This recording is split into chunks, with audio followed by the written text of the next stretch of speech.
Certain images are unmistakable. 4th of July in New York City. Tomorrow night, fireworks to light up the sky. If you're a horse racing fan, that image is unmistakable.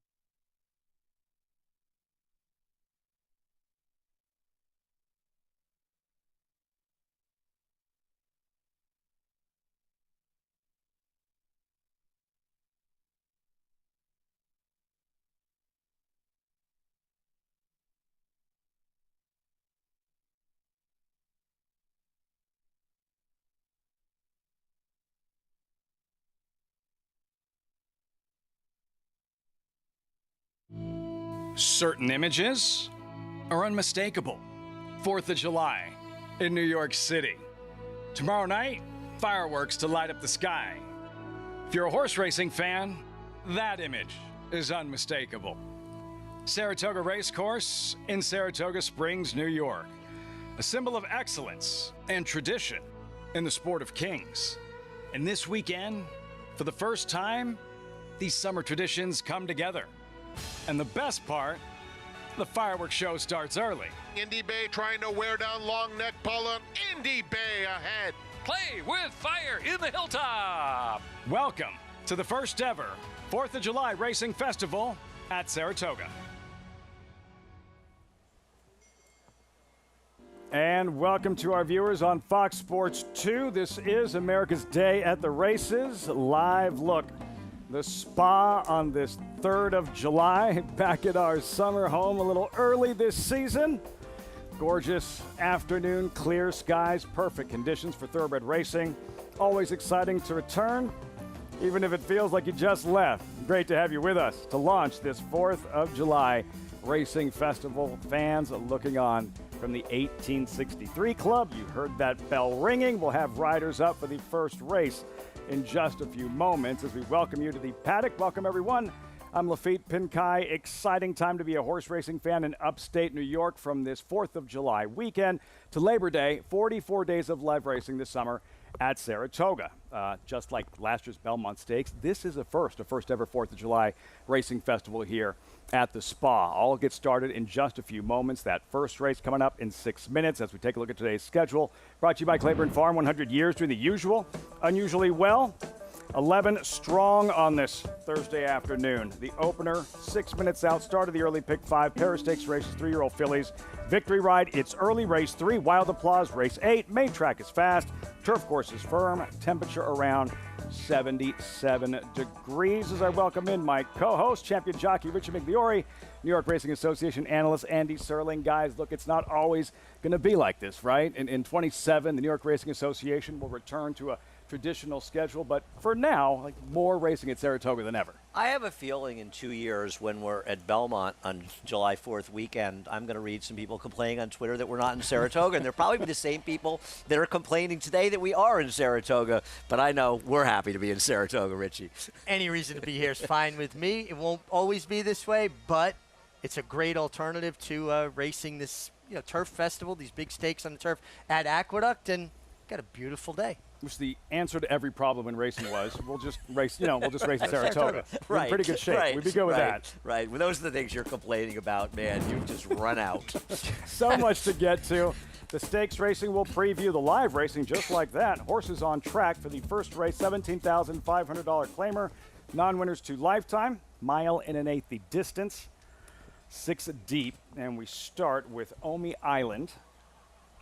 Fitting, we begin here at Saratoga with a New York bred at 9-2, Louis Rivera in the saddle. He's an important horse in this race from a dynamic standpoint because he has the speed to force the pace along with horses like the 2 and 6, and an aggressive ride could heat up the pace here.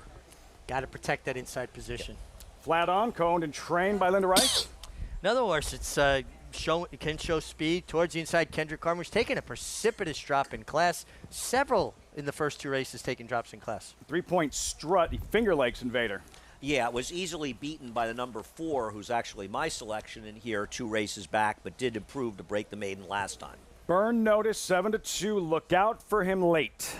Went up to Finger Lakes to break his maiden. He's an unknown quantity. He's only had 3 starts. There could be more there. I'm solo in love, number 5, with like blinkers or goggles or whatever that is that needs explanation.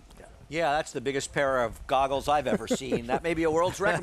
Maybe they're trying to set a Guinness World Records for the largest glasses. It might be. We'll get you a closer look. Prince of Truth number 6, who disappointed at this level 3 weeks ago. Yeah, stretching out outside post is going to have to get faster, but could show speed on the stretch out. Maybe has a say in how this race could be run, potentially. The runners in the opener, 3 minutes out. If you haven't signed up, what better time with this 4th of July Racing Festival, Saratoga Summer Meet just around the corner. Get involved, and when you do so, use that promo code BONUS200. Enjoy betting on over 300 tracks around the world and start winning today. Join now at NairaBets.com. As we welcome Acacia Clement to the broadcast, standing by, I believe, in the winner's circle. Acacia, you've had your eye on this field. What are these $17,500 claimers showing you? Well, we'll see who can take a step forward in this group, Lafitte. The first 2 races today will be a 1 1/8, kind of that traditional starting distance for the kickoff of the Saratoga season. Of course, a little bit different this week, but we will start off with the horse that was taking the money in the number 2, and that is Flat On, who's taking an aggressive drop in class for Linda Rice, a horse that was claimed for a high level 2 starts back and then came off of a layoff and was hustled out last time and then just never really seemed to pick up his feet. It was a very wet day, so he gets back on a fast track today. But this is a horse that you look back through his past performances. He broke his maiden for $20,000 with previous connections, and it was a voided claim that day. So maybe this is just the right spot for him, and his form is a little bit dressed up on paper. He's gotten an aggressive warm-up from Kendrick Carmouche, as is typical for Kendrick, but he's kept him moving out there because he was very quiet and laid back in the paddock. Now, the number 5, I'm Solo and in Love, as you mentioned, an intriguing piece of equipment that he does wear. Now, he wore goggles last time out as well, but it was almost seemed like it was a piece of plastic over where the blinkers would be, kind of like a face shield. Today, it's completely just covering his face, and the idea is that the goggles, the face shield type of equipment that he has on is to help him, a horse that struggles running through kickback. It's actually common to see in Dubai. They wear goggles a lot with horses that don't like going through kickback. Last time out, we did see this horse coming from off of it, and he was still kind of high-headed but trying to run on outside. So this will be the second time with this type of goggle equipment on to see if that will help him to run on late. He looks good in here, and he's been pretty sharp throughout. The 4 burn notice, though, I'm not saying this just because he's trained by my husband, but he does physically look the best in this field. The question is he a horse that's fast enough coming into this race? It was a slow figure that he won up at Finger Lakes in a soft field that day. But the 2 horses behind him did come back and win and improve their figures.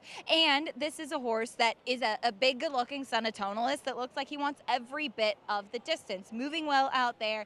And I think that this is just a logical spot off the back of that win last time out. Finally, the number 1, Omi Island. I'm taking this one with, I think, what is a pace advantage. He's not the biggest horse, but he did actually run pretty well at the 1 1/8 back in April, was trying to run off a little bit on the front end that day. And this is a horse that I think has settled a bit more in his last couple. Luis Rivera Jr. knows him. Maybe he's not quite fast enough early versus some of the others, but I think he has to send from that inside postal feet. Omi Island. Richie, your top selection. Yeah, I'm just going with the inside position and hoping he can work out a really good trip here under Luis Rivera Jr. It depends on what some of the other speeds decide to do.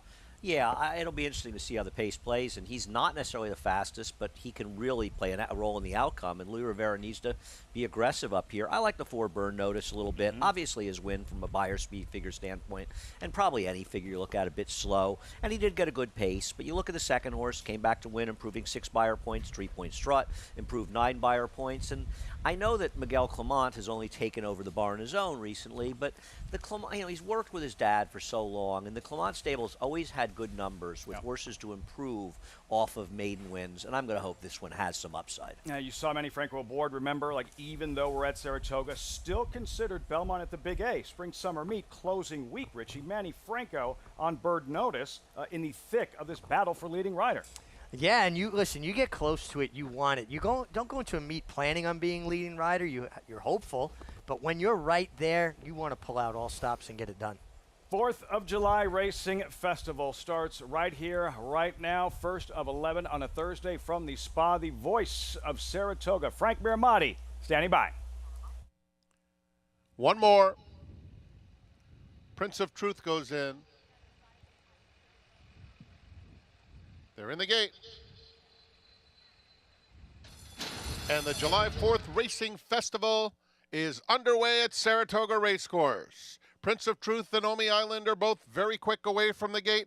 And in between those two, Flat On, who drifts a bit while showing some early interest, taking the second spot. They're followed by a 3-point Strut, who's on the inside in 4th, rounding the clubhouse turn. It's another 2 lengths back to Burn Notice, and I'm Solo and In Love is at the back of the field. So it's Omi Island, who went through the opening quarter in 23 and 4/5 seconds, showing the way over Flat On, who's 3/4 of a length back in second. At the rail, 3-point Strut, a joint third, with Burn Notice on the outside, now 3.5 or 4 lengths off the lead. On the outside of them is Prince of Truth, who's currently in the 3rd spot, and the distant trailer, I'm Solo and In Love, all alone at the back of the field. 48 and 1 for the half. Omi Island, prompted by the favorite Flat On, 3/4 back second. 3-point Strut comes under a hard ride at the rail in 3rd. Prince of Truth is in 4th. Through that 48 and 1 half, 2 more lengths back to Burn Notice, who's also shoved along. As Flat On makes a move after Omi Island, these two have dominated, and Flat On is up to take a narrow lead as the field approaches the quarter pole. Omi Island is now a neck back second, 6 lengths back, 3-point Strut in 3rd. And from the back of the field, I'm Solo and In Love is getting underway, but about 15 off the pace, picking up nice momentum, angling to the outside as they reach the top of the stretch. Flat On, Omi Island slugging it out the whole way. Flat On gets the upper hand. Burn Notice is in 3rd. Solo and In Love continues to make solid headway on the outside, threatening to get into 2nd as Flat On has opened up 5. Solo and In Love completes the exacta behind Flat On. Too strong, wrapped up by Kendrick Carmouche to win it by 4 lengths. Solo and In Love was 2nd, then Omi Island and Burn Notice. By several, Flat On. Kendrick Carmouche, Linda Rice, co-owner and trainer. Flat On in the first of 11 on this opening day of the 4th of July Racing Festival. And a lot of drop downs early on this card and this weekend for Linda Rice, who's a handful of wins behind Chad Brown for that trainer's title at the Belmont at the Big A meet. This horse dropped down, stalked, was much the best. Much the best. He runs with his head out and down by Uncle Mo. These kind of horses wear a rider out. They just stretch out. You get so exhausted finishing on them. And looking at the fractions, they came home the last furlong in 14 and 2/5 seconds. So they really kind of crawled through the last In your heyday, I think you could have got that furlong in 14.2. Ooh, close anyway. And you can tell it was going to be that kind of finish in the end. The winner, wherever and whoever it was going to be, it was going to be a grind your way to the wire. Well, look where I'm Solo and In Love came from. I mean, that horse was in a different, there was a Schuylerville when there was a Yaddo when they were going around the turn and got up for 2nd. Easily. Schuylerville, part of the festival. 2-year-old fillies. Flat On here. The 5-year-old gelding in a 2nd lifetime victory. Saratoga debut, a winning one. And Kendrick Carmouche, all smiles. What else is new? 2-5-1-4 in the opener here at Saratoga. Results, reaction when we come back. Plus, he's the Belmont Derby morning line favorite. Final Gambit, fast closing 4th in the Kentucky Derby. But tomorrow, racing on grass for just a 2nd time. What will he do in the 4th of July feature? Belmont Derby tomorrow evening on Fox. Horse racing? Check. Weekly promotions? Got 'em. Huge payouts? You bet. With Naira Bets. Download the app today and bet on any track, anywhere, anytime with live HD horse races, betting tips and tutorials, expert picks, and more. You bet with Naira Bets. Join now for a new member bonus at nairabets.com.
Welcome back to America's Day at the Races, brought to you in part by Naira Bets. You can bet any track, anywhere, anytime. As we did see flat on much the best here in the openers. Kendrick Carmouche won the final race here, Belmont Stakes Week at Saratoga in the Manhattan, and he wins the first race back at Saratoga this 4th of July weekend, picking up right where you left off. Yeah, you know, it feel like a welcome back, you know. So Linda put this horse in the right spot today, you know, right distance, right spot. I just had to stay out the way and make sure he get it done instead of me messing it up.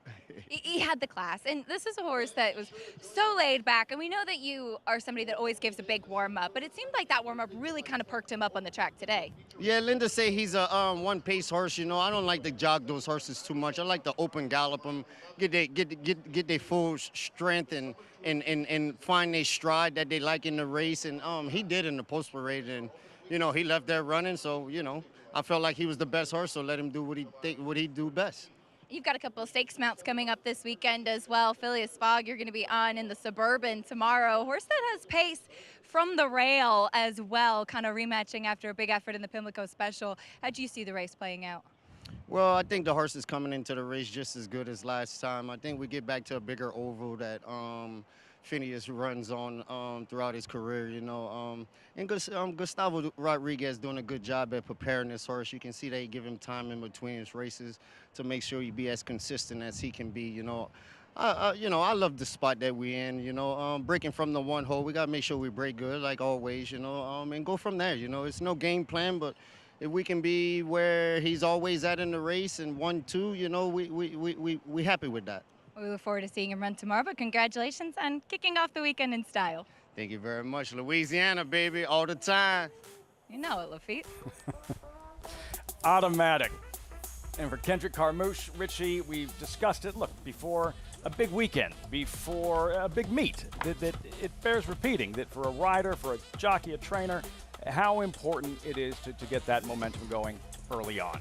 You get off to a good start, it gives you confidence. You get in a rhythm. You feel as though you can win. You get off to a slow start, you know, a place like this, you start questioning yourself immediately. And also winning up here, it's so visible. I always said winning one in Saratoga is like winning two anyplace else because the eyes of the racing world really pay attention to what goes on up here. Same for the handicappers. Andy? It's the same, I think, for all of us. You know, the fans here are so great, and they're so gracious and kind to us. And listen, we have great fans in New York, and I don't want to in any way knock the people who come out to Aqueduct and support us on a yearly basis. We love them, too, as much as anybody. But the fans up here, you get more people here, and there's more excitement. And, you know, the riders walking back, they're signing autographs for kids. People are stopping by. They're taking pictures. It's nice, you know. It's nice to be appreciated, and the people here are incredibly appreciative, and we are even more appreciative of that. We're at Saratoga. You're going to see racing of the highest caliber and all part of this 4th of July Racing Festival. 2 stakes races still coming up. 3-year-old fillies later on in the Wild Applause in the Victory Ride in race 2. Start of the early pick 4 in about 20 minutes. The field, another mile and an eighth affair. Fillies and mares this time. Current favorites, 2-1 Equus at the bottom. Andy, what'd you come up with? I picked Equus in this race. I know her last races haven't been very good. They've been against much better horses as she drops down. But I like the fact that she has much more speed than Linda Rice's other drop down, Toned Up. You know, one time Toned Up was better than these. She has not won a race, Toned Up, since May 21st of 2022.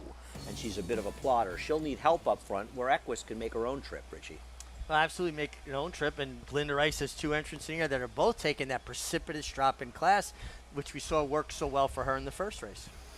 Early pick 4 starts here, race 2 in about 19 minutes. Now, you know the drill, cue that animation, the America's Best Racing's Race of the Week. As we look at the several highlights on this 4th of July Racing Festival. But with the Grade 1 Belmont Derby tomorrow on Fox, 3-year-olds, here's the field. Distance, mile and an eighth this year. That's significant. Number 6, Final Gambit, 5-2 morning line favorite. This was his last win on synthetic. Jeff Ruby Stakes. Andy, Final Gambit on this afternoon, earning his place in the Kentucky Derby starting gate. I'm going to make an early vote that he is going to be the single most overbet horse on the entire weekend's card. He's going to have to prove that he's equitalented on dirt synthetic and turf. His one turf race was his debut. He was a bit green. I don't want to hold it against him, and he certainly has a pedigree to handle it. But this was a supersonic pace to close into in this Jeff Ruby Stakes, just like the Kentucky Derby, where he got that super fast pace to close into. It's not likely to be the same thing in this turf race, and there are some talented turf horses. This year's 3-year-old turf crop is significantly better at this time of the year than last year's 3-year-olds, Richie, and I think a horse being the favorite who has one turf race, a maiden race in his debut, against horses like Test Score that are pretty battle-tested, as well as Luther coming over from France. I think this is a super tough race. I agree, but I also agree with you the fact that they're going to see Kentucky Derby fourth. They're going to see sovereignty in those lines, journalism in those lines, and he is going to garner a lot of attention. As for the competition for Final Gambit, you need look no further than the Grade 1 American Turf. This was Kentucky Derby weekend at Churchill Downs. American Turf here. The winner, Zulu Kingdom, runs in tomorrow's Manila. Andy, 2-3 finishers, Test Score, New Century, Belmont Derby bound. But keep a look at where the winner of this race, Zulu Kingdom, is. He's well out in the middle of the racetrack, running in the fake birthday boy silks of Sol Cumin today. Whereas down on the inside, right on the inside is Test Score, and outside of him is New Century. Horses were not running well on the inside of the turf course on Derby Day, and those horses ran extremely well on a much worse part of the track than Zulu Kingdom. Now, Chad Brown opts to stay at a mile with Zulu Kingdom, and he's running in the Manila. This race, they go at 1 1/8 here, and they're very well suited to this distance. Very well suited. You make a great point about the inside portion of the course that day. He also looked to me like he got in there and he was completely idling until that other horse ran up alongside of him and almost got him interested. I think he gets a much different trip tomorrow. I'm a big fan of Test Score. I think he's a very, very good horse. But there are others in here. This is New Century's good, and I'm not saying Final Gambit isn't talented. I just think as the favorite in here, he's probably not a great wager. Loaded edition of the Grade 1 Belmont Derby, a 4th of July tradition unlike any other. Belmont Derby and the Manila tomorrow on Fox. Coverage begins 5 Eastern, and we'll be spending a lot of time this summer on Fox. Fox Saratoga Saturdays are back to see the rundown. Marquee affair after marquee affair, the biggest races, the best horses, the perfect venue. Fox Saratoga Saturdays all summer, only on Fox.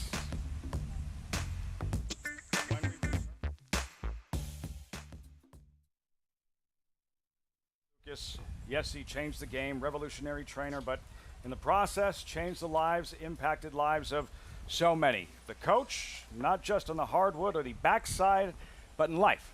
That's next. Yearling sale, the premier thoroughbred auction venue in the world, Mandy Pope of Whisper Hill Farm signed the ticket on the $5 million sale topper by Curlin, bred by Stone Street Thoroughbred Holdings. He was one of $5 million plus yearlings by Curlin to sell. No fewer than 55 of his yearlings fell to the auction gavel, averaging nearly $600,000, making Curlin the #1 sire of yearlings in 2024. Curlin, the classic sire. Join us at Saratoga Racecourse for the 5th annual New York Thoroughbred Aftercare Day. This special live race day features the Rick Violet Stakes, named after the pioneer in aftercare in New York, and celebrates both retired racehorses and the great organizations established in New York to support them. Bring the whole family. It's a day at Saratoga you don't want to miss. Free with paid admission. New York Thoroughbred Aftercare Day, Thursday, July 17th. Behind a no-doubt champion, Echo Zulu, Sierra Leone does it. Early voting comes inside. He wins the preprint. Gunite, Cyber Knight, Society, and Tava. It's Baba. Gun Pilot. Hit one man, hit it nine, hit it one man, hit it one, hit it nine, hit it one man, hit it one, hit it nine, now one, now $1,000,000. You ought to put it in a half. Mark, $3 million. Thank you. Saratoga season passes are on sale now and include free admission to the special July 4th Racing Festival. Enjoy 4 additional days of Saratoga for the same price as last year.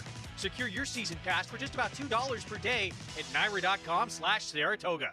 RaceLens is the most in-depth product in horse racing, with unique features found nowhere else. True odds, predictive analysis, and pace projection. RaceLens. It will change the way you follow horse racing and take your game to the next level.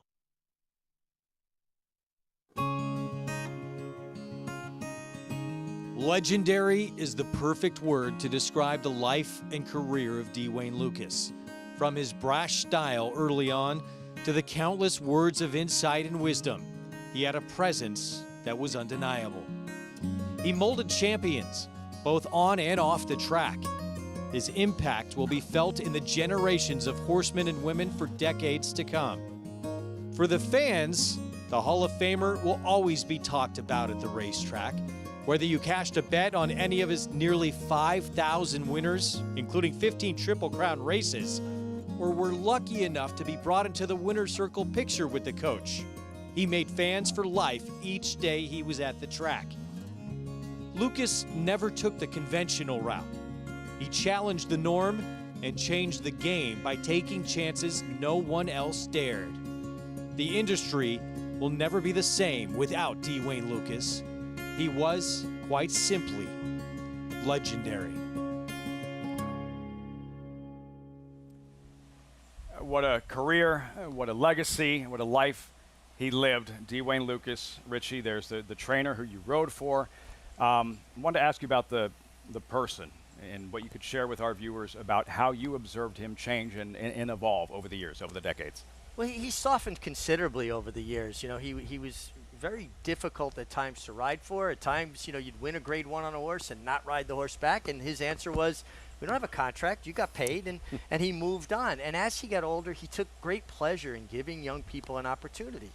You know, think Seize the Gray and his rider, right, getting his first Triple Crown winner, Jaime Torres. And I really watched closely this winter and the way he interacted with young people and fans. And I think he recognized how much the game gave him. And it was his way of giving back. And any win he had, he went to the crowd, got young people, brought them in, paid for the pictures himself, gave them to them, signed them after the race.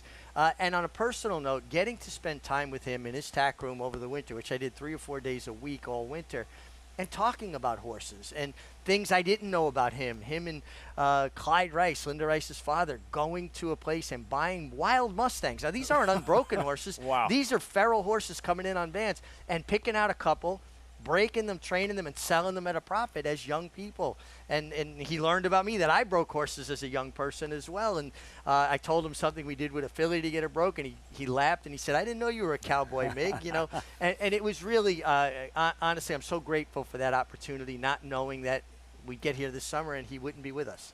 Andy, going back to the early 80s, it's very common now. But then when Wayne was shipping horses all over the country to run in these bigger races, can you lend perspective that at that time, like how rare that really was in the sport?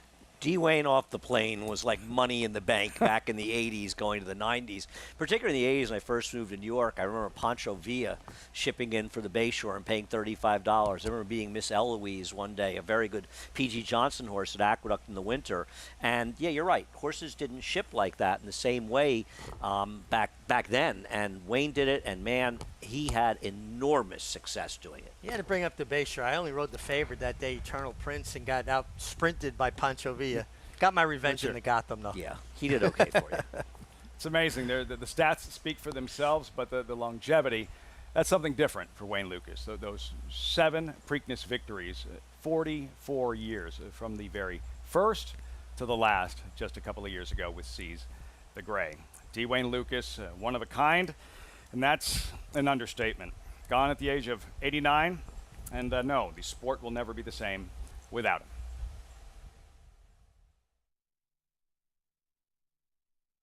This proven son of Giants Causeway has sired 7 millionaires. With over 10% stakes performers, his recent top runners include Tarabi, placed in the Grade 1 Spinaway and Breeders' Cup Juvenile Fillies, Grade 2 winner Plum Ali, plus these standout performers.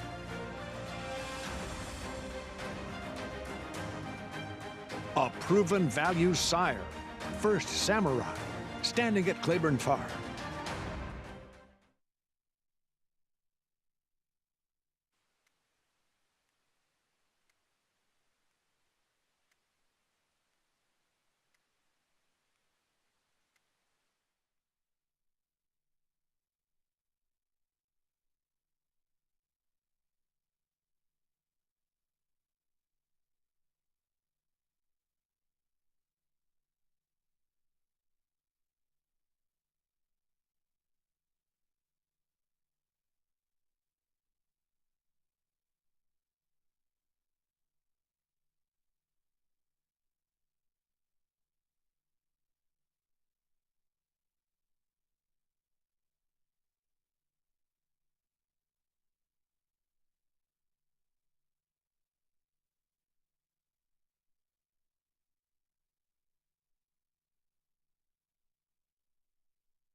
Welcome back. America's Day at the Races on Fox Sports 2 from Saratoga Racecourse, downtown Saratoga. 4th of July week. This celebration for the first time at Saratoga in terms of the racing, honoring our nation's independence. And that scene there about a mile from this storied racing cathedral. Saratoga Racecourse, good crowd on hand for this Thursday program. And very patriotic. You see the stars and stripes all fired up for the party well underway. 4th of July Racing Festival at the Spa. Riders up, race 2, start of the early pick 4 coming up. Fillies and Mares, another mile and an eighth affair. $12,500 claimers. Favorite towards the outside, currently 8-5. Equus, Andy's top selection. Richie, who'd you wind up with? Well, Lafitte, I haven't really honed in on one just yet because I get the benefit, unlike Andy, of watching them warm up and listen to Acacia talk about how they looked in the paddock first. Doesn't have to turn his homework in as early. Equus at 7-5. We'll meet the field shortly. Early pick 4 gets started here. And the call to post for the second of 11 races. Stakes racing gets started. Race number 3 with the Victory Ride 3-year-old fillies. Wild Applause a little bit later on. Key stepping stones to major events later on this summer right here at the Spa. Post parade, we start with Coquito, reclaimed by Rudy Rodriguez, 5-2, part of the entry. Yeah, tough to claim from Linda Rice, moving up a little bit and failed badly as a heavy favorite last time. Romero Mirage aboard. Roman Goddess, 3 for 28 lifetime, but 2 of those wins with Manny Franco. And they are a good complementary entry as Coquito's speed, and she's a closer, and she is dropping precipitously in class. She's an Arctic Queen, 5-year-old New York bred, Saratoga debut. Yeah, stretching out to the mile and an eighth distance with an inside post. This horse has been in striking position sprinting. You got to think going long, she's going to be very forward. Number 3, toned up, Churchill's leading rider, Jose Ortiz. She'll need to be moving up front, and she is at one time good enough to easily beat this field, but big drop down, a horse that's form has fallen apart. Kiss Me Hardy, number 4, a tough sledding in 2025. But this is a horse I'm interested in because of the drop in class, and I feel like there's a lot of question marks about who get a mile and an eighth. And even though she stopped last time in a mile and an eighth, that was in the mud. I'll give her another chance. Trade Secret, Christopher Elliott takes over. Just doesn't look fast enough to compete. That's why she's the longest shot on the board. Equus is not the longest shot on the board. The current favorite here, Kendrick Carmouche, looking to sweep the early double. Well, taking that big drop in class for Linda Rice. Roddy Valenti, local, loves to win up in Saratoga. Maybe they're just trying to get off on the right foot. Early pick 4 gets started in 4 minutes. Race 2, Saratoga next as the field warms up. So much going on this weekend. So much going on. Naira Bets, the $40 Friday feeder contest. Low-cost way to earn your entry into the $300 Saturday contest. Registration closes before Belmont at Saratoga. Third race post time on Friday. Visit nairabets.com/contest. The horse who's an overlay right now is the number 4, Kiss Me Hardy, at least in my opinion. As far as Equus, I probably picked against the Linda Rice drop-down that won the first race, and now I'm taking the Linda Rice drop-down that's going to lose the second race. And I know her form hasn't been good, but I think you're right, Richie. It's a needed drop-down, and owner Roddy Valenti probably trying to win a race to start out this summer, whether it's Saratoga yet or not. And 3 starts back. Key here, the ride. This is the last time Kendrick Carmouche rode Equus. Carmouche back in the saddle today. And one thing you can count on Kendrick, he is aggressive when the situation warrants it. I think he's got to be aggressive from that horse. Plus, she's stretching back out. And she's shown speed to be close and much faster one-turn pace races. A key for this horse also may be how much speed you see from the long shot Trade Secret. Christopher Elliott, who's riding that horse, is a very aggressive rider, and he's a rider that's really improved in leaps and bounds since coming here after Saratoga last year. And if that horse goes hard, it makes it a little harder for Equus. If that horse does not go hard from the gate, Equus will have an easier time getting closer to the front and closer to the rail. 2 minutes out, we check in with Acacia. And we'll see if Linda Rice and Kendrick Carmouche can sweep the early doubles. Equus is, I think, Yes, the horse to beat on the drop-in class, and it's a needed drop-in class. I was a bit confused looking at her as to why she was sprinting last time out, because she does have some size to her. Now, I wouldn't necessarily look at her and say that a 1.125 miles is the best distance for her, but definitely not a 6 furlong type. And it was an odd race last time because it almost looked like she was being pulled up and taken out of the race, and then she kept running and finished the race. So I'm not exactly sure what happened, but I do think that the conditions were totally against her and what she wanted to do. Now she gets the drop today. She looks good out on the track. Kendra Carmouche has warmed her up, and you can see that she's gotten sharp. She was not this way last time either, which I did not like either for sprinting. She's much more on the muscle and energetic today, which I actually take as a good sign for her. I'd commented earlier that I don't necessarily trust her. Ran into owner Roddy Valenti in the paddock. He said, I don't really trust her either, but I think this is the right spot for her, and I am inclined to agree. Now, the number 4 in Kiss Me Hardy, I agree, too big a price, and I would love to take the 6-1 instead of a short price in the 3-2, because she's also getting what I think is a needed drop in class. They saddled her on the walk back on the paddock, and while she was sharp, she hasn't done anything naughty. She's actually kept herself together pretty well. She is one of the most convincing horses in this field as far as getting the distance. She looks tremendous in the way that she's turned out. Great healthy coat on her, incredibly fit, has the size and the scope to suggest that the 1.125 should suit her. And last time that she tried this distance, it was on a wet track, and it was just against significantly tougher foes. I think this is a good place for her. The 3 toned up at one point in time would have been very much the horse to beat in here. Lately, she's just been one that takes herself so far out of the races. She was off a little bit slow last time, but she was able to kind of move up and press, though, wide. She's gotten a bit hot today. That's not uncommon for her. She is one that tends to be very laid back. Jose Ortiz gave her an aggressive warm-up throughout. She can handle distance. I'm just wondering if she still has those good races in her.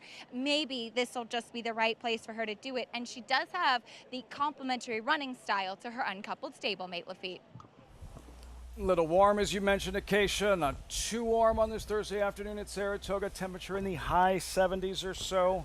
Jose Ortiz, now he's warm, he's hot, and arrives, Richie, with a lot of momentum coming off that Churchill meet. Well, spent the winter at Fairgrounds. First time he's done that. He dominated the riding standings there. He dominated the riding standings at Churchill Downs. Well, he was 16 for 40 last week. I mean, that's a week. That's I'll get it done. phenomenal. That's a week. Yeah. That's more than 3 wins a day in a 5-day week. That's a heck of a week. Seeing to can carry that momentum into the Saratoga meet and this 4th of July Racing Festival, toned up. Yeah, and in terms of strategy, as Acacia mentioned, that she's been dropping so far back in some of her races now, in her last race a little bit closer now. What's the key for toned up this afternoon? I don't know, because the truth is, if she's closer, she doesn't have her finishing kick. Can't finish. If you look at her races, it's not like being closer has helped her. You know what I mean? So she could certainly win this race in the drop down. She could remember who she used to be and just easily beat the field. But I don't think position is necessarily good for her. I don't think you want to take her out of the game. You want her to do whatever makes her happy. Yeah, I mean, she's an 8-year-old mare. I mean, I think the bigger question is just as her enthusiasm waned for the competition. Sometimes they just decide, oh, you know, I'm good. I know they're going to feed me anyway. 5-2 second choice, toned up. 7-5 now on the favorite. Equus to the outside. Frank Miramati standing by. Start of the early pick 4, race 2. Belmont at Saratoga, live on Fox Sports 2. Thank you, Lafitte. We're just waiting on Equus to take up her spot. She's in. They're in the gate. And they're off, and Equus bounces out very alertly. Kiss Me Hardy and Trade Secret in between them. Roman Goddess, there is no shortage of early pace. Coquito is down on the inside, kicking through now, hugging the rail, and going on to lead. Just in behind them, She's an Arctic Queen in the purple silk, settles down in 5th.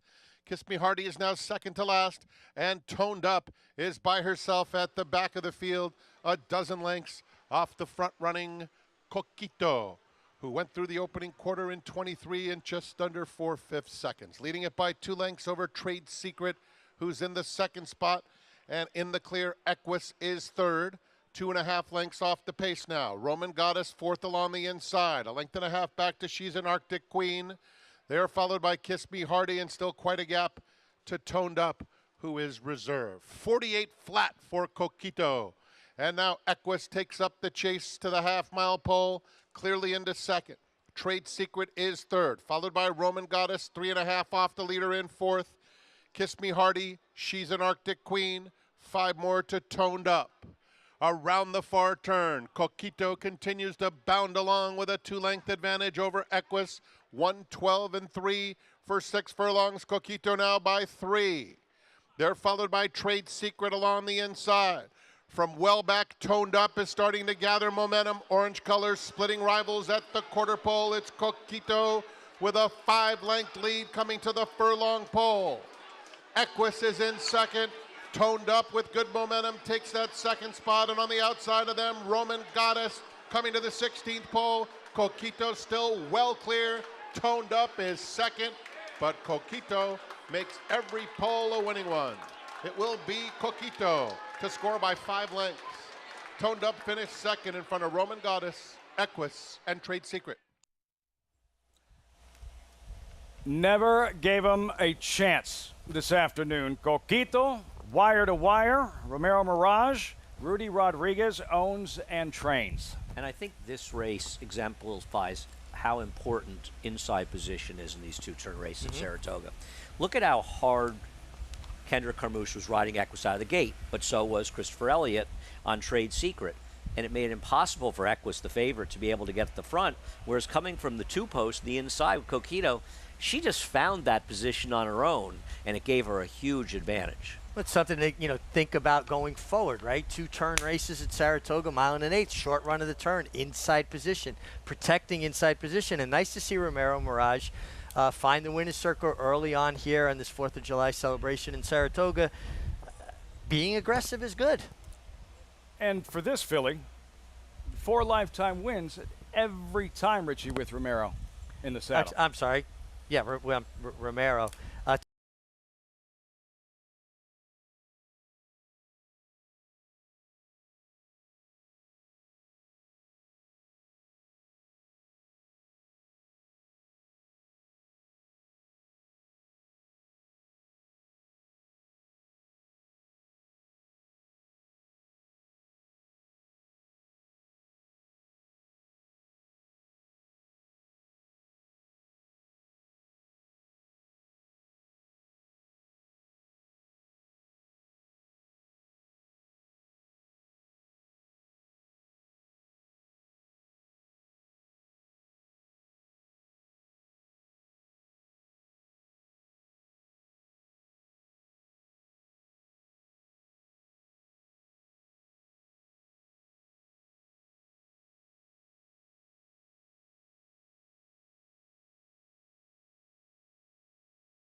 Drain the Clock will win and win by as much as he wants.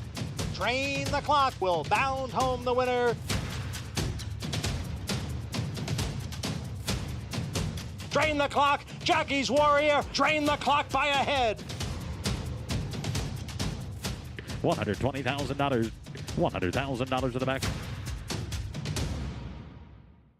It's America's original sport. And no one covers it better than americasbestracing.net.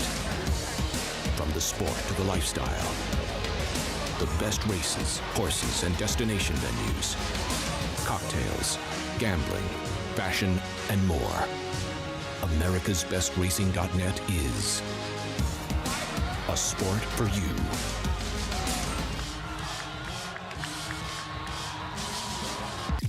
A dynasty in motion, reshaping the sport's greatest tradition, channeling the legends of his line and surpassing them.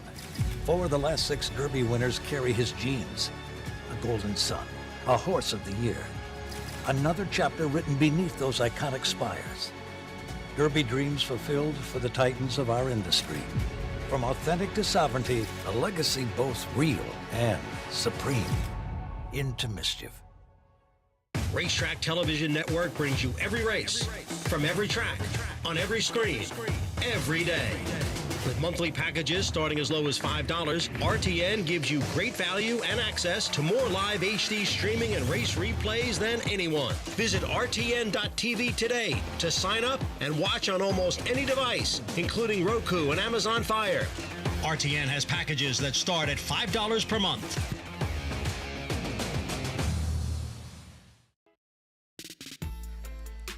Great to have you with us on Fox Sports 2, America's Day at the Races.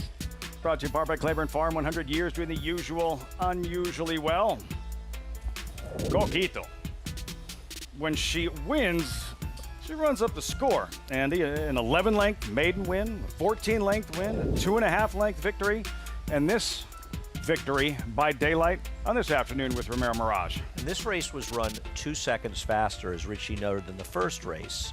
And those were males. These are fillies. This horse just ran a humongous race. And it was such a glaring, stark contrast from the first race because she came to the top of the stretch. She still looked like she had her legs under her, where the others, the first race, they were all struggling already. I mean, Toned Up made a little run, but she didn't really gain on her the last eighth of a mile. She was not coming apart at all. Maybe the race was coming apart behind her, but she was not falling apart. I'm not asking you to establish a trend that we've observed in the first couple of races, but after watching the first couple of races, is there anything in particular that you are going to keep an eye on? I mean, you're always wondering, especially because there have been years here where, especially early in the meet, it's hard horse to make up ground. But I don't think that was the case. I mean, I'm Solo and In Love came from 100 behind to finish second in the first race. Same situation in this race with Toned Up. They made real runs. And we also saw horses win at 3-2 and 5-2. So we haven't exactly seen some monster upset by a speed. Yeah, very, very logical horses anyway. 20-1 shot went to the lead and just led them on a merry chase. Then you might start thinking along those lines. Even then, it might be a bit premature to make that, assumption. Yeah, and also, as you know, and most people watching know, dirt racing is dominated by speed. Speed has an inherent advantage in dirt racing. So I haven't seen anything yet that would lead me to say we don't have a fair track, but still early in the day, as you say. It's a perfect segue. Speed, right? Because the Victory Ride is next, the first of 10 stakes races on this 4th of July Racing Festival, a potential prep for the most prestigious race for 3-year-old filly sprinters in the country, the Test on Whitney Day. Andy, a field of 5 3-year-old fillies. Are you seeing the kind of talent in this field, the kind of potential that a filly could emerge from here and compete at that level in a Grade 1 test? Absolutely. I think you've got 4 horses, or 3 especially, the 1, 3, and 4, that have all run fast races, and they're absolutely very similar to the kind of figures of the better horses. I think the horse who finished second, the Acorn, could prove to be the favorite in there, the winner of the 8 Bells for trainer Michael McCarthy. But this Victory Ride, this is a solid race. Solid race. I also think, in this day and age where horses don't run as often, they're going to change and improve. So a horse that has only 3 starts, it's a little hard to understand the depth of their talent. We used to get to see them more often, but I think this is a really solid field. Well, the reality is this field's a perfect example of that. Beauty Reigns ran a 75 buyer in her first race at 3-year-old, 91 and 89. Indy Bay was running figures of around 70. Last 2 races, 90 and 91. The horse that was the best 2-year-old in this race is Echo Sound, going out for Rusty Arnold, the 3-horse in this race. She didn't even improve that dramatically from her second to her third year because she was so good as a 2-year-old. Yep. Even more synergy with the Victory Ride this year, and the test being that both of them are going to take place right here at Saratoga. Because when you're talking about the top of the division, Andy, come test day on the undercard of the Whitney, they may have to deal with this filly in Look Forward, 2 starts back, doing her thing in the 8 Bells on Oaks Day. And the other thing that's interesting is she won this race, Richie, turning back a distance from a route to a sprint, having run in the Ashland in her prior race, and she ran huge in here, right on top of a fast pace and never stopped running, albeit on a wet track. But then she came back in our Acorn on Belmont Stakes Week and ran a very good second behind Lucara. Now, I don't know for sure what Michael McCarthy's doing, but if he follows the same thing, he's going to be turning her back for the test, something that worked out very well for him in the past. And while he's putting her on a plane to come here, just go ahead and put journalism on as well so we get to see him. I heard Baeza's coming. So we're already getting one of the bigger players in there as well, along with Sovereignty. So it's getting good. It's so good for racing when the best of a division compete multiple times. Agreed. Quick exchange with Bob Baffert earlier today. Maybe Tenma for the Grade 1 test. A rapidly improving cash call. Figure we could see her in the test Whitney Saturday. Tenma ran an incredibly good race in the Kentucky Oaks and finishing 4th in there. She ran very, very well, and she might end up being the one to beat if Bob should bring her here. And Bob has come for the test before. Yeah, he has. And this stepping stone towards a Grade 1 test, the Victory Ride, first of 2 stakes races this afternoon. Horses behind us in the paddock. We'll have much more on this 3-year-old filly sprint as our coverage continues on this 4th of July Racing Festival. And a look there at the current second choice, Beauty Reigns, Derby, Belmont, winning connections, Alvarado, Mott. Can she avenge her defeat as the favorite in the Jersey Girl? We'll find out in 15 minutes. A sizzling sale. Fasig-Tipton's July Selected Horses of Racing Age. Since inception, this sale has produced earners of nearly $100 million. Recent grads include Grade 1 Vanderbilt winner Nakatomi. And graded stakes winners Fort Washington. And Banishing, a leading market for racehorses ready to run. The Fasig-Tipton July Selected Horses of Racing Age sale, July 8th in Lexington, Kentucky. Where will you be?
Victory Ride is in full stride on the outside, and here she comes. An extra heat will be tested. Victory Ride alongside. Nasty Storm appears on the scene late, and Kimberletta 1 furlong to go. And it is Victory Ride who has wrested the lead from Extra Heat, and Victory Ride is beginning to prevail. Extra Heat, Nasty Storm, and Kimberletta on the wire. Victory Ride draws off to win by 3. Beat a filly like Extra Heat. Deserve a stakes race named after you. Victory Ride, Andy. Awesome in the 01 test. She really was good. And she was a very, very good filly. Ran for G. Watts Humphrey and Rusty Arnold. And of course, Rusty is back in here with Echo Sound, which is nice to see as well. And Extra Heat, who, you know, one of the most remarkable sprinting fillies She just of all strikes time. me as your kind of racehorse. You know, I didn't love her as much as I should have until the middle of her career. A horse that started out in claiming races. I mean, take a look at her lifetime record. She went 43 and changed the half here. And Victory Ride caught her because of the pace and the distance. But make no mistake, Victory Ride was an extraordinarily good horse. Just didn't run enough. How cool that would be for Rusty Arnold, who campaigned Victory Ride to come back and saddle the winner of this race named in her honor.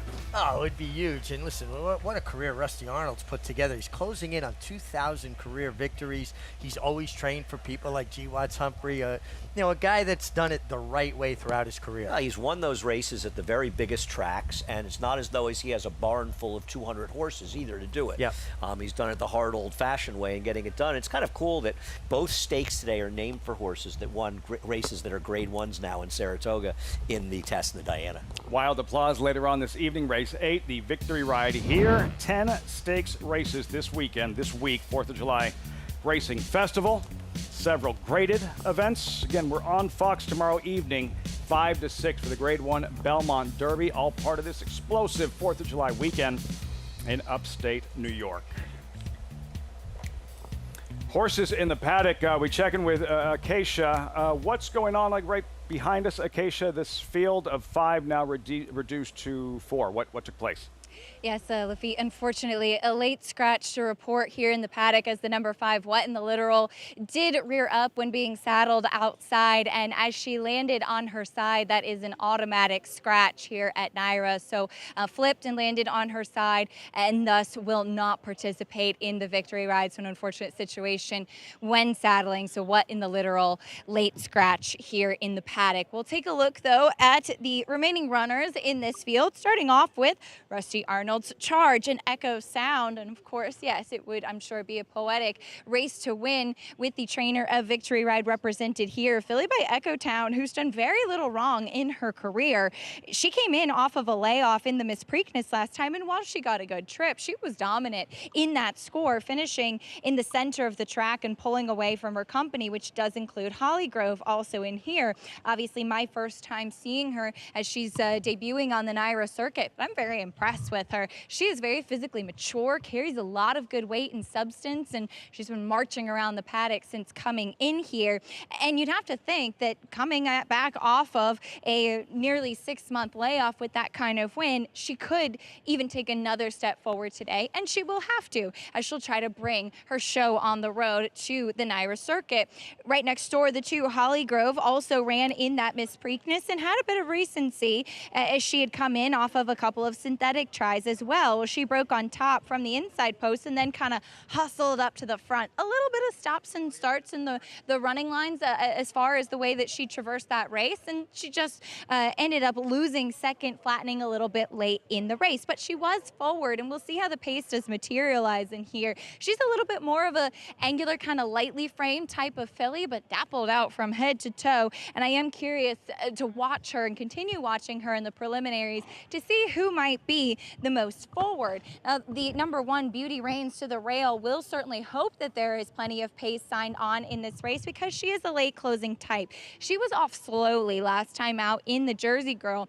She's a little bit more, not subdued, but a little bit more contained today than she was last time out, which I actually appreciate. Hopefully she's going to be able to break a little bit better. I think that she's actually put on some muscle mass since that last effort, and it's that good balance of the energy bubbling underneath the surface. So I was a little bit against her, thinking that the pace might not materialize for her, but from what I'm seeing in the paddock, I am very pleasantly surprised with how Beauty Reigns has moved forward from the Jersey girl to today, Lafitte. Energy just right, says Acacia, with Beauty Reigns, trained by Belmont, looking for a second win in the victory ride, struck with Frank Riquette in 2020. That duo, Belmont, Junior Alvarado, Richie, yeah, pretty good weekend day last time we were here for the Belmont Stakes. Sovereignty, he was special, clearly dominant, and the leader by a lot in the 3-year-old division halfway through. I think one of the biggest compliments you might want to pay to Sovereignty is if he was never born, journalism would be a Triple Crown winner. Exactly. True statement. Yeah. And it speaks to the depth. He blew him off the track in this race, yeah. Just no shows excuses how good for anybody. He is, everybody had good enough trips to get it done. Journalism's the goods. Yeah. I mean, he is a super good horse, and I don't want to hear anything about Triple Crown effect. He ran maybe the best race of all of them in the Belmont Stakes. That's why I'm saying, like, that was special. Sovereignty in the Belmont Stakes, Richie. Sovereignty back to work, right? Practicing the heavy lifting. Latest breeze last Friday, Oklahoma training track, Richie. Half mile, 50.85. What are you observing? It's just a high gallop for him. He's just letting him stretch his legs, shake off a little bit of the cobwebs that, the little freshening after the Belmont gave him. And he's just striding out nicely. And also the track was extremely slow this morning. That's why you got to take workouts with a grain of salt. They didn't want anything fast, anything special, just something to get some air in them. What you're saying about workouts, just to expand on that a little bit, it's not you're saying that workouts don't mean anything. What you're saying is the times don't mean anything. Yeah. People who look at times and think, oh, this horse worked really fast, it must be good. It's why workout reports, and DRF has terrific workout reports to read, and you want to talk to experts on how they work, because times mean little to nothing. Like I always say, not how fast you're going, it's how you're going fast. I've been saying it for decades. We check it with Acacia. Knew it was you, Lafitte. I was very happy to be joined by trainer Rusty Arnold, who does send out the favorite Echo Sound in here. And Rusty, off of a layoff, she ran very, very well last time out at Pimlico. Yeah, she carried her 2-year-old form into her 3-year-old form, which you always worry about, and she ran well, came out of it good, so it's another step up. She's a big, good-looking filly. How have you seen her progress from 2 to 3? Well, she was a big, strong 2-year-old also, and then got through her 2-year-old year very well, and hopefully we got a little late start getting off as 3-year-old. She had some time on the farm, but hopefully carried on through the fall. And I know this could be a special win for you. Of course, named for Victory Ride, who you trained, who won the test up here at Saratoga. Can you talk a little bit about what that horse meant and how special it'll be to win this race? Well, it is an honor to be into a race that horse named after a horse that you trained. She was a really, really good filly. Beat the champion sprinter in the test, and it's nice to have one in the race. Well, best of luck here, and thanks for the time. Thanks, Acacia. Lafitte? It's a cool story. Acacia, thanks so much. Rusty Arnold. I have a chance to see Echo Sound in the post parade. There's Beauty Reigns at 3-2. I like her chances today. The break is key for her. A clean getaway, and I think she'll have the position and win. Junior Alvarado won the 2012 Victory Ride Emma's Encore. Here's Holly Grove and Johnny V. Good speed last time with Pimlico. There's a very short run up to the start of the timing of the race. 22-4 is very fast at Pimlico. Echo Sound for Rusty Arnold, seeking a 5th win at a 5th different track. Emma's Encore, by the way, in winning the Prioress, the last Grade 1 win for the Chief, Alan Jerkins. Echo Sound, clearly dangerous. I think you'll see her forward today. Indy Bay, perfect in 3 starts for trainer Safi Joseph. This is who I like. The outside post gives her the options of seeing how the race unfolds. She's fast enough to be forward, but that gives her options, and she likes a fight. She almost seems to relish these hard races. Exciting. 3-year-old fillies, potential stepping stone to the Grade 1 test presented by Ticketmaster on Whitney Day here at Saratoga. Another look at Echo Sound. This was her 3-year-old debut in the Grade 3 Miss Preakness weekend. Pimlico here, and Echo Sound, Andy, she comes back running. What I'll say is there's a positive and a negative. The positive for her is this was her first race off a 6-month layoff, and she ran as fast as she's ever run, and this was a big race to win off a layoff. The negative is she got an absolutely perfect trip in here, so you wonder if he's going to get the same kind of trip because she has to use her speed to keep the 4 honest. If she lets the 4 go, does she get the right kind of pace? So it's a different situation, and she's facing 2 horses in Beauty Reigns and Indy Bay, who in their last 2 races, from a buyer speed figure standpoint and other figures I've looked at, ran faster races than she ran. So she's going to have to improve off that win, Richie, and improve off a perfect trip win. Well, again, like you said, though, maybe because of that race was off the layoff, there will be a step forward. Absolutely. But I agree with you. I think she got a perfect setup and a perfect trip. Rusty is very careful about what he brings to Saratoga, so I'm certain he's confident she's going to take a step forward. No, listen, I think she's a very good horse, and she was a good 2-year-old. I'm not in any way trying to disparage her. I just think it may be a very different situation for her today. Beauty Reigns, a defeated favorite in the Jersey Girl. Richie, why might today be different as we revisit the Jersey Girl, Indy Bay, Beauty Reigns? You'll see here, this was Belmont weekend. Richie, Indy Bay, who was very brave in between horses, and on the outside, Beauty Reigns charging hard. Well, I think Andy said the key to it is her getting away cleanly, right? She didn't get the cleanest getaway here. She had to rally a bit wide. But it looked like she was going to run over top of them at one point, and she didn't. And I like Indy Bay's fight. She wants to fight. I think that's very, very fair. Both can be true. She didn't have a great getaway. It's hard to know how it affected her late in the race, but you're right. She was charging to them like she was going to go roll on by, and that was not a track. I thought that was a track that was playing pretty fairly, I believe, that day. So she had no excuse not to get by, save the beginning. So we'll see how cleanly she breaks today. And, of course, if she breaks cleanly today and doesn't get bothered at all, perhaps she can get better position, and that'll give her an advantage about the 4. But I think both of these horses can absolutely win, and as can Echo Sound. Fans here at the 1863 Club in position to watch these 3-year-old fillies in the Victory Ride. Acacia, the Jersey Girl winner, Indy Bay. What is she showing you as we get closer to post time? Well, she's very intriguing to me, Lafitte, because I really didn't know what to do with her in the Jersey Girl because I was a bit suspicious with that one very high buyer speed figure that she ran at Oaklawn, and how would that transfer? However, in the Jersey Girl, she really just looked best against her competition, and I thought she was very game being able to run down Long Neck Paula in the stretch. Now, watching her today, she looks great once again. If I had to just give an overall who looks best award, it would go to Beauty Reigns today. Indy Bay, they saddled her on the walk once again, just like they did last time. Hasn't done anything naughty, but she is a high-spirited filly, I would say. And Iretta Ortiz took her away for a big warm-up and had to kind of turn her head a little bit to keep her from running off in the warm-up. She wanted to do a lot. So if I'm going just off of warm-ups and how horses are acting, she definitely was the freshest out there in the preliminaries, showing that intensity and that forward momentum of a horse that should be forward in this race. And I think Richie brings up an interesting point on the outside post, because she is a horse that does have a bit more gate speed. She bobbled a little bit last time, but it was going forward, and she's going to have an opportunity to let the race play out to her inside and see where she wants to set up shop. She's looking like she could potentially make it 4 in a row, but I am curious to see how the pace dynamics do play out, Lafitte.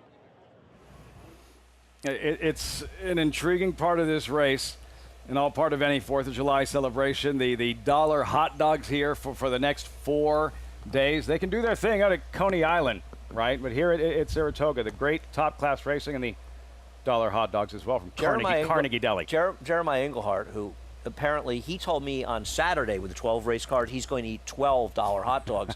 I think he's preparing to challenge Joey Chestnut next year down in the car. I want to have a camera on Maya eating those hot dogs, just like a little box, you know, in the corner of the screen. I don't know with Jeremiah buying those. I want to know who's paying. Like too. A dog count? Yeah, and if he's tipping properly as well. I don't know if I can watch. Oh, I want to do it. I don't know. I can't watch, but I'll back Maya against Joey Chestnut. I think he can take him. Yeah, it's a tough mountain to climb, my friend. I am very surprised at the betting in this race. The 3 is favored here. You thought Indy Bay would be favored, yes? Yeah, it feels like Indy Bay's a little chilly, to be honest, in this race out there. Now, to be fair, I mean, David Aragona had the morning line maker basically had them similar prices, but he did have the 4 favored over the 3, and they have never hesitated in the betting with the number 3 Echo Sound. She has been a favorite the entire way, essentially. So, jockey's race, right? Richie, fast fillies. Like, who is the quickest? Who's where in the early stages of this 6.5 furlong sprint? Anytime you got a small field where everybody's aware of where everybody else is, it becomes more of a jockey's race. I hope Indy Bay breaks cleanly and shows her good speed. If Holly Grove goes, then she sets up shot stalking, right? If it's a jockey's race, it's Junior Alvarado, John Velasquez, Luis Saez, and Irad Ortiz. I don't know where the weak link is. Can we get some better riders here? Can we get some better riders? It's Saratoga, for God's sakes. Post time for the Victory Ride live on Fox Sports 2. Here's Frank Mirmati. What in the literal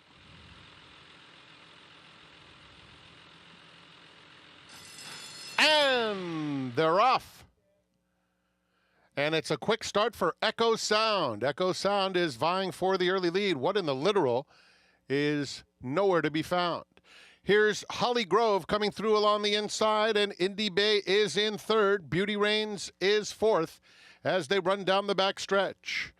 And they come toward the half-mile pole with Holly Grove, the leader, 3/4 of a length. Echo Sound is in second. Beauty Reigns along the rail in third. Indy Bay is fourth, 3 lengths off the lead through an opening quarter that was pretty quick.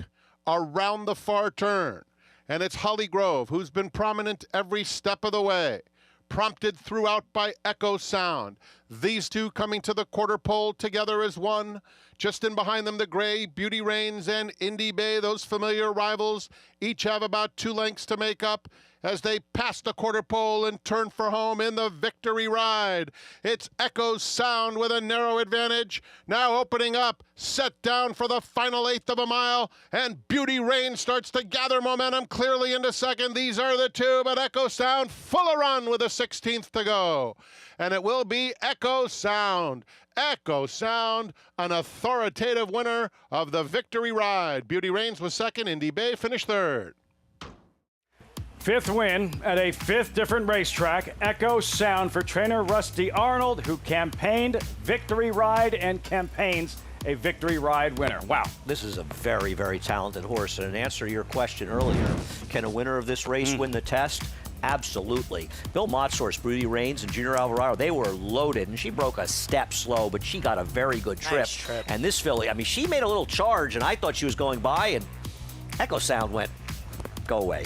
She found more. She kicked on. She a broke sprinter sharp that gives you a second move. Yeah, exactly. You know, doesn't just run as fast as she can and hangs on. She kicked on again, and this was a nice effort, and that's career win 1,980 for George Rusty Arnold. Rusty Arnold, and one he won't forget anytime soon, this Victory Ride. Going back to the start, Richie, what did you see specifically with Indy Bay on the outside? Just watch horses' feet. And this is what I talk about when horses shuffling their feet, how they'll bob or not break. Watch her feet. She's always moving her feet. See, she just won't settle enough, and then right there, and even then she had a reset. Now, it didn't matter. I thought she ran a flat third anyway. But I just think it's interesting to show people this, what I talk about when I mean a horse is shuffling their feet and how it affects them. What can you do in that moment? You know any second they're going to spring the latch and you're trying to get her to stop dancing. As a rider, you just got to be as quiet as you possibly can. You don't want to get in their way at that point or try to reset them and hope that they catch it at the right instant. Our starter did a good job because the instant she did stop moving, he kicked it. Yeah, no, it worked out well for her. It's interesting stuff. She was absolutely flat today. Flat, absolutely, yep. As you just mentioned. By the way, the first quarter is not accurate. They didn't go 20.83. I'll pretty fast. Put that out there. Pretty fast. Well, one thing I'll say is you do get very fast first quarters at 6.5 furlongs because of the long run-up. But it's not possible they went that fraction, then went 24 the second one. So. Well, what was impressive, though, as you mentioned, it looked like Beauty Reigns may have her measure in an instant.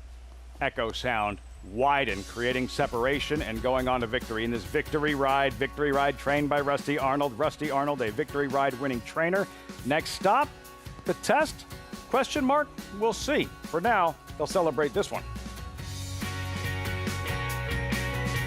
An Eclipse champion by leading young sire Not This Time. Up to the Mark made an impression in the sales ring, bringing $450,000. He then left his mark on the racetrack. A debut winner at Saratoga before compiling 3 consecutive Grade 1 wins in the Turf Classic at Churchill Downs, the Manhattan Stakes at Belmont, and the Turf Mile at Keeneland. Up to the Mark now seeks to leave his mark as a stallion, standing at Lane's End. Horse racing? Check. Weekly promotions? Got 'em. Huge payouts? You bet. With Naira Bets. Download the app today and bet on any track, anywhere, anytime with live HD horse races, betting tips and tutorials, expert picks, and more. You bet with Naira Bets. Join now for a new member bonus at nairabets.com.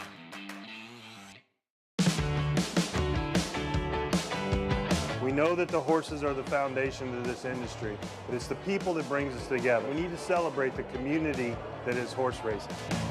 The stories are amazing. The people that you meet and the love they have for this business warms your heart and renews one's faith in this industry. I think this is one of the best things we've done in the last few years in horse racing, but it has to happen with somebody nominating an individual. Japan's legacy of beauty lives in all we do. Rare sensibilities and breathtaking skill show the way to the finish line. That beauty and that power take you to another world. Racing is art.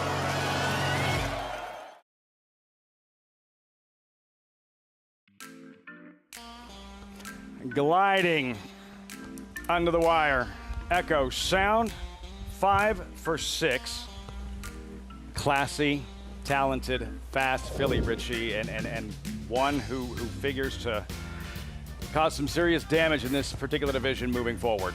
Well, she has speed, but like you said, Lafitte, she finds more. She gives you that second kick, and gliding in, I think, is a great way to frame it because she's got a beautiful, smooth way of going, and she glided over the line. Like you like to say, it's not how fast you're going, it's how you're going. For decades. How you're going fast. Saying it for decades.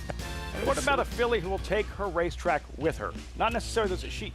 5 wins at 5 different venues. You got to love that. I mean, it speaks to also her mental capacity to ship, get in a new place, settle in, handles any surface seemingly. And it's always a satisfying result for me when Rusty Arnold wins because he is a horseman's horseman. Rusty Arnold closing in on 2,000 career victories, as Richie mentioned. Echo Sound, $5. Beauty Reigns having to settle for a second-place finish. Indy Bay in third. But the story here, Echo Sound, trained by Rusty Arnold, standing by live with Acacia. And as Rusty and I were just saying, this interview, a lot more fun when it's after a win. Rusty, she was very impressive today, pulling away from some talented foes. Yeah, this was her toughest test, and very proud. As we talked about beforehand, of course, Victory Ride, and it's a special race. Can you put into words what this means? And for, it seems like a very fun and enthusiastic ownership group. You know, it means I've been here a long time, but she's taken her step to her 3-year-old year very well, and hopefully the future's in front of her.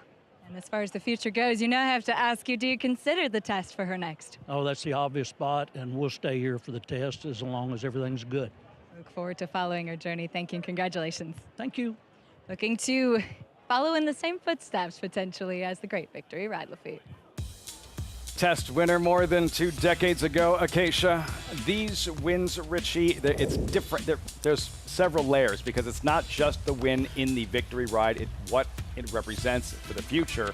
And as Rusty just confirmed, yeah, next stop will be the test. Yeah, this has become a key prep race for the test stakes. That's a grade 1, our highest level that we race at. So yes, this is a wonderful win at grade 3, but it's about taking that step forward to the grade 1. A win in the test will instantly make this horse worth serious money. Echo Town, a relatively new stallion, her sire, it also would be very big for him to win this race, and I think it really increases their value. It's almost hard to imagine how much it does. And for Rusty, if he could win the Victory Ride with a horse and then the test, not only is that a great achievement, but that's got to be tremendous for him, right? Well, absolutely. And listen, the history of our industry is not lost on Rusty. He's immersed in it. He understands it. He's trained for high-profile owners and breeders for years. So to have that mare and win a race named in her honor, big time. It's great. Yeah. And that synergy here with the prep taking place and the same track as the eventual main event, this winning the Victory Ride, and now on to the test on Whitney Stakes Saturday, early August. We march forward. Race 4, $20,000 maiden claimer, 6.5 furlongs once again. Fillies and mares take out Aerialist, field of 7, Andy, and Ragtime Sizzle, 8-5 early on. And she's the right favorite in this race. Another one for Linda Rice in here, who's dropping down. She also, it's not just that she's dropping, it's also, even though she's her sire Union Rags, you think of more distance, won the Belmont Stakes,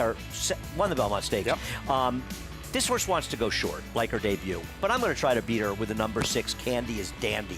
We'll have a bit of interest in this race. And also want to just go back to that. A friend of mine timing the race.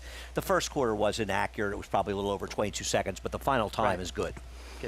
In the Victory Ride, 1 stakes race left this evening. The Wild Applause, more 3-year-old fillies on grass. We'll have much more in preview a little bit later, but the story here, in this 4th of July celebration, the Racing Festival for the first time at Saratoga, just getting started, and great to have you with us on Fox Sports 2. Introducing Peace and Justice, new to New York in 2025. A proven sire with over 200 wins, 16% wins per starts, and one of only 2 New York-based stallions to have a graded stakes winner at Saratoga in 2024. Now, with 3 different racing surfaces coming to New York, and with New York breds running for equal purses as open company, Peace and Justice is the sure choice for 2025. Peace and Justice, now standing at Irish Hill and Duchess View Stallions in New York.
And they're into the stretch. And here comes Got Stormy. Got Stormy hits the front. Brattata's finishing fast with Ferdinanda, but Got Stormy kicks away. Got Stormy kicks it in another gear, opens up 2.5. Late run from Punked on the inside, and then Brattata hits Got Stormy to win it. Eventual history-making mare. Got Stormy, not only the first female to win the 4-star Dave, she won it twice, and it all started one of her breakout performances in this Wild Applause coming up later this evening for 3-year-old fillies. There are not that many horses that truly love Saratoga. You know, I think that can be overused at times. She loved Saratoga. She did. She was just so good here, and she handled all kinds of ground, too. It didn't matter if it was firm or soft. She just ran, and I forgot that Johnny Velasquez rode her in that spot. Wow. Carter Santana rode her in the first 4-star Dave win. You see the Grade 1 winners emerging from the Wild Applause over the years, and Blowout Got Stormy, those 2 victories. Matriarch, 4-star Dave, and a Just a Game as well. Celestine, a Just a Game winner on Belmont Day about 10 years ago or so. 3-year-old fillies in this Wild Applause, and what could also be a prep moving forward towards races like the Lake George and the Lake Placid. Oh, absolutely, right. The Lake George and Lake Placid, now they could stretch out and run a race like the Saratoga Derby later in the meet, depending on what they see this weekend. What is Nitrogen going to do who's running there? Is she going to go in that race? Is she going to go to the Alabama on the dirt in her next start? This is a fun group, the 3-year-old fillies in the turf, and I think the boys are good too this year. I think it's an improved group from what we saw last year on both counts. Especially and Ruth are out, 6 of them, a mile on the inner turf course. Play with Fire, number 6, 9-5 morning line favorite. Her most recent, the Hilltop Preakness weekend on good ground or maybe softer than that. Andy, from last to first play with fire. I'm glad you brought that up, Lafitte. I think it was a crime that weekend Pimlico chose to list a course that was a bog. It wasn't yielding, it was soft, is good. And the problem with that is not only does it deceive the players that weekend, but it deceives them going forward in the PPs. And I think people need to remember, if you're seeing May 16th or May 17th at Pimlico, it's not the course they're running on today. Now, that's not to say that she can't run well in a firmer course today, but she improved so much in that race that I wonder if the turf course condition had something to do with it, Rich. Well, and just that when you're handicapping a race, you want accurate information to make those assessments. And, you know, sometimes you'll see a track that's labeled as yielding, but they come home the last quarter in 23 seconds or 22 and 4. Well, you take that with a grain of salt. They came home the last quarter in just under 25 seconds in this race. Tells me the course was soft. Yeah. Trainer Chad Brown has 3 runners, already 5 wins in the Wild Applause among the trio. Lavender Disaster, this was her 3-year-old debut, late May Aqueduct. She's 4-5. Rich, she's really aggressive in pulling early on, but still able to prevail. I think that was a function of being very fresh too, right? Coming off of the layoff. You put a line through her second race because the horse bolted and she got completely eliminated, carried out to the outside rail. So if you put a line through that race, suddenly she's 2 for 2. And a filly that's tactical. And Always highly thought of. Yeah, Chad Brown trained the Dam Cafe Americano for Peter Brandt. She won the Pucker Up. And he's loved this horse, as you say, for a long, long time. My problem with her is I'm not sure she'll be the second choice. She always gets heavily bet, and I wonder if she'll be favored.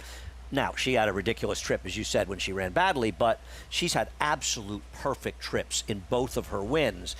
It's Irad Ortiz. He's a great rider, but he's still got to work out that trip from the far outside post. As the favorite, I'm just not sure how good she is because her trips have been so good in her races, so I'm going to try to beat her. And with that race under her belt, perhaps more relaxed early on, something to watch for early in this Wild Applause. But for trainer Chad Brown, should surprise no one, Andy, that you see a lot of this turf stakes races in New York that he's won multiple times. There's another one. Standing ovation indeed. 5 thus far, working on a 6th. Kind of embarrassing. In 9 runnings, he's only won 5 of them. He's really got to step his game up, Richie. He better win this year and make it 6 of 10. I mean, his last win in this race last year with oversubscribed. He's a bit oversubscribed in this race. Well, he's picked it up in the last 3 years, but he was an abject failure in this race up until 22. It's kind of shameful. Embarrassing, actually. Blowout was fun. Yeah, she was a good She filly. was a really neat horse for owner Peter Brandt as well. And I think Ancient Secret was Alpha Delta. Was that the same connections as the good filly, right? Raging Sea, right? Yeah. Will he win a 6th edition of the Wild Applause? We'll find out this evening, the 8th of 11 races here at Saratoga. Just getting started with this 4th of July Racing Festival. 10 total stakes races. Again, tomorrow, Grade 1 Belmont Derby live on Fox. The next race, not a graded event, just a $20,000 maiden claimer, 6.5 furlongs, fillies and mares. Ragtime Sizzle, 8-5, the favorite. Acacia, but let's start with Chocolate. What are you seeing pre-race? And we'll get to the favorite in a moment, but Chocolate, a horse that has run well since moving to the Amelia Green Barn. And Amelia, of course, longtime assistant for Todd Pletcher. As Andy mentioned, she's done very well since training on her own. And I like the name of this one as well, as everybody knows I have a sweet tooth. But this is a horse that has already been exposed for maiden claiming races, where you do have some drop-down runners in here. However, just looking at her, she certainly is a standout in the preliminaries. Really well turned out, very strong, incredibly fit. She's forward once they've gotten the tack on. She pressed the pace setter last time out, and she took over, got run down late, and I know that they were drifting a little bit towards the rail, but I don't know if she was really going by that day. That was at 7 furlongs. She gets half a furlong less today. We'll see. I was a bit hesitant to take her coming in today, but like I said, I am very impressed with the impression that she is making here in the paddock. Now the number 7, Ragtime Sizzle, Fort Linda Rice, is getting that big drop in class, and this is a horse that I know that Linda claimed off of Eddie Keneally. Not necessarily an easy thing to do, and especially his first-time starters usually ready for their debut, and then going from 6 furlongs to 1 mile and 3/16. And while she's in Union Rags, she does not strike me as the type of horse that would appreciate that stretch out, and she just never really looked comfortable last time out, just barely up for a distant third. I think the cutback in distance will really suit her. I do wish she looked a little bit better in her coat coming in here. But that being said, I think that this is the right place for her, and she too has some forward position. The number 4, Lady McSparkles, is a very intriguing prospect because she's coming back off of a big layoff. I know she was part of an entry, but she did take quite a bit of money first time out, and that was back in April. We haven't seen her since then, and she broke with the field, but quickly dropped back and then just didn't really show anything after that. I wasn't in the paddock that day, but watching the replay, you could tell that she had a shadow roll on, that piece of fleece over the noseband. They've taken that off. It's a rubber figure 8 noseband, which really can help with breathing for horses as well, a little bit of an easier type of equipment. But she's also outfitted with a cage bit or a Houghton bit, probably one of the strongest bits that you'll see with racehorses. Plus, gets blinkers on and a pretty good sized blinker cup going on today as well. So a lot of changes on top of the drop in class, and she's been sharp since she's come in to the paddock here, completely dappled, and she does look fit off the bench. If maybe the drop in class helps her to take a big step forward, I think that she's an intriguing new face to this group, Lafitte. Shaking things up, changing things up, Acacia. Lady McSparkles at 6-1. There's the favorite, Ragtime Sizzle.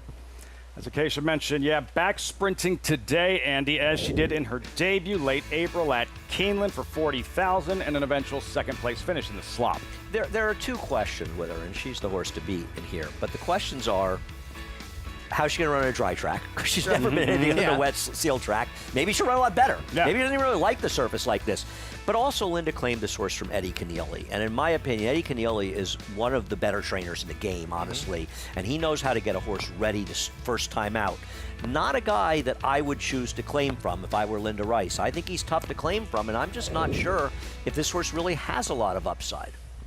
Well, I think the fact that she's in for 20 after being claimed for 40 kind of just speaks to exactly what you're talking about. And also, you got to take the last race. It was a 1 3/16 in the mud with a grain of salt. It was a 4-horse field off the turf. She got a decent buyer figure. It was a pretty hungry race. Yeah, she's a better horse probably going shorter in this race, and she's probably the horse to beat. But there's a couple of sort of fuzzies in here. One that I like is Candy is Dandy. The other one is Lady McSparkles, right? Both of them finished well back in their dirt starts. And now they're both taking money, and they're both dropping precipitously. I like Candy is Dandy, who did a lot more running in that race with a bit of a trip. But I think Lady McSparkles is a little dangerous as well. And don't forget, Ray Handel had a huge meet up here last summer. Yeah, he did. You know who else had a huge meet last summer? That guy, the one on the left. He had a pretty good year too, as I recall. Record breaking in terms of stakes for a single season. He broke for graded stakes, just stakes period. Arad Ortiz, Jerry Bailey record, 7 Grade 1 wins and overall stakes races for a single season at the traditional summer meet at Saratoga. For some people, 7 Grade 1s in a career would be huge. I mean, just to get put in proper context, what has impressed me is that he hasn't missed a beat, right? He's trying to defend his Eclipse Award-winning year, and he's got another bear of a schedule, traveling, trying to find the Derby horses, the good horses. He must rack up more frequent files than anybody right now, as far as the riders are concerned. And he's arguing having a better year this year than last year. Raising the bar, and like Chad Brown, this comes up when you almost become a victim of your own success in terms of expectation, Andy, as you reference, like what Flavien Prat is doing right now in this Belmont at the Big A meet, which again, this 4th of July Racing Festival is considered part of. And also, Irad Ortiz, it's like getting into a race against a guy that already has established himself as the best sprinter in the world and having to beat him. And the fact that he goes toe-to-toe with Irad and they're putting up these kind of numbers is really a credit to him. And an even bigger credit, he was in a comfort zone in California. He's going to ride the best horse 7-8 times a day in races that are going to feature 5- and 6-horse fields. And he said, no, I'm going to challenge myself. If I want to be a champion, I got to go face the champions. Pop quiz, 2 jockeys won multiple Grade 1 races last summer at Saratoga. Flavien Prat, who was the other? Tyler Gaffleone. You're so annoying. Who, in many ways, I thought people at home have no idea. I'm much more annoying than you think I am. So who, by the way, was supposed to start riding at Ellis Park today, but he's postponed a week. He felt he just needed more time to get ready off the injury, and that's a real credit to him. I didn't give him a chance in hell with that one. Well, most of the time it's agent speak.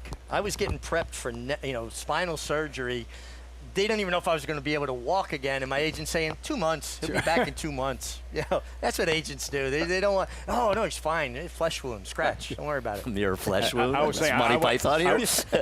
I didn't give you a chance to come up with that. I'm impressed. Yeah. Well, I knew it, but he just jumped me.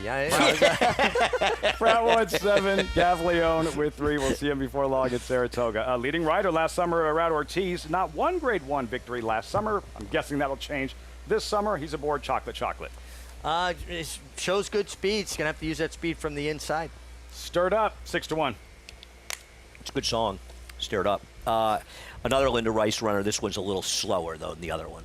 All the changes, Acacia reference with a Lady McSparkles and Christopher Elliott. Well, and I think the drop in class is the thing here. And she chased, I thought, was a very fast pace for going 7/8 first time out. Number 5, going for Glory, a 12-race maiden. Had a lot of chances and would have to get at least back to her fastest race to have any chance. Number 6, Candy is Dandy, Dylan Davis in the saddle. I think she's very interesting. Going back to, I watched her debut, and she was very green that day, and she actually showed some run. I always look for an 1/8 of a mile someplace in a race to see if a horse shows some run. That's why I like her. Favorite, Ragtime Sizzle, Linda Rice, Jose Ortiz. I have nothing against her as the favorite in here, but what I would say is if any horse like the 4, the 6, and maybe even the 8 step forward, they could easily beat her. What do you do with Unwoke? Were you talking about the layoff, now the class drop, but Flavien Prat sees fit to ride. Yeah, he rides her. He rode her in a maiden allowance race last December. She didn't run terrible. She has a tendency not to break particularly well. Maybe the outside post helps her. I think that's the most telling part, though, Lafitte. The fact that Pratt picks up the mount here.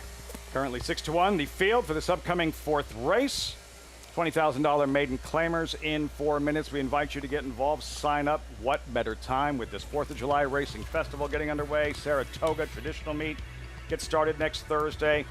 Go to NyraBets.com. You're going to use that promo code bonus200. Enjoy betting on over 300 tracks around the world and start winning today. Join now, NyraBets.com. Another look at Chocolate and Arad Ortiz. This was her most recent, mid-May. Aqueduct flashing her tactical speed here. Andy in the mix, turning for home, and in the end, going to come about a neck shy. Yeah, I don't like her chances today. Amelia Green, I think it's more important almost to talk about this filly's trainer than it is the horse. She had her chance to win this day, and she just came up a bit short. And I just prefer others. I think this is a better, I think the favorite is a more likely winner. Now, she's 4-1. If you like her, you should bet her. But we should talk about Amelia Green, Richie. If you're somebody watching today and you just haven't been following as much as New York, if you have been, you know who she is. She was an assistant trainer for Todd Pletcher that went out on her own, I think, late last year and has made an immediate impact. Her horses have run incredibly well. And she's somebody I think you'll hear from during the meet here in Saratoga. But whether or not you like this horse is another story. No, she does a terrific job. Our horses look great. I think this filly's got a tough road to hoe here because post-1 speed and there's other speed. I think she's going to be involved. And you come off a race like that where you go down deep into the well, you give all of yourself, and you come up a neck short. A lot of times horses will regress off of a losing effort like that. That Wayne Lukas coaching tree that will go on for generations from Lukas, Pletcher, Amelia Green. Candy is Dandy, your top selection at a big number, now 9-1, Andy. Yeah, I'll expand a little on what Richie was hinting at. She's hiding a little behind the tree there.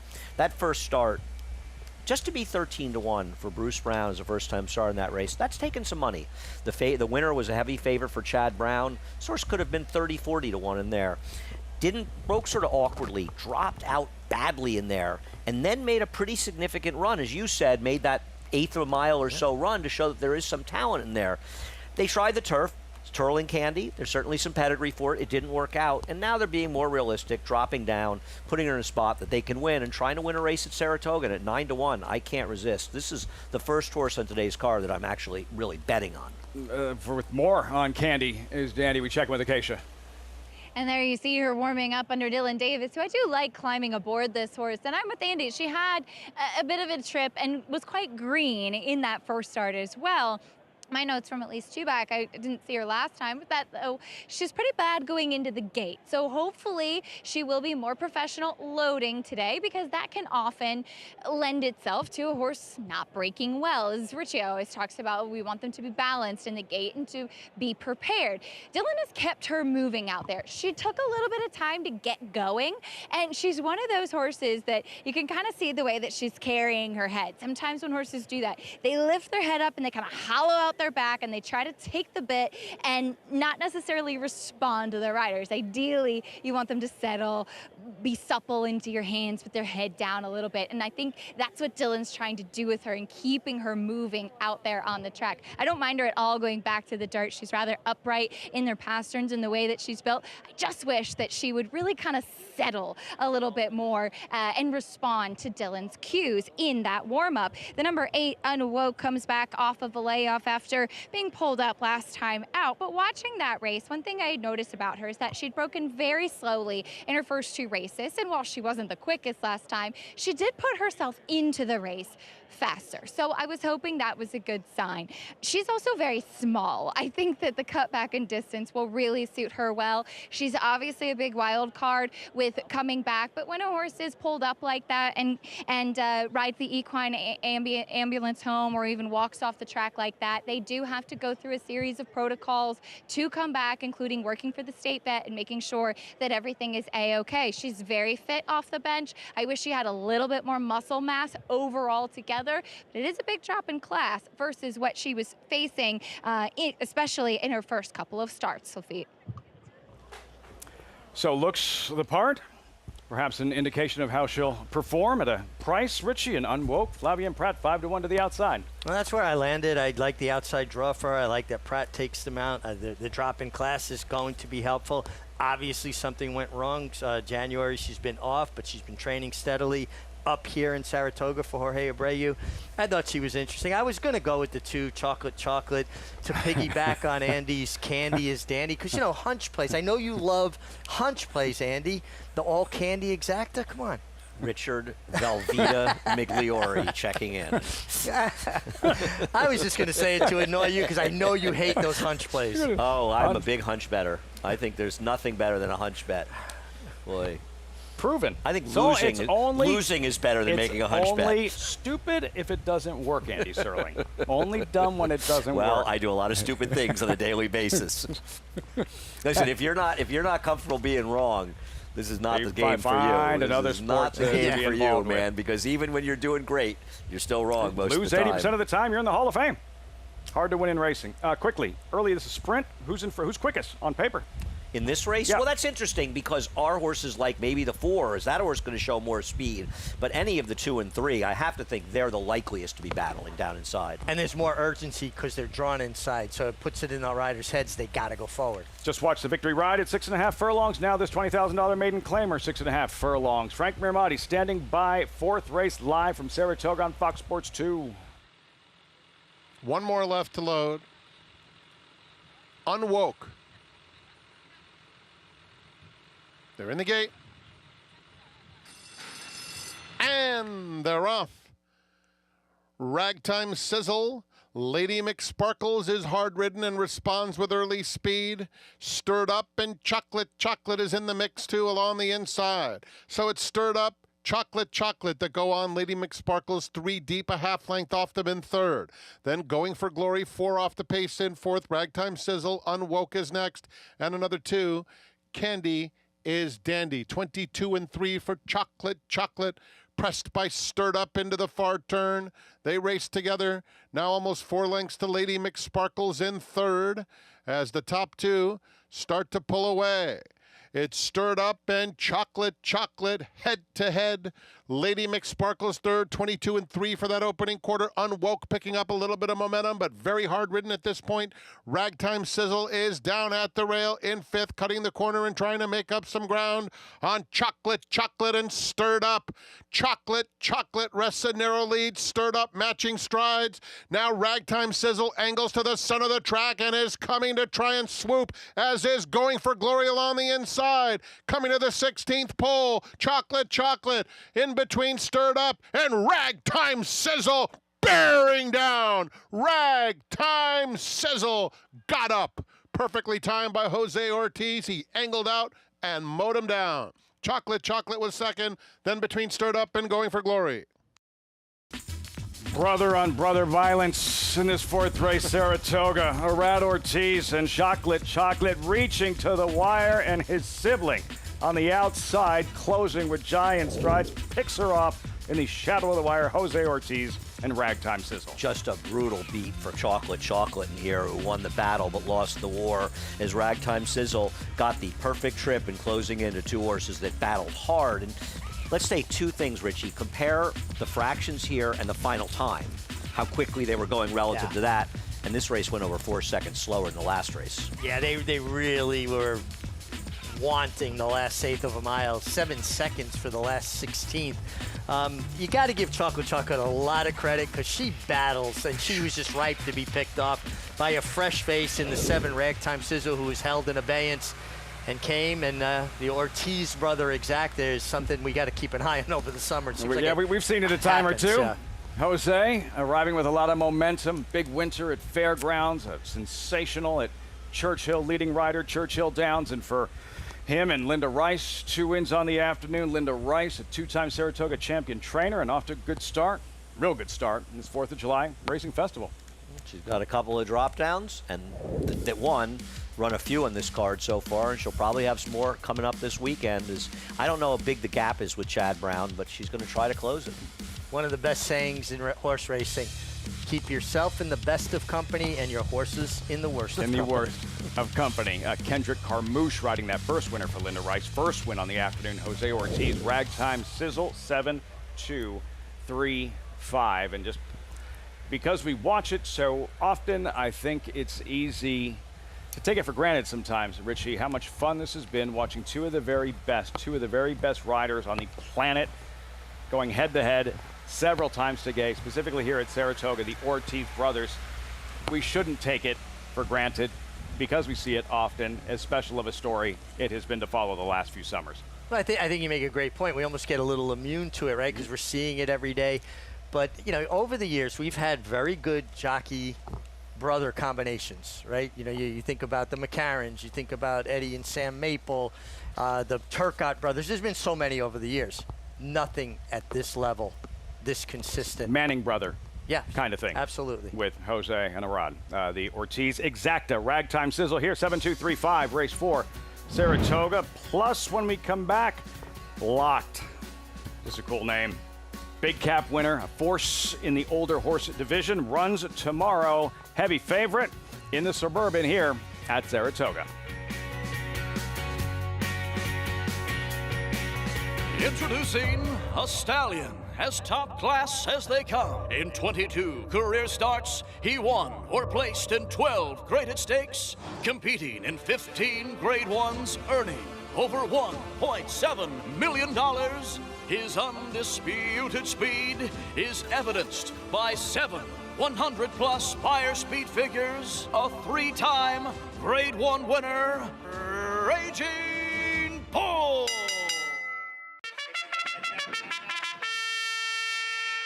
Monmouth Park's summer season rolls on with live racing action every Friday to Sunday.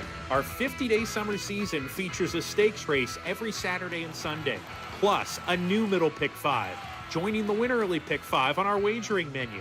With growing pools and field sizes, Monmouth Park is summer's best bet. Joining us on site, lock in your odds with fixed odds wagering at Monmouth Park Racetrack. McMahon of Saratoga Thoroughbreds, proudly standing 4-time champion New York sire Central Banker, sire of multiple stakes winner Bank Frenzy. Now Bank Frenzy means business and he'll win the Haynesfield. Also standing Salamini, sire of Grade 2 winner Winstock, and 7-time stake horse Doc Sullivan. Doc Sullivan dominates to Mike Lee. And Provocateur, the only Grade 1 son of Into Mischief standing in New York, half-brother to Wood Memorial winner Rodriguez. At McMahon of Saratoga Thoroughbreds, New York stallions that deliver. Adelphi Racing Club offers the unparalleled excitement of owning thoroughbred racehorses at a fraction of the cost. We're not just a syndicate, and our members aren't just investors. We are partners. Our New York-based high-performing equine athletes, trainers, and jockeys compete and win at the highest level circuits. Contact us online to get a taste of the Adelphi difference and come hang with us this Saratoga meet.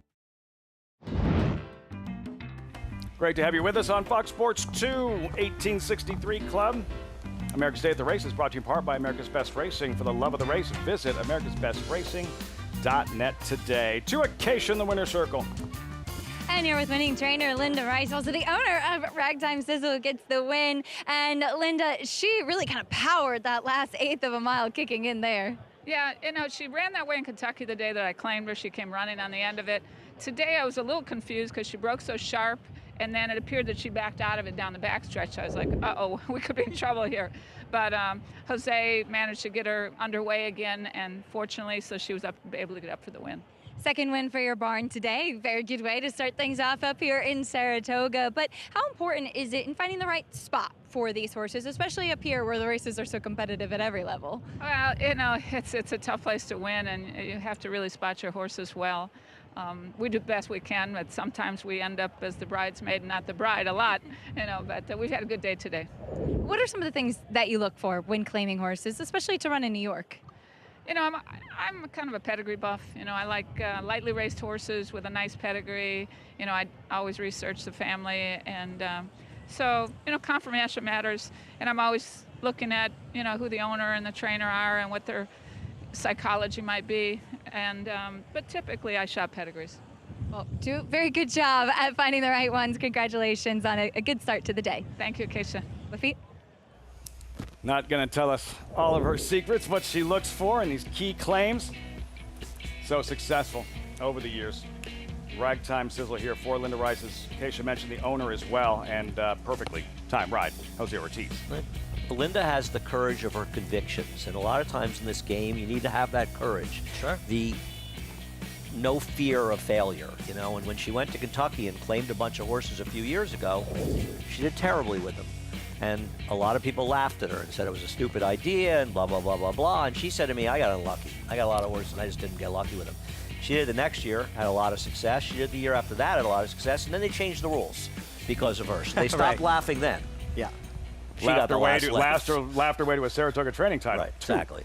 Yeah. 2 wins on the afternoon thus far for Linda Rice. We march forward. Race number 5 coming up next here. We'll see the field, updated odds, $32,000 claiming sprint. 3-year-old fillies.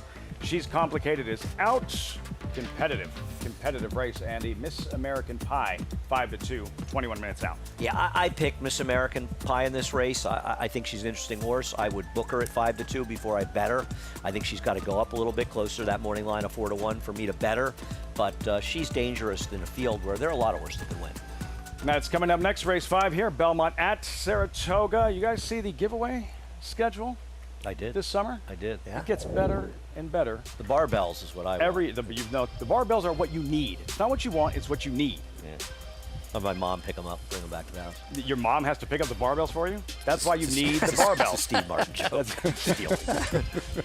You see, and yeah, are we starting? We're going to do this? Oh boy, here we go. I'm still taking mine out of the package. Hold on. You failed that test, didn't you? Yeah, I got it. Tomorrow. That is a terrible look on you. Most things are. Not bad. This kind of has a Jose Ortiz goggle feel. Yeah, they do use right? these kind of, like for the turf, The they real put those kind of goggles on, yeah. Not the I'm Solo and in Love goggles, look. Those we're giving those away next year, I think. Rendered ineffective. I'll sign these for someone and give them to them. Really? That's very big of you. I'm not a sunglass guy. I squint. Well, I have actual sunglasses. These turn. Right. See. I like them nicely. They're I cool. like it. A new idea. And yeah, new idea. Something new, something different. And fans love the giveaways. I think we'll be walking around town seeing a lot of people sporting these. That's tomorrow, right here at Saratoga, all part of the 4th of July Racing Festival. $1 hot dogs, top class racing included. The Suburban, presented by Suburban. 1.25 miles, classic racing distance. Field, morning line odds, $400,000 purse. Andy Luck, 8-5 on the morning line. Big cap winner. What are you expecting in the Suburban? I don't know, and I picked them. but I have my reservations. This is, to me, a very pivotal race for a horse that has a possibility of being one of the best, if not the best, older horses in the country. And if he runs this performance, the 1.25 miles at Santa Anita, he's going to blow this field away. Having said that, his performance in the Alley Sheba was bad. Now, I know they were coming home pretty quickly, and et cetera, et cetera.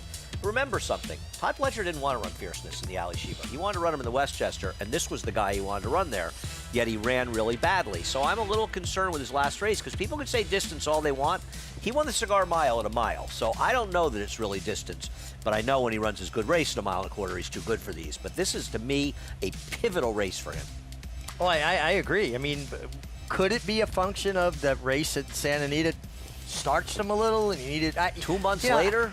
Yeah, I'm with you. I mean, I'm just reaching because you know what he's capable of, and he just didn't show that last time in the Alley Sheba. Yeah, I don't know. You know, listen, I've become a big fan. I'm rooting for the Eclipse horses after the way they've campaigned journalism, and I think they've been great for the game. You know, the way they ran all 3 Triple Crown races, they showed no fear. So in a way, I'm sort of rooting for them to win with all their horses because of that. And I like Locked as a horse. He's really good. You know, people forget he could have been one of the best 3-year-olds in the country last year.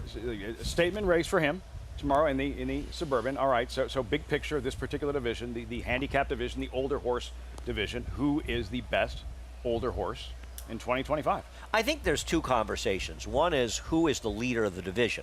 Mindframe is the leader of the division right now. He's won 2 grade 1s. He's beaten very good horses, and he's an extraordinarily good horse in himself. So he leads the division now. The question is, are some of his rivals, be it Fierceness or Sierra Leone, do you think as the year progresses, they can beat him? Can they? Perhaps all 3 are going to meet in the Whitney. I believe when the year is over, Sierra Leone will prove the best of the older horses in this division. I know people like to criticize him. He doesn't win and all these things, and there's some fairness to that. But his performance in the Foster this weekend was remarkable. There was absolutely no pace. Basically, they ran around the track together. He didn't break. He was forced to make an early move in there, and he kept sustaining that run. I believe that Sierra Leone will get a faster pace in the Whitney. He will beat his rivals in that race and go on to become the best older horse. Whether horse of the year or not depends on horses like Sovereignty and journalism. But I believe in Sierra Leone. I've lost no confidence in him. And that was a statement race for him based on his first start. No question about it. Yes. I agree. He didn't get pace. Not an ideal trip last time in the Foster. But he troubles me, Sierra Leone, because he makes runs and he got with the group, and then it felt like he almost idled with the group and then kind of came on again. I didn't see him just staying on steadily the entire way. Thought at the top of the lane it looked like, okay, he's going to run by them, but obviously horses had something else. And then didn't it seem like he kind of idled there for a 1/16 of a mile and then started running again? I feel like sometimes he's a bit herd-bound, and he runs on top of horses, and he leans on them, and he doesn't want to really assert himself. He hasn't leaned on horses since No, I'm not saying look in. I'm just saying that he Belmont. gets next to them, and he's content to be next to them. I disagree. I hear what you're saying, and I respect your opinion. My feeling is he had to make a ridiculous early move. He didn't get to be in his comfort zone. I agree Imagine about the pace trip. is honest. It doesn't even have to be blazing. It could just be honest, and he gets to run his race. I believe he'll run him down. The good news is we're going to find out, hopefully, in the Whitney. The race that got him 3-year-old champion last year was the Breeders' Cup Classic, and he got a blistering pace. For me, it's Fierceness, because he's shown brilliance at times, and I like to see that brilliance, and I think when he runs his A race, he's the best horse. So no faith lost based on the results of the Met Mile with Fierceness. Well, you know, one thing that I've seen, there are a lot of horses that run poorly, and I don't know why. And maybe I'm seeing something that's, an apparition, right? Out of that Wilson Chute. And I think he just ran kind of an even race. And the horse that beat him, Doug O'Neill's horse, Raging Torrent, is a good horse, too. He is a very good horse, and he's one of the best older horses in the country. I'm concerned with him. I have the same reservations with him that I do with Locked. I don't like that he ran badly in that race. I don't think we've seen enough races out of the chute to make the determination, fair or unfair. Fierceness is terrific, and the one thing that he has over Sierra Leone is he can make his own trips. Tactical, And he's learned to rate, and he's learned to be, if he runs as well as he did in the Alley Sheba, he is going to be a force to be handled with. It'll be interesting to see what he does in his next race, because another sort of pivotal race for all of these horses, except Mindframe, who has just delivered. I'm a big Mindframe fan. I think he's really good, but I think in a more fairly run race, Sierra Leone can beat him. But it won't be easy to beat whoever wins that race deserves it. I hope they all show up, That'd be because great. it's going to be a Whitney for the ages. The first Saturday in August at the August place to be. Right now, the July place to be in this 4th of July racing festival. So our coverage continues, and much more on this first day of the 4th of July racing festival, and much more on the life and career of Dwayne Lukas, a true legend, lost a few days ago, and his legacy, generations of trainers, success at the highest level, and it all started with the coach.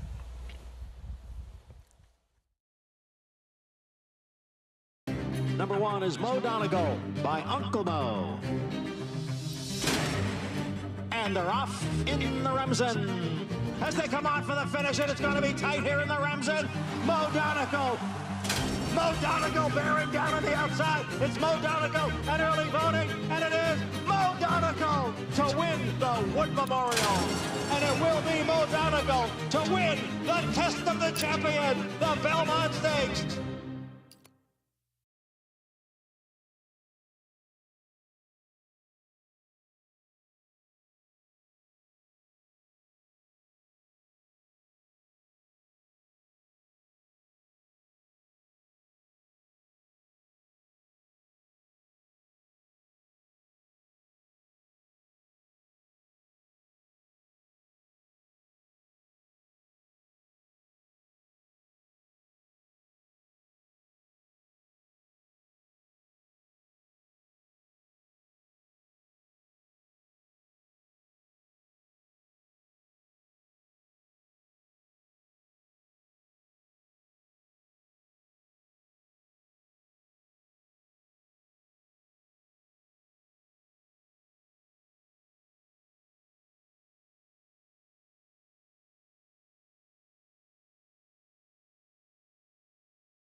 I never hired anybody that I didn't think would eventually want to go out on his own. I didn't know how long they would stay. I was hoping they would stay a while, and they did. Todd was there, I think, 12 years, Dallas Stewart, 14, Mike Maker, 14 years. Every one of those guys I hired, I thought will eventually come to me and say, I want to try it on my own. And then I told them, I'm going to make you better than you want to be.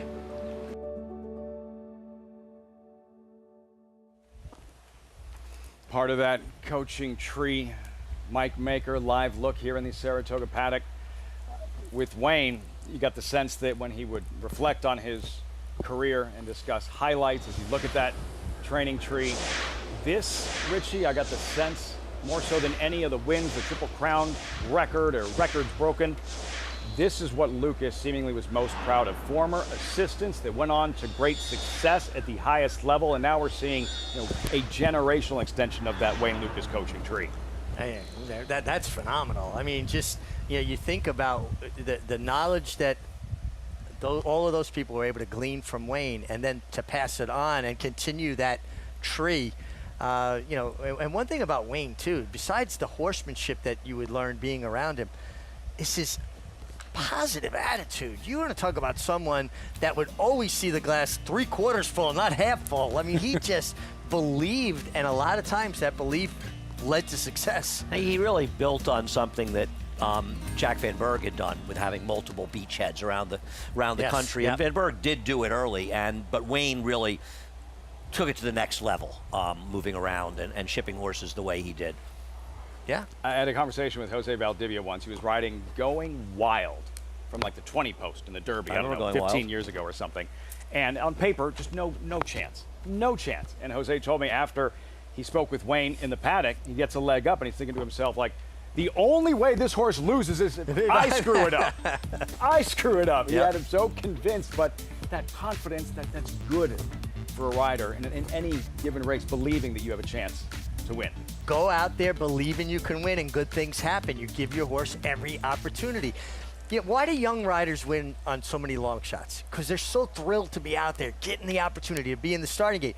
Older riders, after you've been beat up a little bit, injured a couple times, worked really hard, you start getting tired. You get worn down. And you instead of looking at it like, oh, man, great, I ride this horse. Why'd my agent put me on this horse? This horse has got no shot. And then the horse has no shot. Well, fortunately for you, you were really never injured in your career, so you didn't really have that problem. We check in with Acacia 8 minutes out in this paddock report for the 5th here at Saratoga. Acacia. It will start down to the rail with the one Sassy Shenanigans, trained by Mike Maker, of course, a former disciple of Wayne Lukas, and that incredible coaching tree. And this is a horse that is getting a big drop in class. And while she has races 2 and 3 back that would make her exceptionally competitive in here, I am a bit concerned about last time out. She didn't break that quickly, and then she was kind of chasing and had absolutely nothing late in the race there. She is a horse that looks fantastic. She's strong, she's fit, she's forward. She kind of puffed up and filled herself up once they put the tack on. Maybe the drop in class is just what the doctor ordered, and maybe as the time went on in New York, those races became a little bit more competitive versus the winter races. But I am a bit concerned about her and need to see her do it and show that race last time out was just kind of a one-off. Now the number 7, Miss American Pie, is also getting a drop in class, but it does feel like a logical drop in class for her because she's a horse that broke her maiden in the winter. And while, yes, she, as Andy can expound on, certainly ran, I think, against the track and probably against her preferred running style as well, because she stumbled a bit at the start that day. She's a high energy type of filly. She's been accompanied by the pony throughout in here. She hasn't done anything naughty, but she's kind of been bubbling beneath the surface and was pretty revved up when paddock schooling the other day here as well. I think she's going back to her preferred surface, and she's a horse that is just making the logical drop in class. Looks like this is the right spot for her, and she certainly stacks up favorably against her competition, and I hope will be able to get into the race a little bit more and put herself in the right spot early. Miss American Pie, contender 7-2. Dylan Davis, that breakthrough summer last season, Saratoga, and a trajectory-changing summer at Saratoga for Davis. Here's a question for you, Richie. Is there a little more pressure on him this summer because he's getting more high-profile mounts, and he had that great meet last year? Now, he's continuing to ride extremely well. I'm not in any way knocking him, but you wonder if coming up here, it's not as easy as last year in the sense that he might feel like he has to live up to that. Certain amount of expectation. I think that's what's helped Dylan coming up here last year was that he didn't come from Belmont here. Riding a 1.5 mile track is different, and you've got to adjust to the 1.5 mile track. It started right away. Remember opening day with the Queen's MG in the Schuylerville at 44-1. He rode fantastic here last summer. You know, sometimes it gets lost because of how many good riders are here, but he was great. Aboard Miss American Pie, we'll see him in the post parade. There's Sassy Shenanigans, and Luis Saez takes over. Class drop. A dangerous player. You have to decide what price you want to take. Her last race was awful. Her prior two, tough to beat. Moongate back sprinting this afternoon. Yeah, turning back in distance, dropping in class. Still feels like she's got to get a bit faster. Cedia Cat. Picture it, Javier Castellano. Listen, her dirt races put her within hailing distance, and she has speed. She's not impossible here, and I know Acacia likes her. Lollipops, 11-1, Ricardo Santana. Yeah, broke her maiden for 30, and now she's in for 32 against winners. It's a tough jump. Last Mango, favorite 7-5. First 4 races, little feast or famine. The real difference with her last time out was Irad Ortiz getting her in the game, which I think he'll try to do again today, and her last race was absolutely good enough to win here. Dylan Davis, Miss American Pie, back to dirt. She's drifting up, so perhaps I can take the price on her. Keisha was talking about some of my thoughts. I think she was a bit against the track when she broke her maiden, and I like her today. And to the outside, long shot, Royal Event. Been a minute since she's been on fast ground. Yeah, but her fast track races, excuse me, were okay. She was in decent form, late winter. Feels like she's gone a little bit sideways, although maybe it has to do with catching off racetracks. Siblings to break side by side. Dylan on Miss American Pie. Katie on Royal Event. For our viewers watching on Fox Sports 2, it's not the only place you can catch us. Saratoga Live or America's Day at the Races. Get in the game with NyraBet's YouTube channel. Tune in to race previews, full card analysis, and betting tutorials from tracks around the world. Subscribe now and bet with confidence at youtube.com/NyraBets. Miss American Pie, there she is, your top selection, Andy Serling. Yeah, I'm hoping that Dylan can get in sort of a reasonable stalking spot. She obviously ran badly at her last dirt start, and I'm hoping it's a bit of an aberration for her. Her maiden win, I thought, was much better than the 58 buyer suggests, because speed was very good this day, and she really ran down a loose speed forever to go, and what I think was a slightly better race than that 58 suggests. I believe it's not a negative drop. I just think, Richie, they're running her where she belongs. Doesn't look like she's going to get there. No, this was she exploded at the end. As you'll see at the end, Manny basically eases up on her in the last 30 yards. Not saying she could have got faster. I'm just saying she goes rolling by. Yeah, and I agree with Lafitte. We're watching. I go, do we have the right replay for a split second? And then she came and got me. And look how easy. Yeah. But you know what? It's interesting, too. Just getting an easier company. Horses are able to get into their stride easier than facing tougher horses. So therefore they use themselves more efficiently, they breathe better, and overall you'll get a better effort when horses drop in class. Yeah. 7-2, then the favorite, Last Mango, Rod Ortiz in the saddle, and her latest at Aqueduct. Showing speed, top of the stretch, shrugs off all challengers, Andy, and wins going away. I don't know how you can look at it and not say it was the change of riders that made the difference in this race, because she was running at a lower level. It's not like she was making a big drop in class, and the way Irad rode her was to get her in the game, as opposed to her prior rider, who is not the most aggressive rider and often lets horses fall back in races. Irad knows he's not going to win doing that, and that's not how you win sprints in the dirt for the most part. He got her in the game, and she was dominant. He's back aboard today. The competition's a bit tougher today, but still, that effort's good enough to win here. Well, that would be my question. That was the non-winners of 2 for 17.5 in a lifetime, right? So this is tougher. Any concern about that, even though she's gotten good figure last time? You know, my concern is sort of the concept of that last time was the time for her. You know, like you say, an easier field. This race has more questions. If Sassy Shenanigans can find her form from 2 and 3 back, she may be a better horse. Sita Cat's a little bit interesting. A horse that could be forward. We'll see how much pressure Lollipop's in there. And Miss American Pie as well. I don't think it's a huge jump because there's a real question mark with the 1. I think the whole, a lot of what's going on in this race revolves around the 1 Sassy Shenanigans, because I believe if she runs her races 2 and 3 back, she's probably going to win this race. If she runs her last race, she's going to finish last. So who shows up today? No, that's Sassy Shenanigans, Acacia. But Last Mango, what are you observing pre-race? Well, I wanted to reserve judgment for her until I saw her warming up, because she's a horse that took a lot of money last time out, yes, with the presence of Irad Ortiz aboard, but she also broke so much better than she had previously. She'd had trouble getting out of the gate, and she'd left herself a lot to do. And last time, Irad had given her a big warm-up. She'd been moving well, and today, he's done the same. He's kept her moving, and she's gotten sharper out on the track. I do wish she had been using herself a little bit more behind, and there she goes. Now she's moving forward, and I think the fact that he's kept her moving is a good sign and speaks to his intention again that he does really want to get her into the race, because we've seen that when she breaks better, no, it's not going to be on top, it's not going to be a lot of early speed, but when she's able to be a little bit more involved in contact with the field, she clearly can run better. She looks strong coming in here off the new claim, and I agree with Andy. I don't think it's such a step up, and physically she matches up favorably with her competition. I'm going to take a bit of a shot though with the 3 Sita Cat, who I think is going back to doing what she wants to do, and that's sprinting on the dirt. She was claimed 2 starts back, winning a similar condition to what Last Mango had done, and while she did wire the field that day, I thought she was incredibly game in the stretch, holding on and digging in and holding off foes inside and out. Then she steps up against far tougher company, and on the turf as well. And I know that she's run okay on the grass, but her 2 dirt races, I think, are certainly strong and strong enough to make her a major player in here. And I think her form's dirtied up a little bit.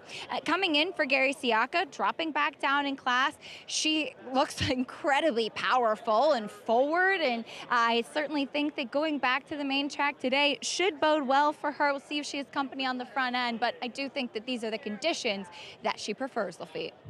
7-1, Acacia's top selection here, Cedar Cat and Javier Castellano. I think win or lose, she's found the right price horse in this race to take a shot with. This horse also could be the speed, depending on what Lollipops does, though Ricardo Santana usually a pretty aggressive rider, not that Javier can't be. Sure. Sassy Shenanigans, Richie. Yeah, I just, I'm going to put a line through the last race and hope she gets back to her truer form, which I thought was previous to that. And she was beaten last time, but I felt like there was a point where Jose Ortiz said, okay, she's beat and kind of wrapped up. Maybe she got beat a little further than she needed to. That's fair. Pace? The 3 and 4 are supposed to be the 2, and it'll be interesting to see how close Irad is on Last Mango and Dylan on Miss American Pie. Filing in, 5th race, Belmont at Saratoga.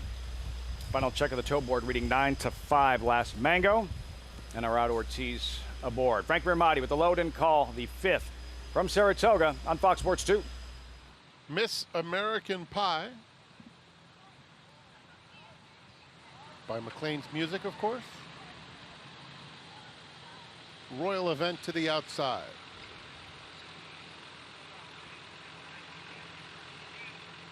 They're in the gate. And they're off. A bit of a stutter step for Miss American Pie, who is suddenly at the back of the field. Royal Event is the first one out of there, immediately headed by Moongate. Moongate takes the lead. Now Lollipops takes second. Those two go on. And Sassy Shenanigans is very eager along the inside third. Royal Event broke on top. Now 4th. Miss American Pie 5 off the pace in 5th. The 2 trailers, Cedar Cat and Last Mango, is at the back of the field. They zipped an opening quarter in 22 seconds flat. And Moongate is the boss into the far turn. 2-length lead. Lollipop second. Sassy Shenanigans rides the rail in 3rd, 4 lengths off the lead.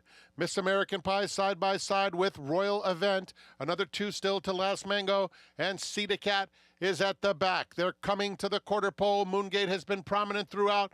The half in a crisp 45 seconds flat. Moongate turns for home in front. Sassy Shenanigans angles to the outside of Lollipops. These 3 come to dispute it in the final 1/8 of a mile, and Last Mango is starting to pick up ground in the center of the racetrack. Final furlong, Moongate 3-length lead. Last Mango in the middle of the racetrack, and Lollipops, both of whom have a lot of work to catch. Moongate looking for the wire now. Last Mango, second best. Moongate takes them all the way. Last Mango second. Sassy Shenanigans finished 3rd in front of Lollipops. Opens up a big lead, creates that separation, and able to hold on. Moongate and Christopher Elliott in the 5th at Saratoga. And one of the reasons we've seen Christopher Elliott do as well as he has over the last year is he's an aggressive rider. That was an extraordinarily fast pace, especially when you compare it to the last race we ran here. Yep. They even went faster, I believe, in the first quarter than they did in the stake today. Now, I think we're starting to see that making up ground is not easy on this track, and it's making speed look good. The 5 got the pace to run into and just came a little bit short, but this was some effort, Richie. Yeah, this was some effort, and that's one of the things that Christopher Elliott has been successful doing, being aggressive, but he's also really improved. He's gotten physically a lot stronger than when he first came to New York, and it's a moment, Lafitte, when young riders start to see the race. And a couple months ago, I could see he was really seeing the race. What you could see on the stretch, that pace starting to take its toll. A lot of horses kind of going sideways and getting fatigued, Richie. And what about the start? What happened with number 3, Cedar Cat, and number 7, Miss American Pie? Yeah, it just looks like they lost their footing a bit at the start. They weren't dramatic stumbles, but it certainly cost them position, particularly when the 2 Moongate flowed to that empty space that Cedar Cat left when she didn't break very sharply. To be honest, neither of them ran. They didn't have great starts, but they didn't run it here. And this horse ran. I mean, I think, sometimes you get this feeling it's a big speed track. I don't think it's a speed track. I think it's hindering closers. I think horses are having trouble running from behind in this track, and it's making the speeds look better. Can you expand on that a little bit, the difference? You know, when you have a track that has a bias, you'll see the speed figures for the winning horses, the horses took advantage of the bias, get much bigger. You see it in wet tracks, right? You see it in situations like that. We've seen crazy numbers. Rock and Roll, I think, ran a 121 for Belmont, and he was probably about a 95 Beyer horse. Whereas a few years ago, this seemed to be the case, 2 years ago, I think in Saratoga, where I felt like it was a big speed track. And then I started looking. None of the horses that were winning on the front end were running better than their races on fair tracks. Right. What it was the closers were running much worse than their normal numbers because they were having trouble, whether it's running through kickback, the track's a little bit heavy. And keep in mind, we've just really started racing, so the track has to settle a little more. I think you'll see it changing in time, but I think you have to look at speed figures to judge are horses being helped by the racetrack or perhaps hindered. Well, and to just expound on what you're saying with the kickback, look at the riders. Everybody's looking to get out to the clear, like their horses are not running through it. And for years, the inner track at Aqueduct had the reputation of being a speed track. It was more that they wouldn't run through the kickback on the inner track, so you needed to get your position going forward so they weren't getting inundated and discouraged. Especially in the winter when it's cold out and there's picking up some clods and things. Salt Obviously not the case now. And I think perhaps as a track, as it settles as we go forward, hopefully it'll get fairer. No such issues for Moongate this afternoon. Fast early, able to hold on late. Christopher Elliott teaming up with Arnold Delacroix. Moongate Race 5. Up next here at Saratoga, 2-year-old fillies Iron Orchard on her way over. Highly regarded. What will she do in her debut? You'll find out next on America's Day at the Races.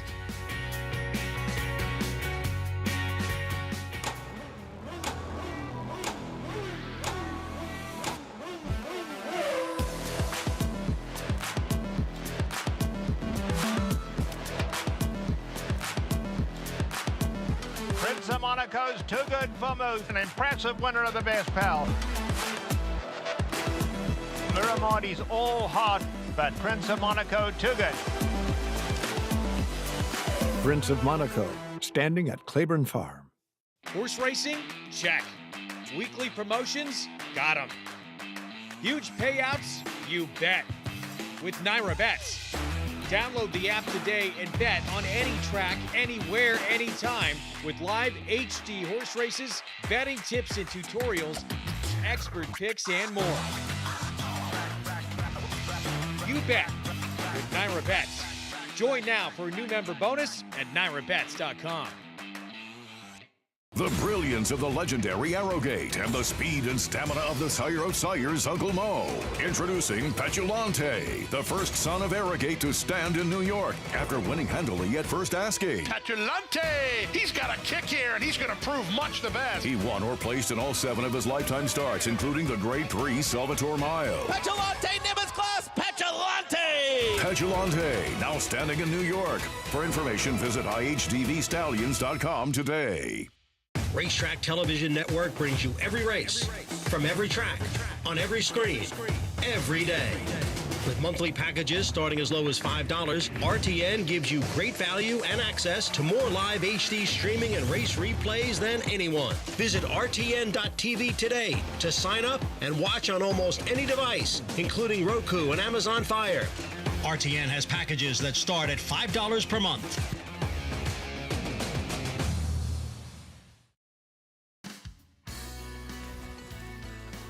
Great to have you with us. America's Day at the Races. Christopher Elliott, Moongate in the 5th. Coverage brought to you in part by Naira Bets. Bet any track, anywhere, anytime. Visit nairabets.com or download the Naira Bets app to get started. You can see it with Moongate, and you're waiting for someone to emerge from the pack and run her down, but the fillies chasing her in behind, they were feeling it as well. The pace taking its toll. But I tell you, I don't want to take anything away from this filly. She earned it. Yeah. I mean, 22.05 the first quarter. Now, keep in mind, they're often faster at 6.5, but we've seen 2 prior races at 6.5 with likely slower paces. Obviously, they didn't post the accurate fraction the victory ride, and those are very good horses. I love what I've seen from Christopher Elliott. You know, I mean, he has really improved leaps and bounds as a rider. Has to be his first win here at Saratoga, no? For Christopher Elliott, more on that story, and a $15 winner to Acacia in the winner's circle. And I've just been told Christopher Elliott is 4 for 4 in the Blue Devil colors, riding very well. As a pleased to be joined by Mark Holliday of Blue Devil Racing and winning trainer Arno Delacour. And Arno, cutting back in distance, even though she's a big filly, it does seem that sprinting likely what she prefers. No, it's probably the key. I mean, the last time I thought that we'd get away with it because she's got tactical speed. And, you know, sometimes you go to turn, you control the race. She was really too aggressive and really told us she needed to go a little bit faster and less distance. So today was perfect. 6.5 fits her very well. And she fought today. And Mark, as I mentioned, you've had a lot of success with Christopher Elliott in your silk. She's riding really well. He is, and I was so happy to see him come out with this start off the meet with a big win. Couldn't ask for anything better. And again, it's how young guys get started in this business. And, you know, he showed some race savvy, slowed the pace down after he went to the top, did the right job, got her home. Well done, Christopher. Certainly a job well done. But Mark, also wanted to ask you, as of course you're also the NYRA chairman. We're at Saratoga this weekend, a little bit of a different calendar schedule, and of course a lot to look forward to with the new Belmont Park coming up. There's no question. Look, my heart's going to be with both places when they're finished. I mean, they're both going to be spectacular in different ways. Right now, it's all about Saratoga. Next year, we're going to be back at Belmont in September, and it's really just a great way on such an important holiday. 250 years for America, and here we are this weekend in Saratoga. I can't think of anything much better. Neither can I. A great place to celebrate. Congratulations to the team. Thank you very much. Lafitte? As we said earlier, if only every problem in thoroughbred racing could be solved with, let's just go to Saratoga. Yeah. Listen, Richie and I come up here in February. We'll sit out here shivering to the show from here. This place is timeless. Love being here any time of year. And every season has its own particular charm that really grabs you, right? I always feel when I come to Saratoga, I know something great is going to happen this summer. Whether we're going to see an incredible performance from a 2-year-old or big performances, or we're going to make a little score betting, something is going to happen that's going to be memorable. Well, something already great happened for you because you got to work with us today. Okay, I've started off slowly, but things are going to get better. First of 44 live racing days this summer at Saratoga. Up next, you're talking about 2-year-olds right on cue. And the Spendthrift 2-year-old race of the day, brought to you by reigning champion General Sire Into Mischief, sire of this year's Kentucky Derby and Belmont Stakes winner, Sovereignty. It's maiden special weight with a twist, a restriction. 2-year-old fillies who are sold for $60,000 or less in their most recent sale, or horses foaled in New York State. Among them who qualify, Iron Orchard. Odds on, Andy, no surprise at 2-5. Yeah, well, we knew this horse was going to be a heavy favorite. Probably go up a little bit and be closer to 3-5 by post time. Looking at the doubles, no surprise. A $500,000 horse gets in as a New York bred, was showing flashy works. Won't be surprised if the horse wins, but I'm going to bet against. You're going to unveil that now, or is that what we call in television a tease? I'm betting the 7, Pan. I was trying to lead you down the tease option. Well, yeah. I knew that. That's why Andy likes Pan. 15-1. 18 minutes out. Race number 6, the pick 6. And for trainer Mark Casse, Maggie Wolfendale visiting his stable as he closes in on 4,000 career wins, and 2-year-olds, perhaps live 2-year-olds to look out for. That's next. And they're off at the NYRA Benz Haskell. In the Belmont Stakes at Saratoga. Dornock setting up moderate pace, 3/4 of a length ahead. As the field turns for home. They're at it again. The 2 Belmont first and second place finishers. Mind Frame on the outside. It's coming after Dornock. Dornock wins the Haskell. It will be Dornock to win the Belmont Stakes.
Favorite trainer Mark Cassey. And Mark, such a successful meet last year, especially with your juveniles. And you kind of had a recipe and a plan that really worked out, and that was kind of getting experience into the horses before bringing them up here. Yeah, we're going to try to do that again. You're going to see some horses surface here. We've got Ewing. He's a little unique. I went ahead and brought him. He's pretty fast, and I thought that maybe he won't need a race, so we'll see. So Mark, when you selected Ewing at the 2-year-old sale, talk a little bit about that process and how you selected him. I believe I gave him a 5-star, which is as big as I give as far as a work. Yeah. And then when I looked at him at the barn, I gave him an A. So 5-star and A, that's probably why we bought him. Selected a nice one here with Ewing. So what are you expecting from him? There's a Wesley Ward horse with experience in the race that showed speed. He is drawn towards the inside of that horse, though. Yeah, the problem here is I really don't like rushing my horses. I like them to settle and come with a run. I'm not sure he's going to be good with that, but that's what we're going to still. We're not going to drive out of there. We're going to come if he naturally is there, then that's fine. I just would like to see him. You know, this is just one race, and we're just getting started. Great stuff. Maggie's 2-year-old report. Our thanks to Spendthrift Farm. The Spendthrift 2-year-old race of the day is next. Mark Cassey spoke glowingly of his 2-year-olds and prospects that he has here at Saratoga this summer. I have a chance to see Ewing Saturday in the first race, also well represented in the Schuylerville. Busy weekend for Mark Cassey, and can't wait to see what Nitrogen does in the Belmont Oaks on Saturday. Got some very good horses in his barn. Had a tremendous meet here last year. Comes in loaded. And Knicks Go, the sire, they paid, I think, $565,000 for a Knicks Go. Stands for, I believe, 12-5. Obviously, this horse named for Patrick Ewing. Not my friend Brad Ewing, but Patrick. That's Ewing for Cassey in the Schuylerville. My sweetheart, and her debut, Churchill Downs, on grass. Frankie Dettori rode that day, showing good speed, top of the stretch, and going to widen Richie in the end. Yeah, and listen, she had speed. Speed's a good thing to have, obviously, but are we certain that this form translates back to dirt, Andy? Well, of course not. I mean, that's the thing with her. She was very good in here. She beat a Wesley Ward horse that came back to win easily in a subsequent start. I don't know, it's a big question. I'm always going to bet against these horses, and I think Mark's trying it out. He's seeing what she can do, and if not, she'll head towards turf stakes. Traditionally, the opening day feature of the traditional summer meet, the Schuylerville, tomorrow afternoon. 2-year-old filly, 6 furlongs, Evolution, drawn inside for Carlos David. Her second career start, mid-May, Gulfstream Park, Andy. Wire to wire at this point, running her competition off the feet. Yeah, she did run well in here, and she's going to be dangerous. I think the question with this race, there's a bunch of questions. One is, do you want the horses that won, right? Do you want horses like the one we mentioned on the turf, running on the dirt, or Evolution? Because I think the more interesting horse in this race are horses that are maidens, that ran interestingly well in their debuts and will probably greatly benefit from that one start. Doesn't the 5-horse Miss Magical kind of fit that profile, what you're talking about? I think both George interested Weavers do. I think both George Weavers, the 5 and 6, both horses, their races felt like they're better horses and they ran first time out, and one starter really helped them figure it out. Yep. Shocked in last year's Schuylerville with the Queen's MG at 44-1. What will we see in this year's edition? The Schuylerville, one of 10 stakes races this 4th of July racing schedule. Back to the Spendthrift 2-year-old race of the day. And you're looking at Iron Orchard, who is a $500,000 purchase. The restriction here, Richie, is that these fillies are for the restriction purchase for $60,000 or less in their most recent sale, or for those foaled in New York State. New York bred, she can run. Yeah, that exclusion allows her to get into this race. I was impressed with her gate work. Sometimes you'll watch horses work out of the gate, and it's important to keep an eye on the way she moves when the doors move. Sometimes it looks like they break fast because their workmate didn't break fast. She moves when the doors move. It's instant. That, to me, is a sharp break in the morning, and that bodes well for the afternoon, getting away cleanly. Again, a lot of times we wind up judging it wrong because we're watching that they outbroke the workmate. They just broke slow, just not as slow as the one they were with. That wasn't the case here. Iron Orchard, thanks to our friends at First TV. So what do you think she does? What are you expecting? from her this afternoon? Well, you get Joel Rosario. So, you know, the idea you would think the way she broke in the mornings and the way she's trained aggressively, some fast work, Stanley Gargan likes his horses to have speed, that she would show speed. But Joel might have other ideas. And that's the thing about Joel. He's a tremendously talented rider, but when Joel rides, it's like a box of chocolates. You're never quite sure what you're going to get. See if he gets a winning ride here aboard Iron Orchard. Acacia, first day on the job for Iron Orchard. How's she handling it all? Yeah, we'll take a look at some first-time starters here in the paddock, starting there, Lafitte, and she has been handling everything so far so good. I remember her from the OBS 2-year-old sale where she worked 9 and 4, and she was one of the more talked about works because she was so quick and really fast looking. She was getting out a little bit in that work, but I thought it was interesting as you guys were talking about the workouts on First TV. She has been working, at least in her last couple, with older horses, most recently with an unraced 3-year-old filly who's in on Saturday, where she showed a lot of gate speed, and then 2 works back with a 3-year-old colt who had broke his maiden recently at Gulfstream. She's very athletic. There's no excess on her, and she's been professional. I don't have knocks on her as your favorite. I do think it's interesting she's eligible for this race as a New York bred, that they opt to run here instead of waiting for a New York bred race or whatever might come up. But that being said, she's eligible. She did work fast. And my one question is that the sire, Authentic, typically they want more distance. She does look fast. We'll see if maybe a little bit more ground is in her future. The number 7, Pan Pan, comes in for Johnny Ortiz, and she has been training at Keeneland. Does come in with back-to-back gate workouts, and sometimes for 2-year-olds that can suggest maybe they needed a little bit more time to learn their lessons in the morning. But she's a horse that I do think should be quick and should be sharp. She came in with a training saddle just to keep her calm, but she has not done anything wrong. She's wearing earplugs, but she's been professional. Very good looking, beautifully put together filly as well. Well, the dam's only win was on grass. She's the sibling to some graded stakes quality types, including a grade 1 placed horse named Paige, multiple graded stakes winner Street Story. So there is plenty of pedigree to suggest she might be a good one. I do think that she will do better with a race, just some fitness and kind of bringing everything all together, but there is a lovely frame to her, and I'm very interested to see her moving out on the track because she has a beautiful walk on her in the paddock. The number 9, 2x2x2, debuts after working a rather pedestrian 10 and 2 at the OBS March sale, and she just looked like she was lacking a little bit of push and strength and power, and that's kind of what I feel from her in here. She's very fit, but she's a little bit more of a narrow type of build. I will say she looks a lot better once they got the tack on her, and obviously with the barn they can be ready first time out, but I think she will benefit from having the opportunity to strengthen up.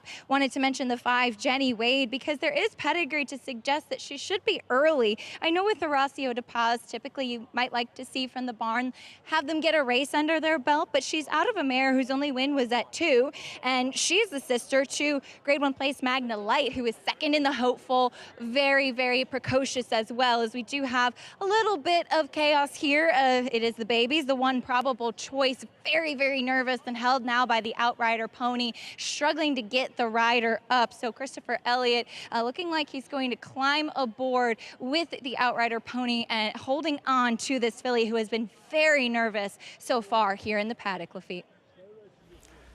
Yeah, not unexpected. First time she's been exposed to all of this. Probable choice, Richie, and really she's not settled, not settling down by any means just yet. No, not at all. And our Outriders are so good. This Miguel, he just handles horses so well.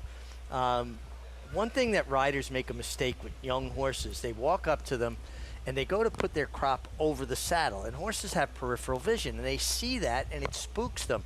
And they set it off. Always have it down in your left hand where you pull your reins and keep it as low-key as possible. She's pretty keyed up. They'll probably let everybody else go on by and see if they can get them on and follow up the field. Probable choice is 45 to 1. There's something wrong there. Big number. Should we talk about the cool name Great of this race? Story behind the name of the 5, Jenny Wade, and the fact that she's debuting on this 3rd of July.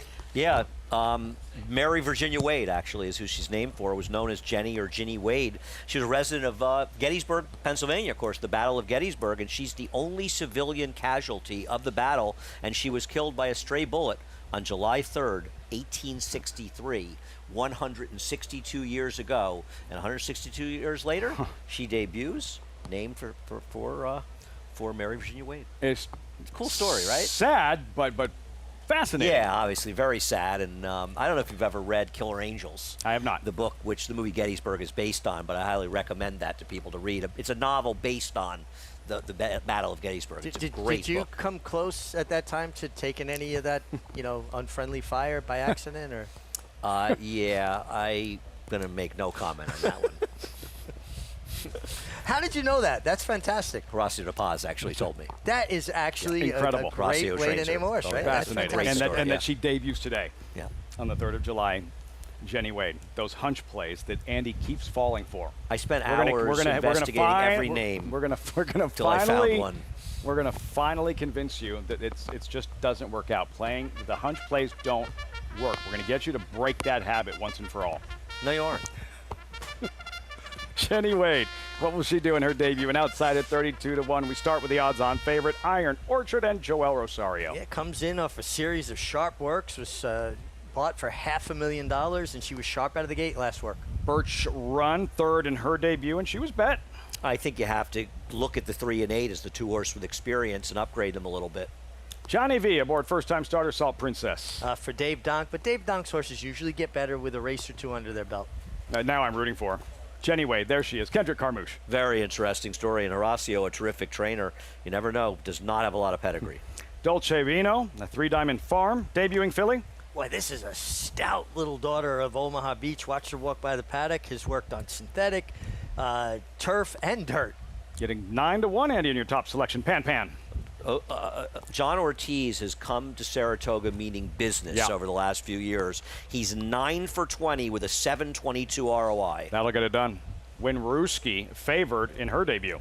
And showed decent speed that day, going 5 furlongs. Experience helps a lot in these situations. A 2x2x2. Acacia mentioned she's going to want to keep a close eye on her trackside. I did not like her workout, the sales of 10 2/5. Having said that, she's taking an awful lot of money into the face of the favors. A clear-cut second choice. I believe the sire, Rock Your World, a new sire, is 3 for 7 so far with his progeny. Will it be 4 for 8 or 3 for 8? We'll find out. And this filly, probable choice, still giving Christopher Elliott a handful, Richie. Got his feet out of the irons. You want to. The saying is, the longer you ride, meaning your legs around a horse to help you grip in and not come off. Not a great sign when you see a first-time starter act like this, because there's so many new things they're dealing with. It just speaks to their lack of focus. I think they should change her name to Improbable Choice, personally, but that's just me. Fan with Arad Ortiz. Look. 9-1, Arad on the first-time starter for John Ortiz. You just touched on the statistics, incredibly impressive statistics for Ortiz here at Saratoga. You know, I'll give you some over. First of all, this is a horse. The dam side says more turf, a Kitten's Joy dam, so that is worth noting. John Ortiz with 2-year-old first-time stars in dirt sprints overall over the last 5 years is 16 for 88, 18% with a $3 ROI, which says he's winning at a relatively high clip with firsters, and he's overachieving because they're all horses at square prices. His numbers in Saratoga are very good. This is a guy, and listen, the very best of the best have embarrassed themselves in Saratoga, but so far he has done the opposite with a very limited stable. Really like what I saw from her in the paddock, and she's very professional. She linked up with her pony well. She looks great in the warm-up. From a physical impression that she's made, she would get my my nod, my top selection. Pan, 8-1. Odds on Iron Orchard. A minute out, we check it with Acacia.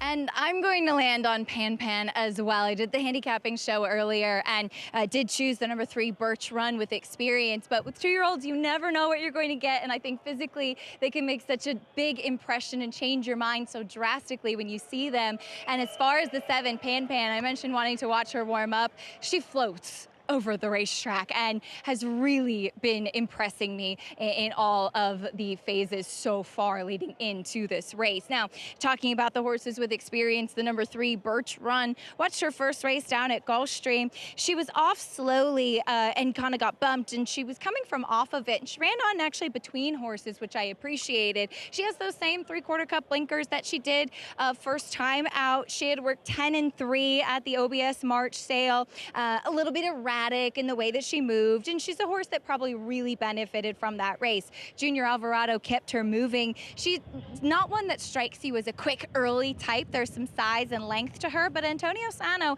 has been very sharp with bringing some horses up, particularly for these types of conditions, these restricted maidens, and she does have experience on her side. The other one with a start is the 8, Winruski, who debuted down at Gulfstream for Fernando Abreu. In that first race, she was too wide, chasing throughout, and then just really had no kick late. But she has a big pedigree with plenty of winners in her family, and by win after working 21 and 2 at that OBS March at 2-year-old sale. A tiny filly. There's not much of her. I thought that some of the first-time starters looked a bit more appealing than perhaps this one with some experience, Lafitte. Acacia, thanks so much. These 2-year-old fillies. All right, so it's not opening day of the traditional Saratoga Summer Meet, but it is the first of 44 consecutive days at Saratoga on the New York Racing Association circuit, Andy. And with Iron Orchard here, who knows how good she is? Fact is, during the traditional meet, over the years, we've been introduced for some really good 2-year-old fillies over the years. Echo Zulu, one of the best filly sprinters I've ever seen, debuted here on opening day in Saratoga a few years ago. And, you know, My Miss Aurelia. One of, we're betting against the 2 with the 7, but I have no illusions. The 7 breaks cleanly. The 2 breaks cleanly. There's a good chance she's a real runner. Yeah, I mean, she looked great in that workout video we watched. She's, taking the money, and it speaks to horses that have really caught people's attention in their morning trials, in practice. Always exciting spendthrift 2-year-old race of the day. These 2-year-old fillies sprinting 5.5 furlongs, odds on Iron Orchard. Frank Miramati standing by.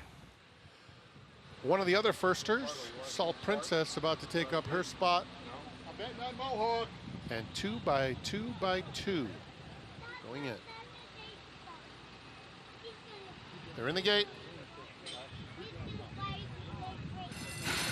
And they're off, and Iron Orchard, as advertised, blasts out of the gate and opens up a couple just like that. Dolce Vino, hard-ridden, but suddenly 3 lengths behind in second. So the heavy favorite, Iron Orchard, with a 3-length advantage. Winruski moves up on the outside to challenge and take that second spot. They're followed by Jenny Wade. Pan Pan is 5th, moving into the far turn. The opening quarter mile for this first-time starter in 22 2/5 seconds as they're midway on the far turn. Then on the inside comes Probable Choice, who's more than 10 lengths off the lead. Passed now by Birch Run in between horses. The distant trailers, Winruski and Salt Princess strung out at the top of the stretch. Iron Orchard turns for home with a 3-length lead. Very professional. Lets it out a notch once again. In the center, here's Birch Run with a strong late kick, moving into second on the outside of Dolce Vino. But this story was all about Iron Orchard, unveiled for a powerful victory. Iron Orchard wins by 5 emphatic lengths. Birch Run, a very good second. Dolce Vino finished 3rd. Pan Pan 4th. As advertised, the $500,000 New York bred Iron Orchard strolls in her debut. Wow. She was clearly much the best, and the truth was this race, Richie, was over at the break. Lived up to her billing. She exploded out of the blocks. She left the starting gate the way she did in the mornings. That instant acceleration move when the stall doors. Just for Joel, just hands and heels, which is his wont to do. He's so talented, and he takes a look around. And, oh, wait, I got this thing wrapped up. Nobody coming. And as Acacia touched on, you look at the pedigree, and by authentic, a filly who figures to just improve with added distance. She ran very, very well. We'll see how things go for her as we get through the meet and see how good she really is. I think Pan Pan, the horse we all picked, will win her next start. I thought she ran in spots. She broke well. She dropped back. She didn't seem to know what she was doing out there. She ran 4th. I think she'll win next time out. Maybe she does win next time out. This time, though, Richie, a mismatch in the end. Iron Orchard. Yeah, she was just so good. She made the lead, and her ears were flicking back and forth. And when Joel Rosario's on the lead, they're going to have a tough time getting by him, because he doesn't overuse horses to get there. And I like, the way he hand rode it a mid-stretch, went to turn his riding crop over, looked around and said, oh, ain't no need for this. Just cruise on in. Uncocked customer. Uncocked crop. Winning trainer Danny Gargan had her cranked up and ready to roll. Iron Orchard. Final time 105.46. Andy, I know you like to wait to see the speed figure to evaluate a performance, but nobody's saying she's Echo Zula or my Miss Aurelia. Fillies who debuted opening day at Saratoga and went on to greatness and championships. But is this a filly we could see in a race like the Adirondack and eventually, I don't know, maybe a Grade 1 spin away? Yeah, I would imagine looking at that. Obviously, they could go to New York bred races as well, but I think, they're going to have to think highly. They paid a lot of money for her. And listen, this whole they could have run faster thing is highly overrated, but she was pretty geared down. Well, she probably could have gone a little bit faster. I mean, most of the time it's crap. This horse was eased the 16th pole. She won with something left. I agree. She could have gone faster. Yeah, that's why she went such a slow final 16th, because she was geared down. The excitement, Richie, when you ride a first-time starting 2-year-old filly, and she does that at a place like this for a rider. Well, we're in a game that we're living for the moment, but we're always looking to the future. It's exciting. The what ifs. Where can it take us? Where will it bring us? And could it bring us to a Grade 1 like the spin away late? At the end of the meet. You got to think big. Yeah, and you pay that kind of money for a horse, and you win first day in Saratoga, even though it's not the official start of the meet. Yeah. You're thinking big. And yes, it did happen to me occasionally. By mistake. Iron Orchard, sensational in her debut as our coverage continues here from Saratoga. Great stuff as always, guys. Richie, was great being with you. Yeah. Whatever. Okay. Glasses, you're going to take them out of there? You got them. Took you a while to figure out how to put them on. Richie. Andy Serling on Lafitte, Pin Kai, Greg Wolf, and the crew. Coming up next, late pick 5 included 3-year-old fillies in the wild applause as Iron Orchard gallops in her debut.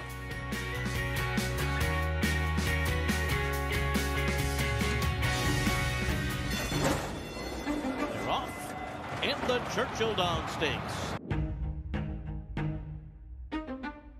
Then Gun Pilot up to 166 was that first quarter.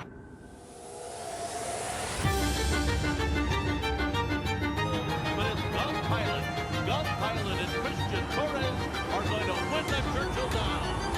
Gun Pilot by 2.5 over the wire. Horse racing? Check. Weekly promotions? Got 'em. Huge payouts? You bet. With Naira Bets. Download the app today and bet on any track, anywhere, anytime with live HD horse races, betting tips and tutorials, expert picks, and more. You bet with Naira Bets. Join now for a new member bonus at NairaBets.com. Game Winner first ran a very, very impressive maiden race at Del Mar. Came back in the Del Mar Futurity. Gaming, a first crop colt, following in his sire's footsteps, winning the Grade 1 Del Mar Futurity. And then just continued that unbelievable 2-year-old year, went on to win the Breeders' Cup Juvenile, and then was crowned 2-year-old champion. A very exciting combination of pedigree and race record. Game Winner, continuing the legacy of Candy Ride.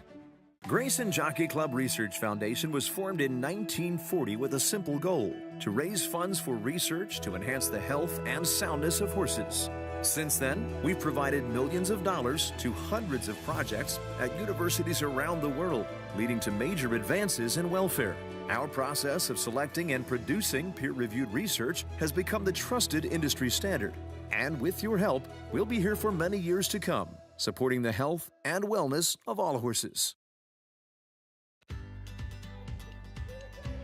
Welcome back to America's Day at the Races. Glad to have you with us as the number 2 Iron Orchard was as advertised, always in control, very impressive, winning her maiden at first asking. She took a lot of money, and rightfully so, with those fast workouts and what she'd shown in the mornings on top of that 2-year-old sales breeze.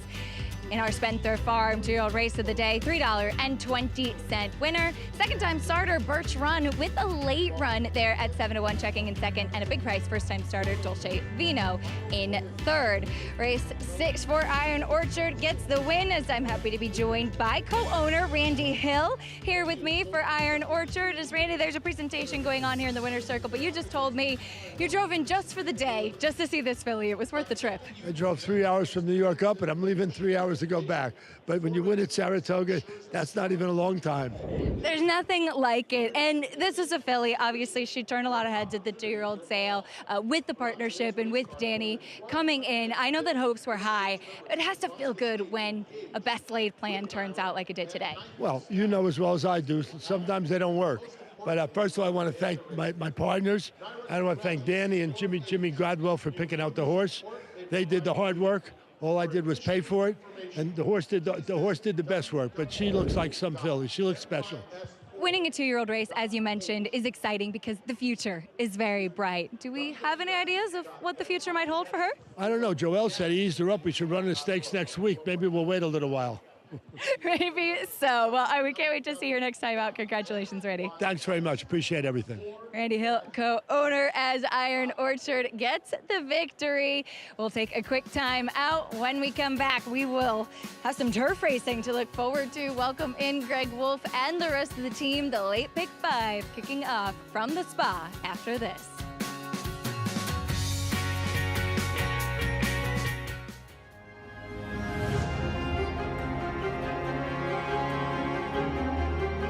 Greatest Honor has taken the lead now. Less than a quarter of a mile to go, and Greatest Honor starts to get away.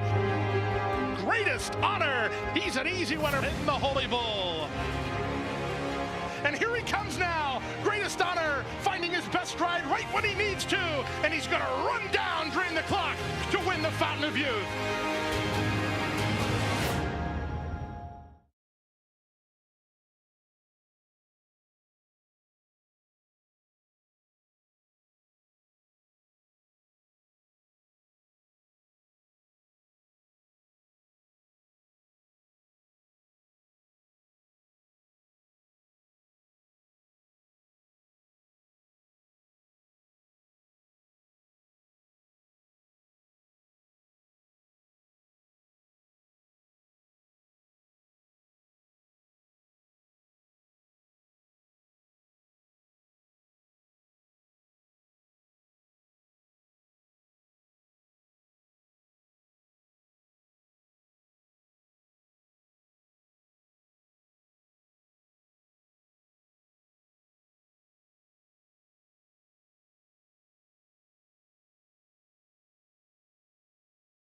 Welcome, everyone, to Independence Day weekend. Continuing coverage. We couldn't be celebrating in a more appropriate setting, just miles from where the tide turned in the Revolutionary War in that Battle of Saratoga. This is the first ever July 4th racing festival from Saratoga.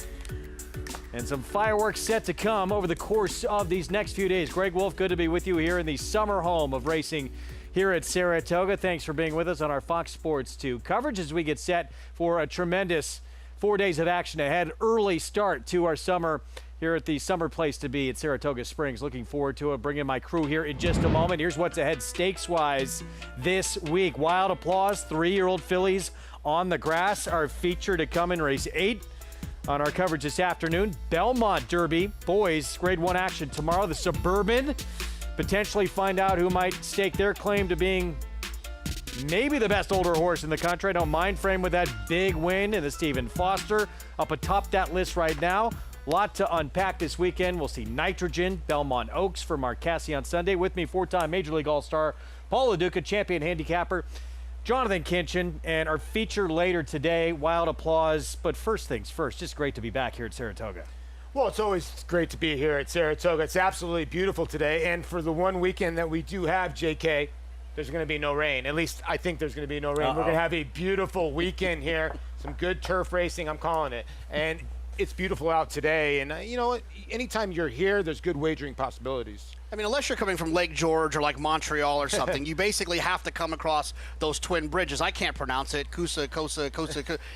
When you come across them, it gets very, very exciting because you know what's ahead of you. You're either going to see some potential superstars, what we just saw in the last race, or some superstars that already exist, like you mentioned, Nitrogen on Sunday. Kosciuszko, I believe. Okay. Feature today. Chad Brown's got 3 of the 6 who remain in a race that he's had a lot of success in. Play with Fire, Paul. Coming off a stakes win at Pimlico. She was last entering the second turn in this stakes win. She's going to be a little bit pace compromised today, isn't she? Well, she might be. There's not a lot of pace in the race. Classic Q is probably going to be, but this is a heck of an effort. And she's a Minnesota bred. You don't see many Minnesota breds running here at Saratoga, but she's got a lot of talent, JK. I thought this was in the Brendan Walsh barn. You know, now goes to the Chad Brown barn. And I thought this was a very good effort. Yeah, look, I mean, she ran well. She's run well a few times on turf courses not listed as firm. We're firm here, but we did have a little bit of rain earlier in the day. I'd imagine there's at least a little bit of cut in the ground, but I don't worry about that with her. I think she's going to appreciate both of those surfaces. For me, it's between her and the other Chad Brown runner, the 7 Lavender Disaster. It's a 2-horse race to me. Who we'll get to now. She bobbled a little bit coming out of the gate in her 3-year-old debut. Did not hinder her. She would go on to win with Arad Ortiz Jr., and he'll be back aboard today. If you look at her past performances, she was odds on debut. She won. She was bet pretty heavily into the teeth of some really talented horses in the Miss Grillo. She got completely eliminated in that race. And then she comes back in her debut, odds on, wins again. I think she's always been meant to be a really good horse. I think that the connections had to be disappointed at what happened in the Miss Grillo, but it's all good. Now she has her 3-year-old year to challenge these horses. I always look at the end of that race. Her ears were up. It looked like she wanted to do more, even after the bobble. I'm with JK. She's the horse to beat in there by far. If she can, you know, stay out of trouble. She does get the outside draw, too. That third and final, that trio from the barn, Midway Memories, would she need a big leap forward to contend in here? Yeah, but when you have these 3-year-old fillies, that can happen from time, right? These 3-year-olds can grow up, they can change overnight. So while, yes, she would need a big jump up to beat the top 2, it's not outside the realm of possibility. I'm with them. I mean, it's a Chad Brown runner, and it's a filly, like he said. Horse hasn't run since April, so a lot to grow. Horses can grow in 4 or 5 months. Meanwhile, could be the start of a very big week ahead for trainer Mark Casse. He will send out Classic Q in this Wild Applause. For more, let's check in with Maggie Wolfendale. That's right, Greg. As Mark Casse, he's been at it for a long time, but we saw him last year have just a tremendous meet, and he's looking for more of the same this time around. As you guys were discussing the Chad Brown threesome, he's going to send out Classic Q to try to upset the apple cart, as she is one that might be more accomplished than her rivals. And as Mark has said himself, she should be undefeated at a mile in the one other start where she finished not so well. She did have a troubled trip, but they're talking that they want her to have a target. Not much speed in today's race. We'll see where she finds herself, but as you were saying, the weekend could only get better for Mark, as tomorrow he sends out My Sweetheart in the Schuylerville Stakes. She'll switch from turf to dirt for her second start, and also the big filly, if you will, or one of the big fillies in the Casse barn when it comes to 3-year-olds, Nitrogen. She is is heading towards the Belmont Oaks, and she looks to be above the grade, ahead of the class, as we head into this weekend for what could be a tremendous beginning to this Saratoga meet for the Cassie Barn. Greg? Can't wait to see her. Thank you, Maggie Nitrogen. There's no question. She's the best 3-year-old turf filly in the land. She might be the best 3-year-old filly, period, in the land, and we're going to get to see her on the dirt in the Alabama later in the meet. Yeah, she freaked over a sloppy racetrack, and she ran really fast that day, Jonathan. So was it a sloppy racetrack, or is she that good? Well, remains to be seen. I think she's that good. Yeah. I was hoping she was going to run in the grass Belmont Stakes weekend, but she had to work with deterministic and Carson's run on the Oklahoma. If you can find that, our friends at XBTV often will have those workouts. It was sensational what she did against those older horses that are very, very good. We had stakes action earlier on the card this afternoon, and it was sort of a test for the test to see who's going to move on to that grade 1 here. That's such an important race for 3-year-old fillies, that test stakes. And Echo Sound for Rusty Arnold, who, of course, campaigned Victory Ride. Looked very impressive. Very impressive. You know, this horse is one bad break away from being undefeated, and just strided away. And I thought she was very good out of a Fusaichi Pegasus mare. Gabriel Dunnan's got to be very happy. Luis Saez aboard. This is a player here, JK, I think at least. You know, Rusty's only 8% with first-time starters, so when this horse debuted and ran extremely well, you knew there was some talent there, and then just continued to win, but improving every time. Not just winning, but improving. Every race has basically been a lifetime best outside of that second. This horse is going in the right direction. Kind of filly you think can win the test later this summer? Absolutely. If you have a horse like this going in that direction for connections like Rusty Arnold, I remember Concrete Rose. When she got good, she stayed good. This horse can win on the lead or from off the pace, too. Exciting performance. We're going to take a timeout. We'll be back. What a summer breakthrough it was for Dylan Davis here at Saratoga. Back to where the magic all happened. Breakthrough year for him. Career best year, including his first ever grade 1 in the U.S. on Carson's run. He tied for 3rd in the standings Saratoga last summer. Dylan Davis ready to do more damage coming up.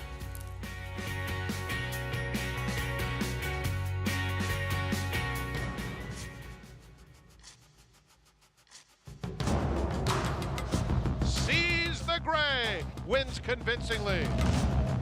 Seize the Gray. He's going to seize the day in the Pennsylvania Derby. Seize the Gray is still there. Seize the Gray wins the Preakness.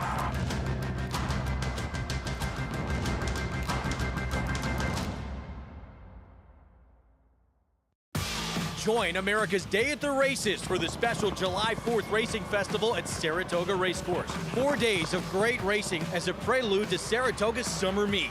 Action kicks off Thursday, July 3rd, 1 Eastern. Join us at Saratoga Racecourse for the 5th annual New York Thoroughbred Aftercare Day. This special live race day celebrates retired racehorses and fun for the whole family. Free with paid admission on Thursday, July 17th.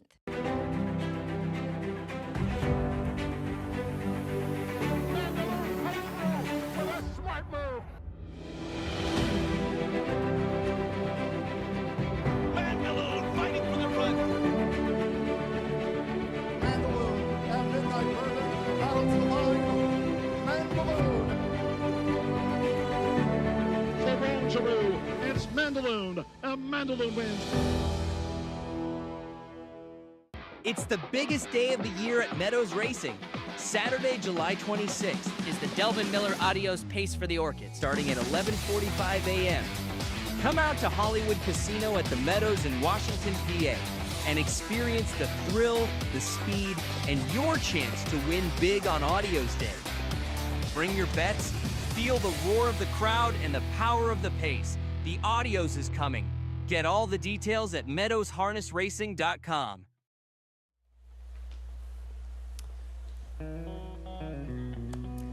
Great place to get in the spirit of this Independence weekend. Tomorrow, of course, the big day, July 4th. We'll have a tremendous card for you here at Saratoga and Broadway here in town, decked out in honor of the big day ahead.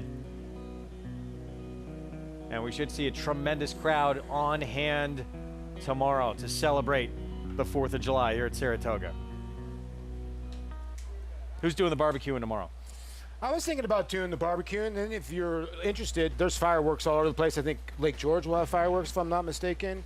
So, I mean, I think a lot of people forget there's so much to do around Saratoga here as well. It's actually a cruise you could take out on the river and watch fireworks over Lake George if you have the chance. Sounds pretty fun. 11 minutes away from the 7th. Let's go to Maggie. And we'll check in with a horse who is coming out of stakes company and turning back in distance. That's number 5 in here, Dr. Jeff for Carlos David. And if you read the extended comment line, it does report that he did bleed in that Appleton when he had to come off LASIK. So he's back here in an allowance race, which will allow him to race on that anti-bleeding medication. And he'll also get back to what has worked in the past, and that is turf sprinting. And I also like the fact that Connections gave him ample time to get over that. You know, you'd like to see at least a month or 2, and they have given him significant time since March. So it looks as though it's done him the world of good too. He comes in here healthy, but also incredibly fit and strong looking. You know, he's a bigger horse, so he's kind of, you know, the atypical turf sprinter. He doesn't necessarily look like one physically, but he has shown that this is what he's best at, and furthermore, it just looks as though he's doing incredibly well here and definitely has the races to make him a legitimate player. As we'll move on to number 7, Hilarious Affair, kind of coming off of a similar freshening, if you will. He's one, though, that does not get out of the gate that well, and he's also one that strikes me as maybe being better with a touch more distance. You know, it's such a fine line with these turf sprinters, because you'll find horses that are incredibly proficient at 5 furlongs but can't see out the 5.5, or you have ones that just don't get there going 5.5, but at 6 they're so much more comfortable. And that's kind of the what Hilarious Affair strikes me as he's one that would really appreciate downstate at Aqueduct or Belmont when it's done, getting to the 6 furlongs or even getting to the 7 furlongs like we do have at Belmont. Big, strapping horse. Looks phenomenal here physically overall. I just am not sold on him being this true 5.5 furlong turf sprinter. However, I do feel as though that the horse right outside of him is, and that's number 8, Cloudy, who does come back here for Shug McGahee as a new gelding, a horse that does have the propensity, at least in the past, to break slowly. And what's usually the best recipe to rectify that?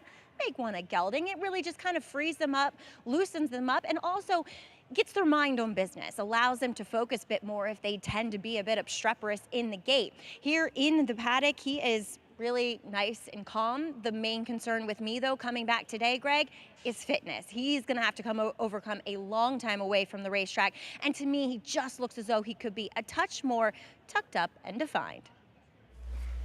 All right, Maggie, thank you. We'll get to the post parade coming up in a moment. Look at the 1863 Club, one of the best views of racing anywhere in this sport.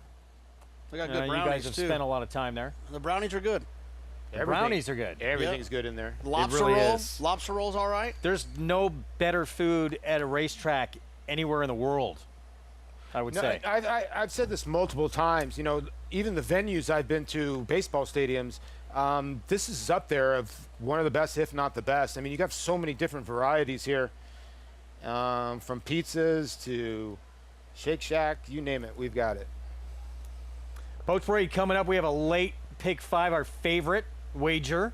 Starts in this race coming up. Did you guys see an opportunity where you could key in on a horse to pare this ticket down?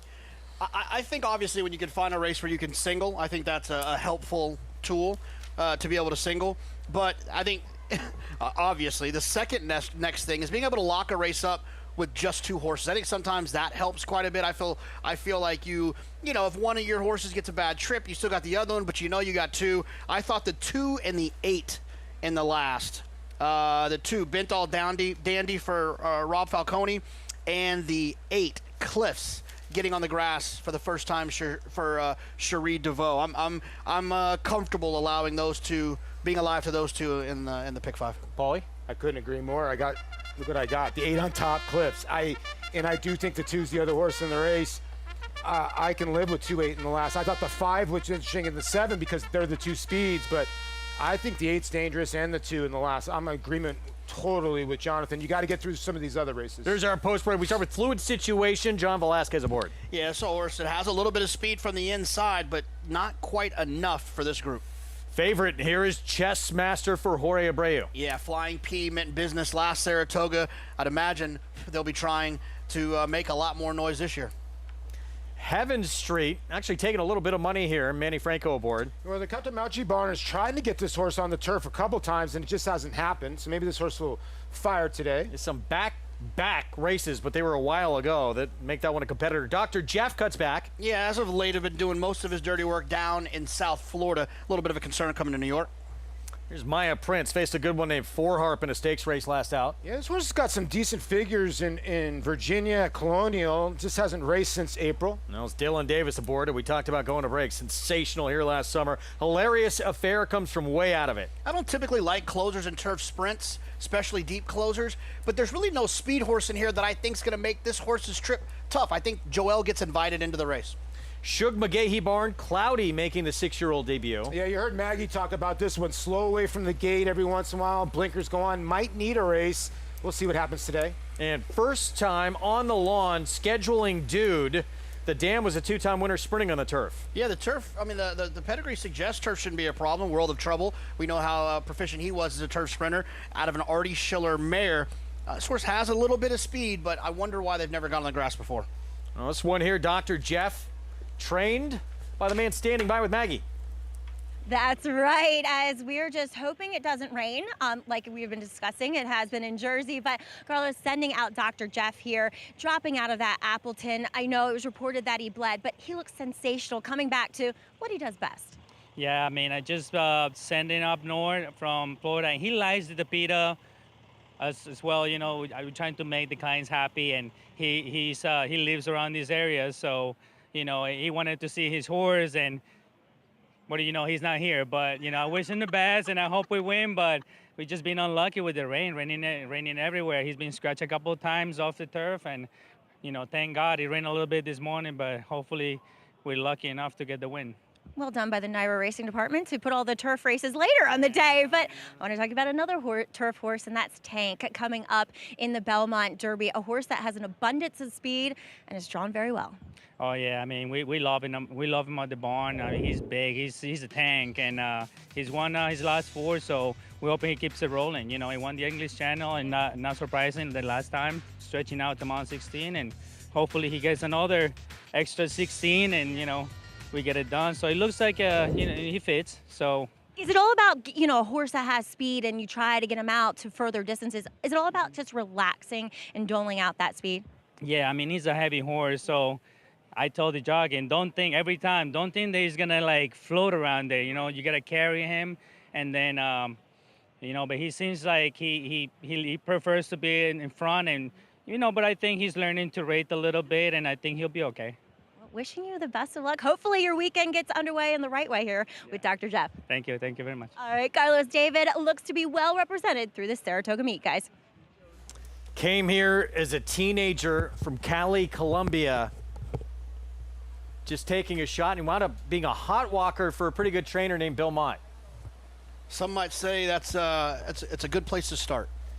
Yeah, listen, it's crazy how a lot of these people have started. You know, we've obviously here at America's Day at the Races have gone over the D. Wayne Lukas tree, and it's just amazing how guys start.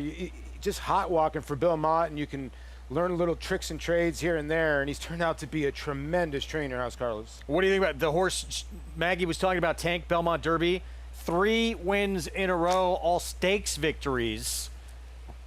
Chances in that Belmont Derby?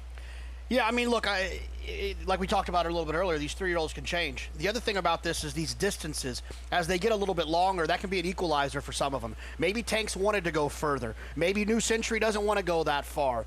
I actually believe that New Century wants to go that far. He just happened to be the horse on the bottom of the page. I think Tank's is up there, especially with an inside draw. I think saving ground, especially when horses are going a little bit longer, that can go a long way as well. You know, I think a lot of people seeing Final Gambit in that race, the first time on turf, that they saw that he ran in the Derby, will get played, and the Grand Motion horse in there is going to be probably pretty tough besides Tank. Final Gambit is going to be so overbet. Yes. Flying Mohawk is going to be so overbet. Anytime horses run in the Derby, and they come back to the surface they're supposed to be on, people are going to bet them. I think Flying Mohawk actually is coming out. He will not be overbet. Yeah. Final game it will. Yeah. Well, I just think you'll get a good price maybe on test score, or you're going to get a good price on tank. Looking forward to it. That is coming up tomorrow on our July 4th action from this special place here in upstate New York. Incredible to be here. It feels surreal to be here for this July 4th weekend, getting this extra little week of tremendous action before we truly kick off the summer meet. Yeah, and then the thing about it is I don't hear anybody or any of the patrons complaining. That's the best part about it. You know what I mean? Like, everybody's just having a beautiful time, and we got a beautiful day. I know there was rain early this morning, but it is absolutely gorgeous out now. Less is more, except when it's Saratoga. Yeah, I mean, I love being here. I'm happy to be here when I'm here. It's whether it's raining, it's not raining, it's gonna rain. It's hot, it's not hot. It's packed. It's nice and comfortable. It's just walking in here, seeing the picnic tables, the families, the trees, people cheering on their horses, the red and white awnings. It's hard to beat it. Special place here. We have a horse, as we talked about in the post parade, trying the grass for the first time. That is Scheduling Dude, 11:01 right now with more. Let's go back to Maggie. And guys, there is some pedigree if you take a look at Scheduling Dude, as he is a son of World of Trouble, whom his progeny have been firing when switching to this surface. And he's out of an Artie Schiller mare. I mean, you can't get much more turf influence than that. As a dam, she was a 2-time winner on it, and he has been her only foal to run. But what I like here about Scheduling Dude, too, is that in the past when I've seen him, he gets a bit hot and washy. And that's not the case today, as you guys were mentioning. It's nice and cool. There's like no humidity, which is a rarity here in July in Saratoga. He's getting a little warm out there, but that's not, out of character for him. I just like that he hasn't gone over the top like he can. And I remember his sire was kind of like this too. So it runs in the bloodlines. And I really do think he'll appreciate this switch to the turf, as he's one that has shown an ability to get out of the gate quite quickly on the main track. Often it doesn't necessarily translate, but at least he's not going to get run off his feet here. Greg? Maggie, thank you. 11-1 on that first-time turf for the 9. Scheduling Dude from the outside post. Favorite, though, it's the 3 Chessmaster. Jorge Abreu, Ricardo Santana Jr. Last time on the grass, a win. That was at 5 furlongs at Gulfstream down in South Florida. We'll try and get 5.5 this afternoon. There's already one here on the Saratoga turf. Late pick 5 begins here. Let's send it upstairs. Frank Miramati with the call. Scheduling Dude going in. They're in the gate.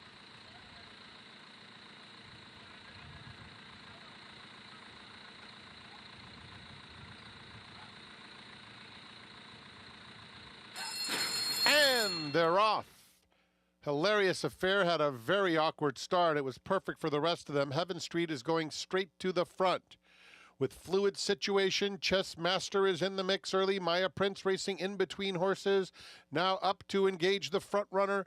And on the extreme outside, Scheduling Dude with some serious early speed now takes that second spot as the field moves into the far turn. Cloudy is passing a couple of rivals. 4 lengths off the lead. Chessmaster has lost a couple of spots. It's another 2 back to Dr. Jeff, and a distance to Hilarious Affair. 21-2 for the opening quarter as Maya Prince comes to engage Heaven Street at the top of the stretch. It's Maya Street in front. Out in the center of the course, Cloudy is finishing with a bit of interest, and Chessmaster is bearing down in the center of the course, getting very close with Cloudy. Those two head-to-head as Fluid Situation finds a seam in between. Chessmaster is coming at Maya Prince with each and every stride, and Chessmaster got up. Maya Prince was second. Fluid Situation and Cloudy. Chessmaster now has won each of his last 2 on the grass. 9-year-old still going strong. Picks up career win number 17. And we go back to the start here. And listen, in the beginning of this race, you're going to see the 7th throw his head and nothing to do with the starter here. And the 7 just finally lost his race at the beginning. And Jockey, the 3 got squeezed a little bit out of the gate. Yeah, I mean, turf sprints, you want to make sure you break well, and you'll notice the 3 right here kind of sitting deep in that pocket, you know, kind of pushed out of the pocket, got shuffled back there, right around the half-mile pole, and it was just a matter of time. Right here, you could tell the horse was loaded, but there was a little bit of bumping here. To me, it was the 8 coming out, not the 3 coming in. And then right here, when the 3 gets clear, he crosses in front of the 8. I don't think there's any problems there. He was much the best in here. Yeah, he was. You can see the 1 was trying to get position, fluid situation with Johnny V the whole time, and he could just never get out. I think because Maya Prince kind of kicked away from everybody, and then the 3 just ran this horse down. Good job by Ricardo Santana, who's just riding phenomenal right now. Unfortunately, the 7 didn't break well, and the horse never gets out of the gate that well. This one was really bad. Yeah, bad. And you'll notice that Joel, there's not a lot you can do in that situation. You can maybe try to ask your horse to get into the race, and once you realize you're not going to get a piece, the best thing to do in that situation is just wrap up and go on to the next start. There you see Fernando Abreu, or Jorge Abreu, excuse me, Tito, getting the job done. He's another guy. His horse has been running well. And like I said, Ricardo Santana putting horses in the right spot. And you're right, Greg, this horse was much the best. Pretty incredible. 9 years old. There's Chessmaster. 17 wins, 16 on the grass, and just continues to produce. 5-2 goes off as the favorite to start off this late Big 5. 3, 6, 1, and 8. And yeah, Hilarious Affair race pretty much over after that terrible beginning.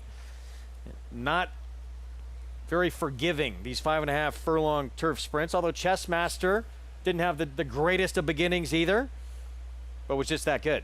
Yeah, but he had a little bit more tactical speed to stay connected. That's, you know, I'll often talk about in turf sprints why I like horses that are forward. It just, to me, there's more avenues for victory when you're a horse that is a forward type in a turf sprint, especially the 5.5 that we'll see up here. So Chessmaster, although it wasn't a perfect trip, he had that weapon of speed to help him work through it. Prices when we come back. Wild Applause, our feature, coming up next. And this trainer right here, things going pretty good for Cherie DeVoe. She'll send out love and poetry in the Wild Applause when we come back.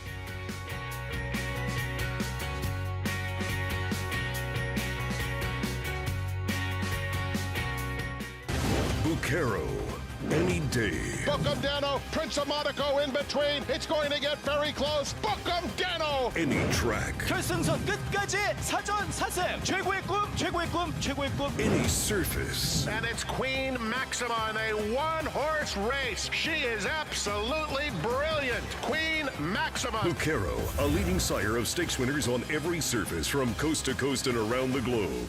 Standing in New York at Iron Horse Stallions.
welcome back to the program. It's America's Day at the Races here at this Belmont at Saratoga meeting. And Chessmaster, a popular victory to get things done for Jorge Abreu and Ricardo Santana. And of course, Flying P Stables. I'm pleased to be joined by Jay Provenzano and the real brains behind the operation. That's Colton Canizzo, right? Cake. AKA Cake. You have that name. I know you're shy, so I won't make you talk, but because he loves cake, right? Loves it. Steak and cake. That's it. We're having steak and cake tonight after Chester's win. We're going to Morton's, yeah. Talk about this horse. A 9-year-old. He's just the true heart and soul backbone of this game. He's amazing. It's his 17th win, I believe. I mean, you know, we had some issues where we just couldn't get him into races because his date or whatever, and if you had to enter him and you had to put the tag on him, he was least preferred, you know, and it was just so frustrating because he's such a cool horse. And, you know, I don't even know what's going to happen at the end of this year because he becomes 10. So I guess he goes Florida bound because he still wants to run. It's obvious. He's won 2 out of his last 3, and he put a hell of an effort in on the mud the other day, you know? Well, even his effort today, he was in tight at the start. He bounced around in the stretch, and he said, nah, I got this. Got checked at the half-mile pole, you know, I mean, and checked good. I mean, he went all the way back to second to last, then found his way through, and once he sees daylight, he still loves to run, you know? So I wish they would rethink that rule at some point. I really do. You know, on a case-to-case basis or whatever. I mean, so, yeah, he's a real cool horse. You could tell everybody was giving him pets and congratulating him, but congratulations to you. Is this the start of another big Saratoga? I hope so. I mean, you know, last year was epic. 39 starters, 33 horses I brought up. So with that kind of win percentage, it was unheard of. So I came up with 51 horses this year. Upping the ante, to say the least. Well, Jay, best of luck for the rest of the meet, but congratulations with Chessmaster. Thank you so much. All right, Jay Provenzano, Colton Canizzo, cake tonight? Yes. Affirmative, guys. That's how we celebrate, with cake. Cake it is, and Jay Provenzano referencing that rule here in New York, 10-year-olds not allowed to run here on the NYRA circuit, and something I think we'd all love to see repealed. So it looks like, yeah, if this horse continues on, they'll have to find another circuit for him because there's still plenty left in the tank. Yeah, I mean, look, I think with a lot of the things that are in place with HISA and with the veterinarian requirements, I do think that the time has changed a little bit where a 10-year-old is obviously going to be evaluated before having an opportunity to run. And so I think it's something they could definitely consider. Yeah, I like to maybe evaluate these horses because this horse is still in the 90 buyer land at age 9. Yeah. So, pretty neat horse. Over $500,000 in the bank now. Wild applause. 3-year-old fillies, mile over the inner turf. It is coming up next. $150,000 purse. 3 from the Chad Brown barn, but not the current favorite. That is the 5 Classic Q. Marcassi. It looks like she could control whether that's a game plan or not. We'll talk more about that in a moment. Cherie DeVoe we talked about. We'll send out Love and Poetry coming up. And what about this barn? Success did not come easy at the outset for Cherie DeVoe. Had to wait almost an entire year to get that first win after going out on her own. But going into last year, her barn developed into one of the most formidable in the country, including her first Breeders' Cup victory in the mile with More Than Looks. So I was born in Saratoga. Everyone wants to say you're from New York. I don't claim that. I like to say my formidable years were spent in Southwest Florida. My dad was a harness trainer, so I grew up in the harness racing industry. I used to be involved in bodybuilding and competing, and I got into thoroughbreds kind of by happenstance. I just needed a job and got a job as a hot walker, and then I thought I can ride them. So I wanted to be an exercise rider, so I started galloping at a farm. I got my first job for Chuck Simon, whose full circle first job was for my father on the harness track. He took me under his wing and gave me guidance and direction and really gave me the foundation. And when I outgrew the job, that's when I started working for Chad, and I worked for him for 8 years. Lady Eli and the situation she went through with the laminitis was something that was a really profound experience in my life. You just had to be patient and listen to her. I'd have to say that's one of the most special bonds I've had with a horse that I've worked with. My main takeaway from working with Chad was just a really big bank of knowledge to pursue the career that I have now. There's never going to be an opportune moment to say, this is when I'm going to go out on my own. And the one thing when I worked for Chad, that was my life, and I was happy to make it so, but really my personal life is what drove the change. I'd met my husband. My last day was on a Sunday. We got married on a Friday. And then I had announced that I was starting my business the same week. So there was a lot of change. Success did not come easy, and it took us quite a bit of time to gain traction. I started in 2018, and we got a little bit going, and then COVID hit. So it was 11 months. We had gotten really close a couple times, but that'll definitely test your character. The first graded stakes win was a filly named Gam's Mission. And then the first grade 1 that we won with She Feels Pretty, I had went to Churchill to saddle a horse, and I was sitting by myself with my earbuds and watching my iPad. But She Feels Pretty careering away in the Johnny Wagner Dalma Stakes. She feels more than pretty. She feels fantastic. But when she ranged up and went on by everyone, I just had to say, I just won my grade 1. I just won my first grade 1, and just didn't quite know what to do with myself. I can say that I'm really proud of how things have grown. I just don't have it in me to say, well, I'm successful, because I just still feel like there's so much more to do and so much I would like to achieve, but also trying to really enjoy where we're at now.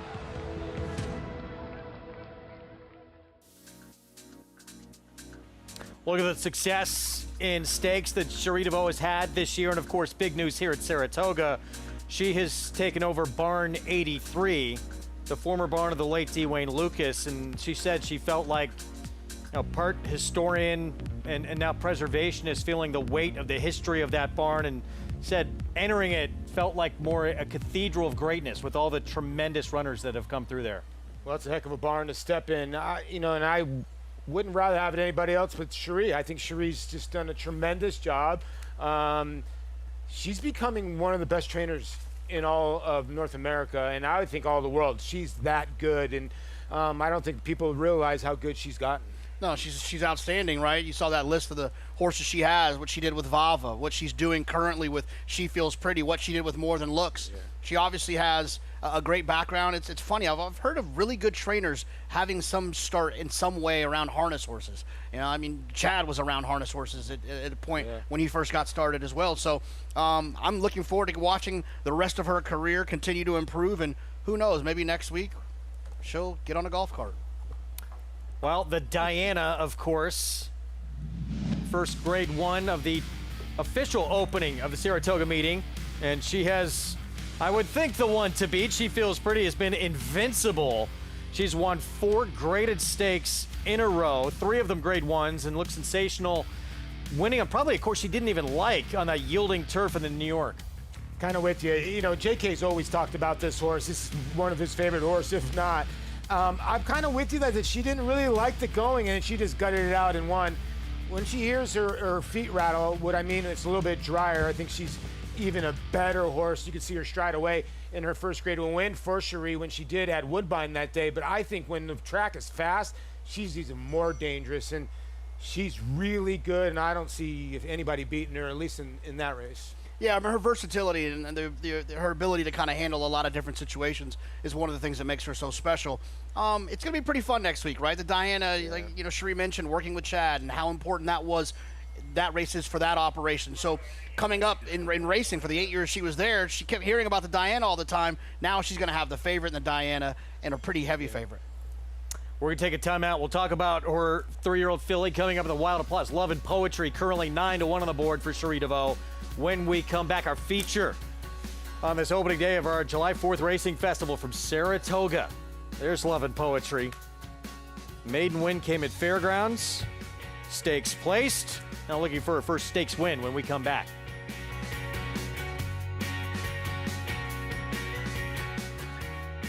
At the Keeneland September yearling sale, the premier thoroughbred auction venue in the world, Mandy Pope of Whisper Hill Farm signed the ticket on the $5 million sale topper by Curlin, bred by Stone Street Thoroughbred Holdings. He was one of $5 million plus yearlings by Curlin to sell. No fewer than 55 of his yearlings fell to the auction gavel, averaging nearly $600,000, making Curlin the #1 sire of yearlings in 2024. Curlin, the classic sire. Spine-tingling, jaw-dropping, awe-inspiring, Secretariat-like.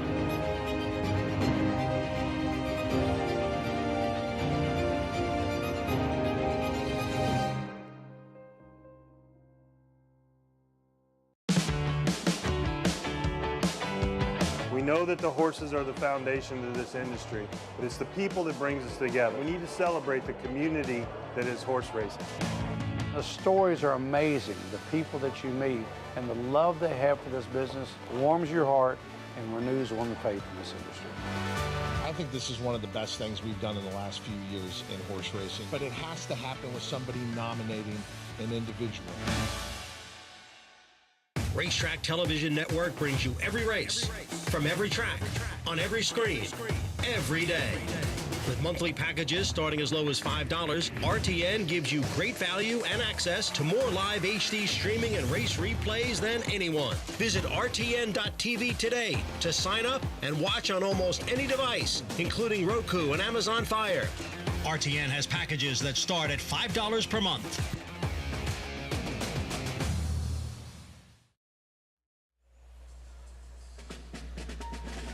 Saratoga National Historical Park, about 11 miles east of Saratoga Springs, a battlefield where British General John Burgoyne surrendered his entire force to American troops led by George Washington, making it one of the pivotal moments in determining the outcome of the Revolutionary War, and of course making this week a perfect site for us to be at Saratoga as we get set to celebrate Independence Day tomorrow on July 4th. Wild Applause coming up, our feature for these 3-year-old fillies. Let's go to Maggie.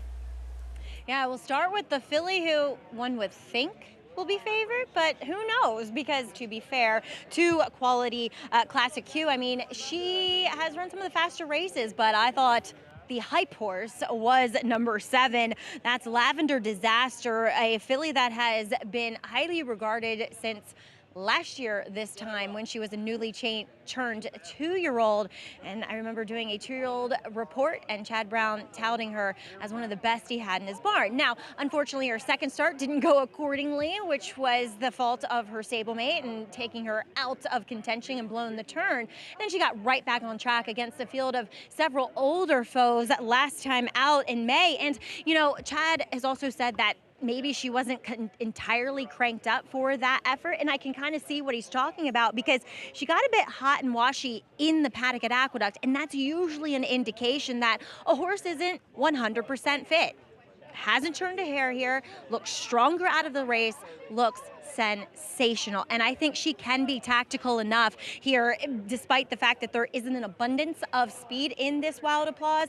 I think she's very dangerous. She definitely looks the part. Now Chad will send out 2 others in here, but I'm a little intrigued by number 4 Midway Memories. Now she was meant to run at Penn National in that Penn Oaks, and unfortunately they've had to reschedule several times, so that didn't go, and then she was entered at Monmouth last Sunday, I believe, and unfortunately with the quarantine situation here at Saratoga, Monmouth not accepting any horses from New York for the time being, but I like what I'm seeing from her. I know she's a little overmatched, at least on form, but she's one that I just didn't think looked that strong the last time I saw her at Aqueduct in April, and she has filled out, she is grown, it almost looks as though she's gone through a growth spurt, and I always think that could be dangerous for any type of horse, but especially these 3-year-old fillies, Greg.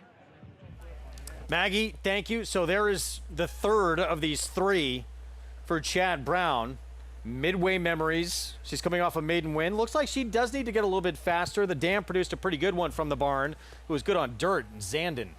Yeah, Zandon was actually really good on dirt, but Midway Memories is the type of horse that you kind of overlook. These are the Chad Brown horses that you kind of forget about, been off for a little while, and a filly that can improve, and you're getting the right price. If you like the other two Chad Browns, sometimes the higher one will win, and I get it, this filly does have to improve, but there's room for improvement. Yeah, I mean, you know, I like to start at the bottom of the past performances and work my way up and kind of tell the story. This horse was 4-1 on debut at Tampa for Chad and didn't win. So that says a lot about probably her talent as a whole. Finally, she gets into a race where she's odds on, and then she does win by a length, but she was odds on. She was supposed to win. Her number wasn't that fast. I just don't think she's as good as the other ones. Meanwhile, the 8-5 favorite from the barn of Mark Casse. Maggie talked earlier about what a big weekend it could be for this barn. She looks like she could be the quickest in this race, but it might not be so simple, Maggie. That's right, because you watch her last race, Greg, in that grade 3 regret, and she got very headstrong while going for the lead and trying that 1 1/8 for the first time. And she just kind of expended too much energy prior to seeing it out. And I just think in the early stages, you have to be reserved. You have to be relaxed when you're trying a longer distance for the first time. So Mark Casse and his team are going back to what has worked, and that is this mile distance. As Mark has said, that she should probably be undefeated at it, despite having a troubled trip in the Here Comes a Bride stakes at Gulfstream Park. Now, he's also said, though, he feels as though she's better with the target. And I would agree with him, because you watch her races, and it just seems as though a little bit more pace out in front of her. She seems to settle, she seems to relax, and she has a turn of foot.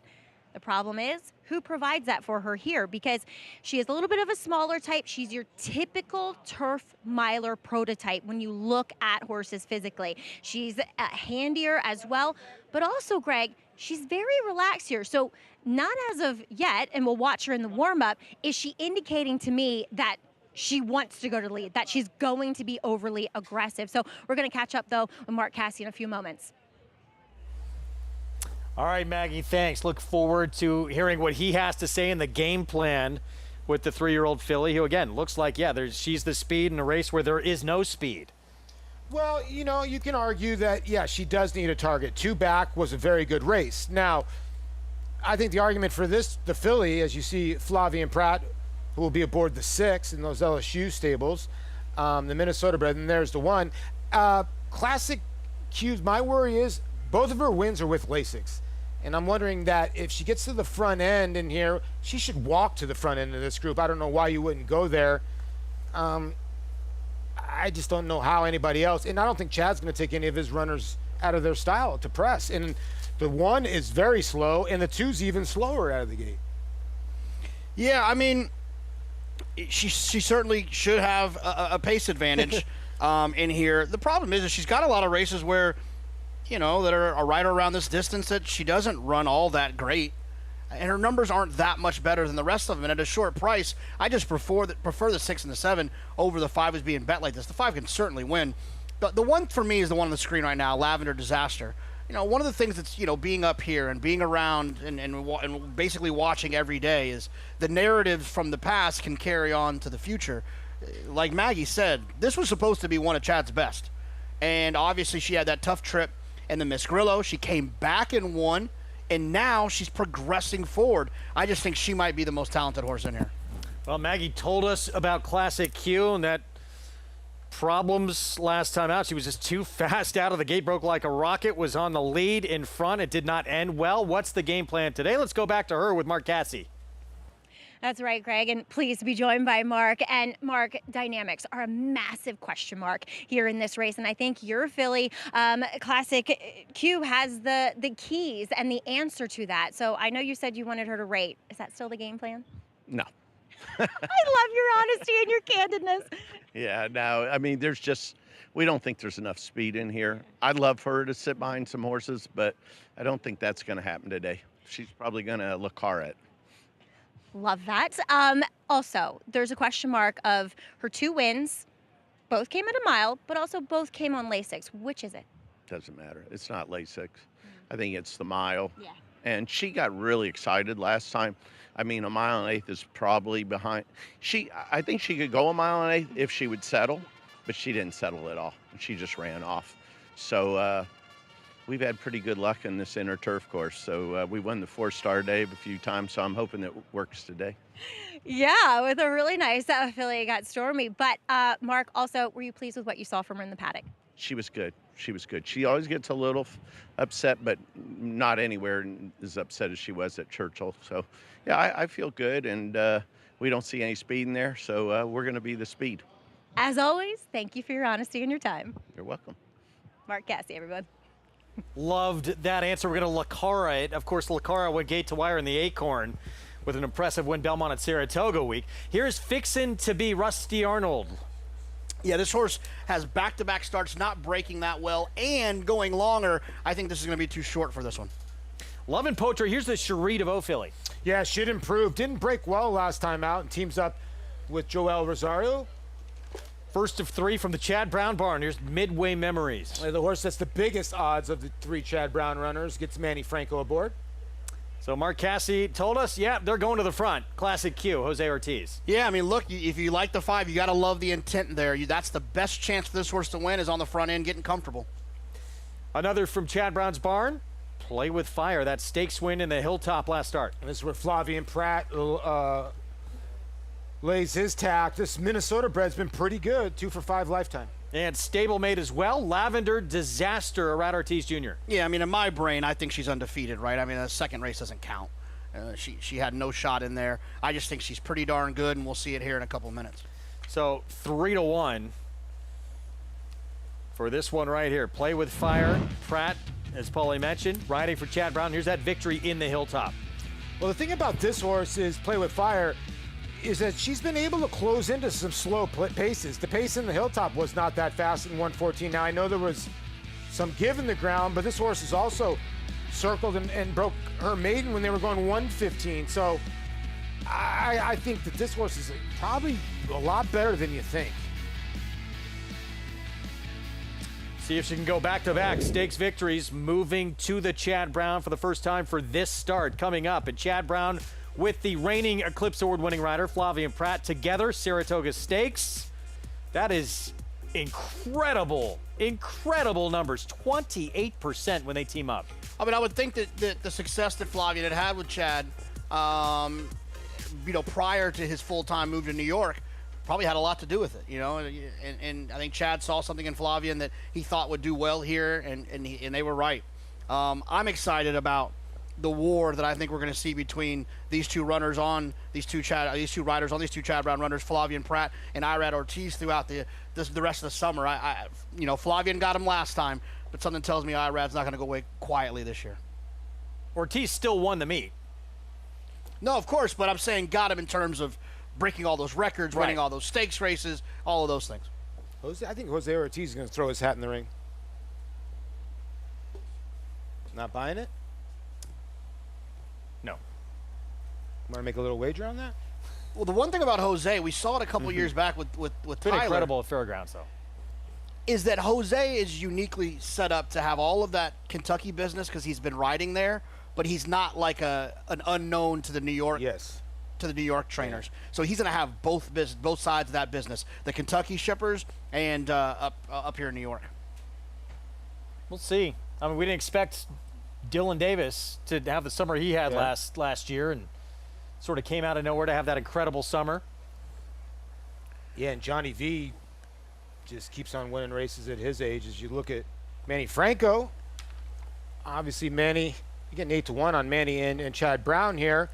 They're a pretty good team. I think everybody with Chad Brown's a pretty good team, although Flavian, and then there's Johnny V. I'm trying to think who this year's Dylan Davis is going to be. The kind of sneaky jump up, win a lot more races than people would probably imagine. I'm trying to think who that might be this year.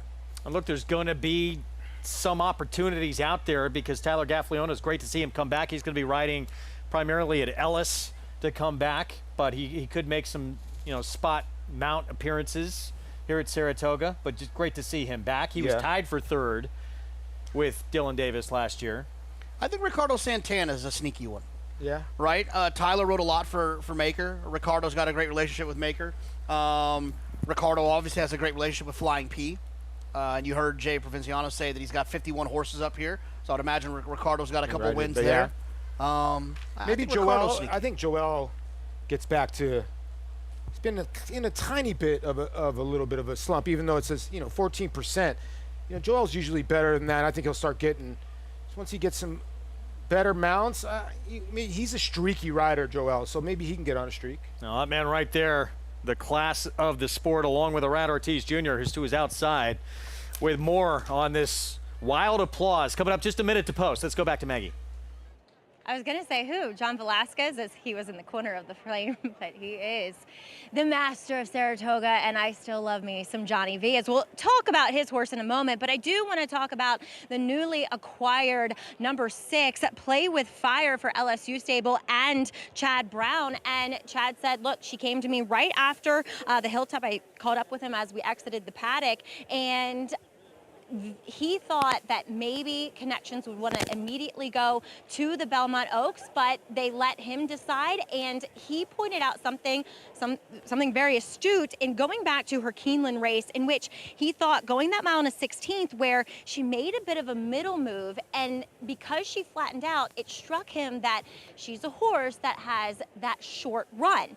When she displays that run, it is good. I mean, you saw that on display in the Hilltop and winning, where she was far back and didn't have all that much pace to close into. Now, granted, the course labeled good, probably more yielding to soft.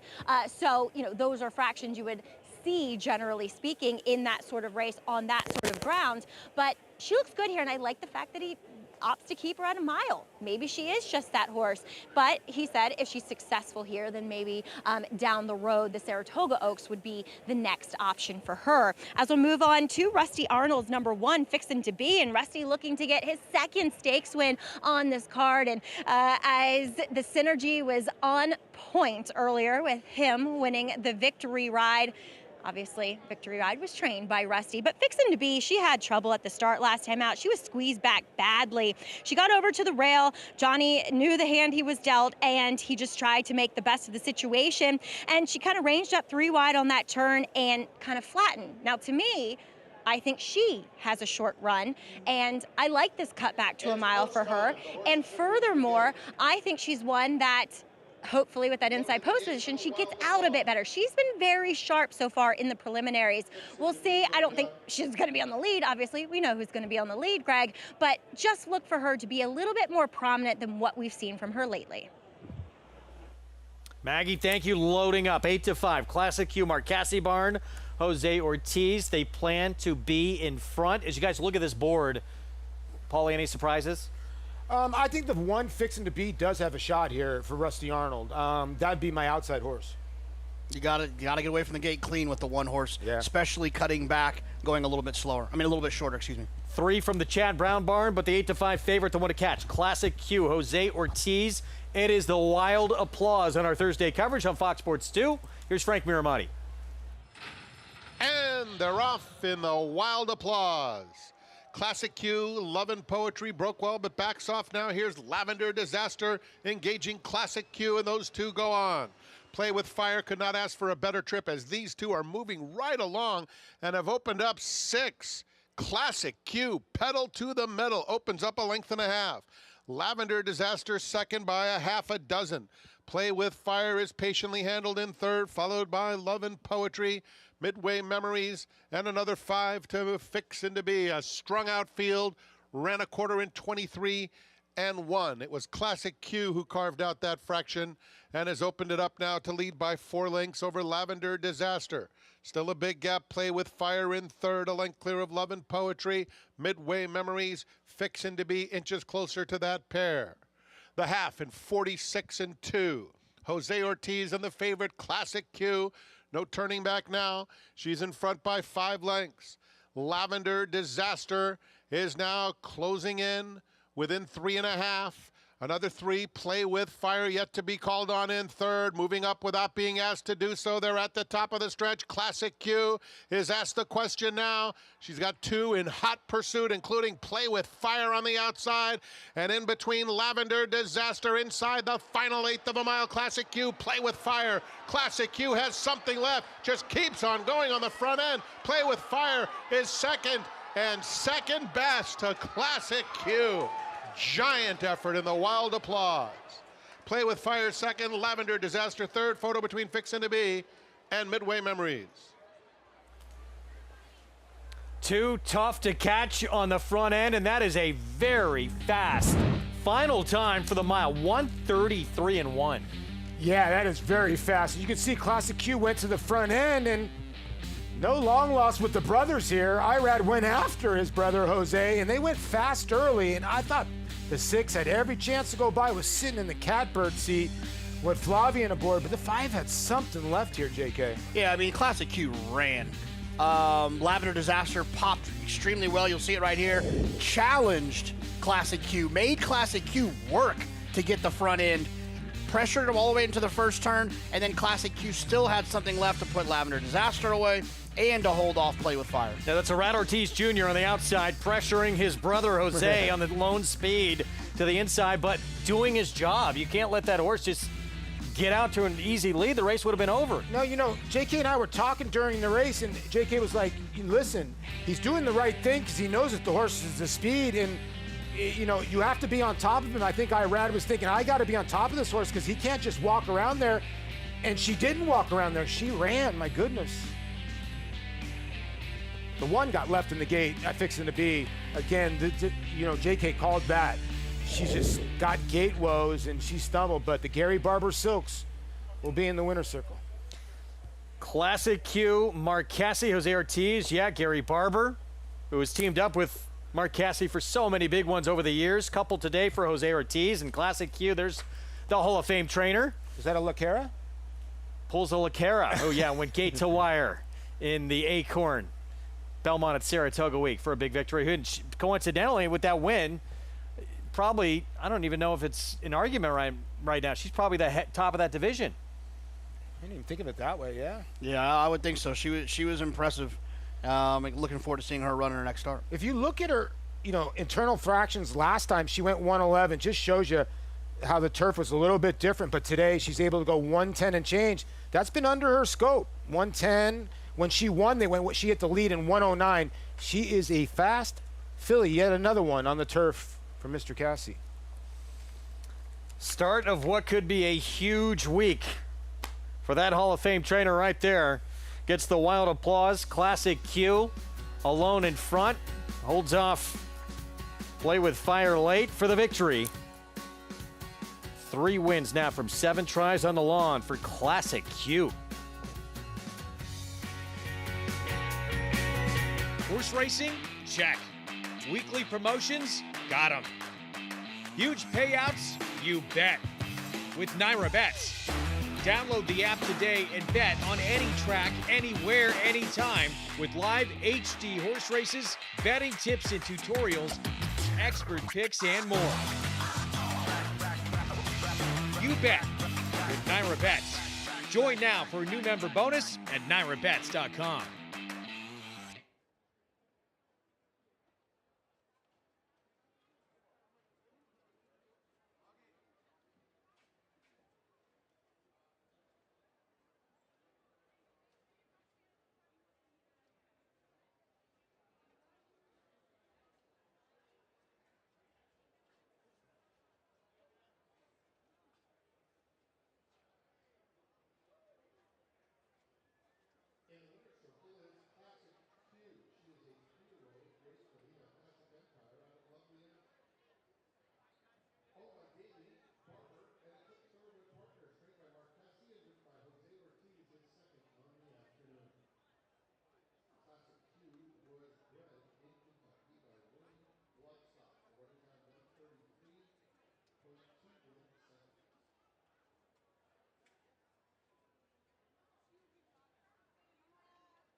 Back on our coverage from historic Saratoga Racecourse here on Fox Sports 2. It's brought to you in part by Hillendale at Alapa.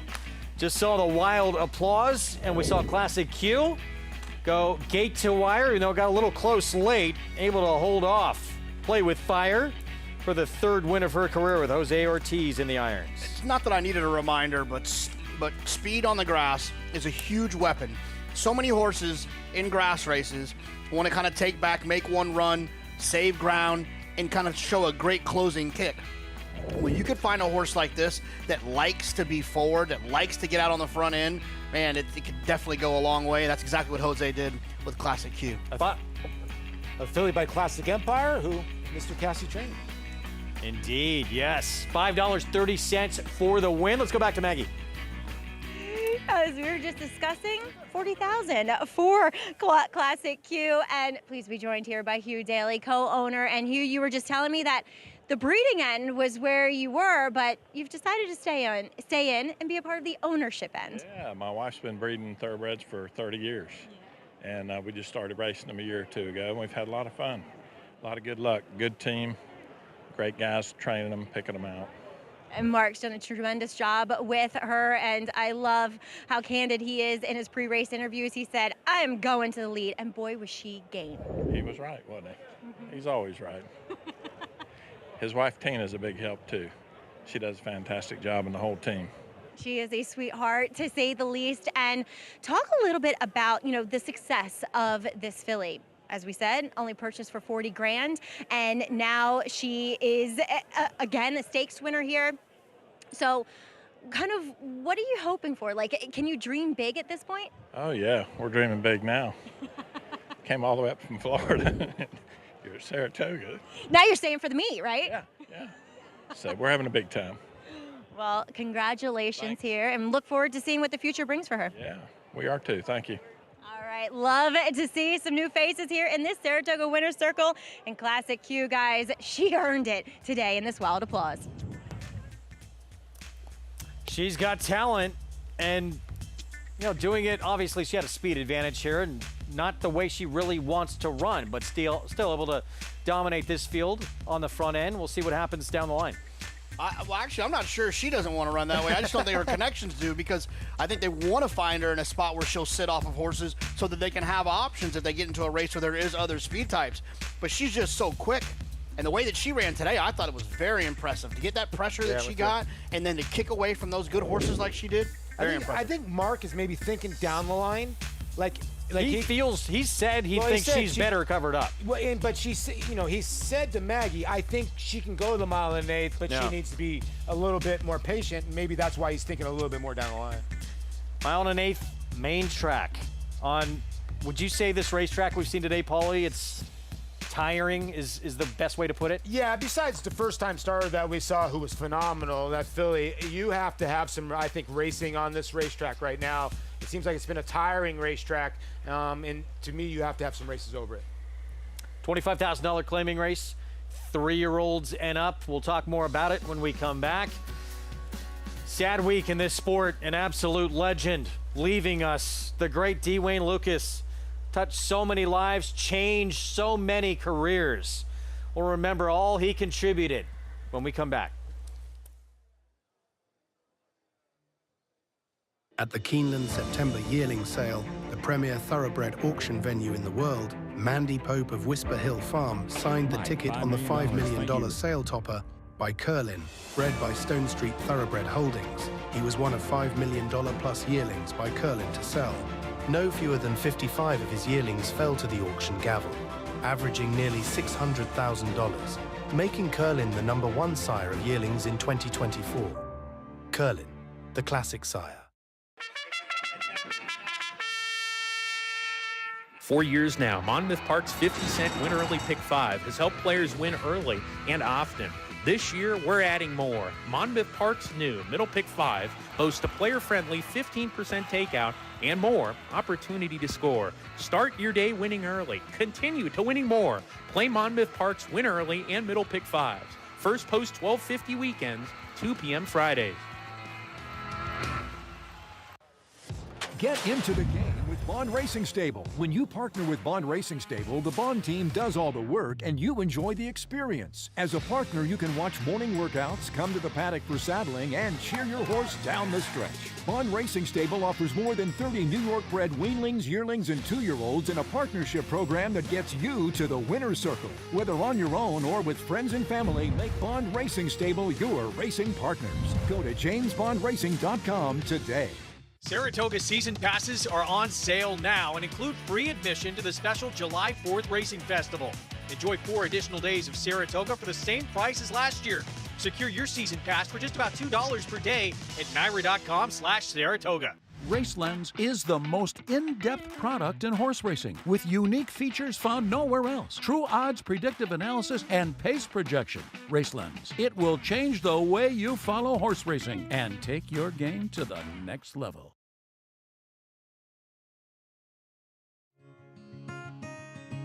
Legendary is the perfect word to describe the life and career of Dwayne Lukas.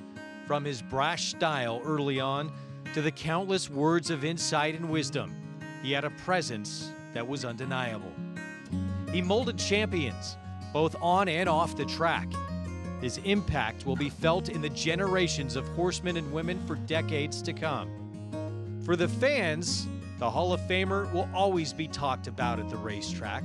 Whether you cashed a bet on any of his nearly 5,000 winners, including 15 Triple Crown races, or were lucky enough to be brought into the winner's circle picture with the coach, he made fans for life each day he was at the track. Lukas never took the conventional route. He challenged the norm and changed the game by taking chances no one else dared. The industry will never be the same without Dwayne Lukas. He was, quite simply, legendary.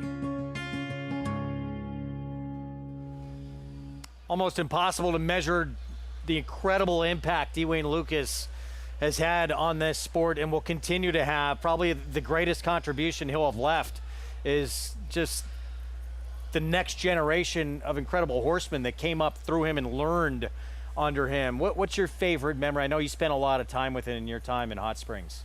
There are a lot of favorite memories. You got to understand, Dwayne Lukas was a figure of imagination. He made sunglasses a lot cooler than Tom Cruise did, let's be honest, okay? And he was the face of horse racing. That's the bottom line. When you turned on any kind of Breeders' Cup race, any kind of race, there was Dwayne Lukas. And I got to know him personally, first at Churchill, then at Oaklawn, and realized the man, how generous he was. But I think the one thing that I learned about him was he was always so positive at every point, and anytime I ever talked to him, hey, I got another 2-year-old filly coming up. I got this 3-year-old coming up. I got this horse. And he was always confident in the jockeys that he put on his horses, which a lot of times was not the more famous jockeys. He gave a lot of guys a lot of chances, and women as well.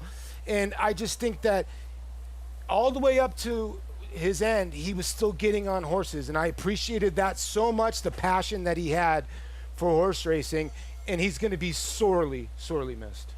He was up at 3 a.m., JK, 7 days a week, but he let you sleep in a little bit when you did Cart Talk, didn't he? He did, no, and it was, it's, you know, in life, there's all these people that are legends to you, whether it's baseball or horse racing for me, and Dwayne was one of those legends. And when you get to spend time with someone who you think is a legend and they act legendary, it's just so rewarding to see the charisma that he had. And this is the first time we had ever met when we did this Cart Talk, and he was just so much fun. And it was, and I walked away from that, and I remember thinking like, oh, I get it now.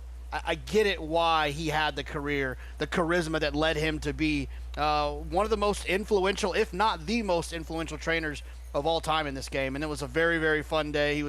He played along, and he made fun of my glasses. It was a lot of fun. Gabe, as we've said, so many trainers that are starting this game who've gone on to become some of the best in the sport, like Todd Pletcher. So many young riders, though, too, as we go to Maggie, that he gave opportunities to. What's your favorite memory, Maggie? Well, he gave a jockey that we just saw win the Wild Applause his very first Grade 1, Jose Ortiz, back in 2013. He'd only been riding for just over a year at that point when he got the win with strong mandate in the Grade 1 hopeful, and this actually took place on Wayne's 78th birthday, September 2nd, 2013. And I remember still at that point being slightly intimidated by the legend, by the coach at that point in my career. And, you know, going to kind of interview him and talk to him in the paddock got my heart pounding a bit. But then over the years, he had such a welcoming presence towards me, towards many young people, and we became friends. And he would talk to me about ponies I was trying to retrain and what I could do with them, and giving me advice and guidance in that way. And it was truly an honor to ride Boomer, his pony, out at Oaklawn this spring. And it was a really cool tribute that they did at Churchill Downs with Greg Blasi taking Boomer around the track for one more spin for the coach. And guys, he was full of great advice, but two things I'll never forget he told me is always polish your boots and always have excellent penmanship. Still got to work on that penmanship, guys. Could take a look at your notes and see if you lived up to it. It was incredible. I mean, how detailed he was as a trainer. For years he was known as, and really changed the game, D. Wayne off the plane.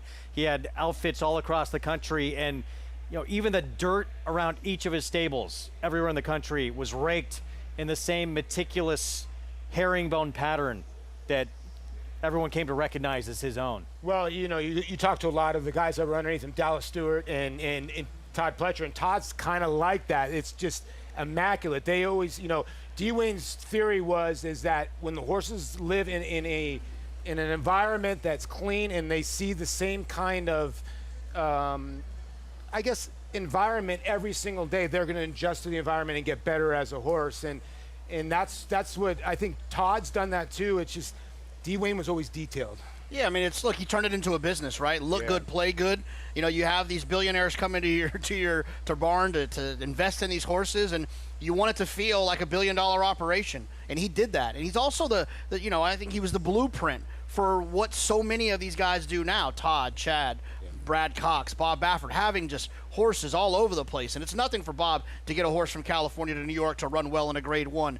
D. Wayne was the one who started that. And he started with quarter horses. And here's the thing about it. He trained the most influential quarter horse in history in Dash and Cash. I mean, let's just be honest. I mean, like, one of the fastest quarter horses of all time. So he's got a stamp there too, which is crazy. Hall of Famer. Yeah, in quarter horse racing. Dash for Cash, excuse me. And in horse racing as well, one of the all-time greats. D. Wayne Lukas lost way too soon at 89 years young.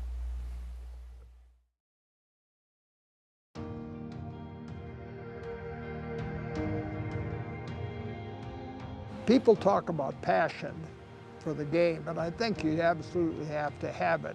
I always tell people that if you have a passion for anything, you eliminate all of the excuses. If you got a passion, you'll stay up late, you'll go without lunch, you'll drive all night to ride a horse somewhere that probably is 5 or 10 to 1, and you eliminate the excuses when you have the passion.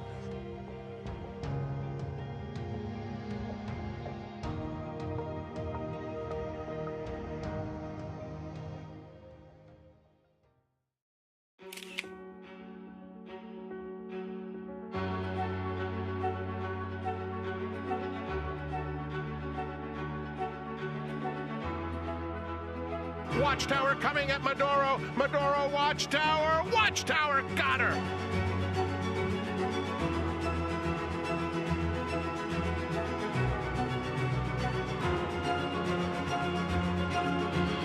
DeMarchelier, standing at Claiborne Farm.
Back with you on our Fox Sports 2 coverage here on America's Day at the Races. It's brought to you in part by Gainesway Power, Passion, Performance. Race 9, mile and an eighth. 3-year-olds and up, $25,000 claiming race, and that is a look at Swaggish, who is getting back on the dirt for the first time in a long time. Let's go to Maggie.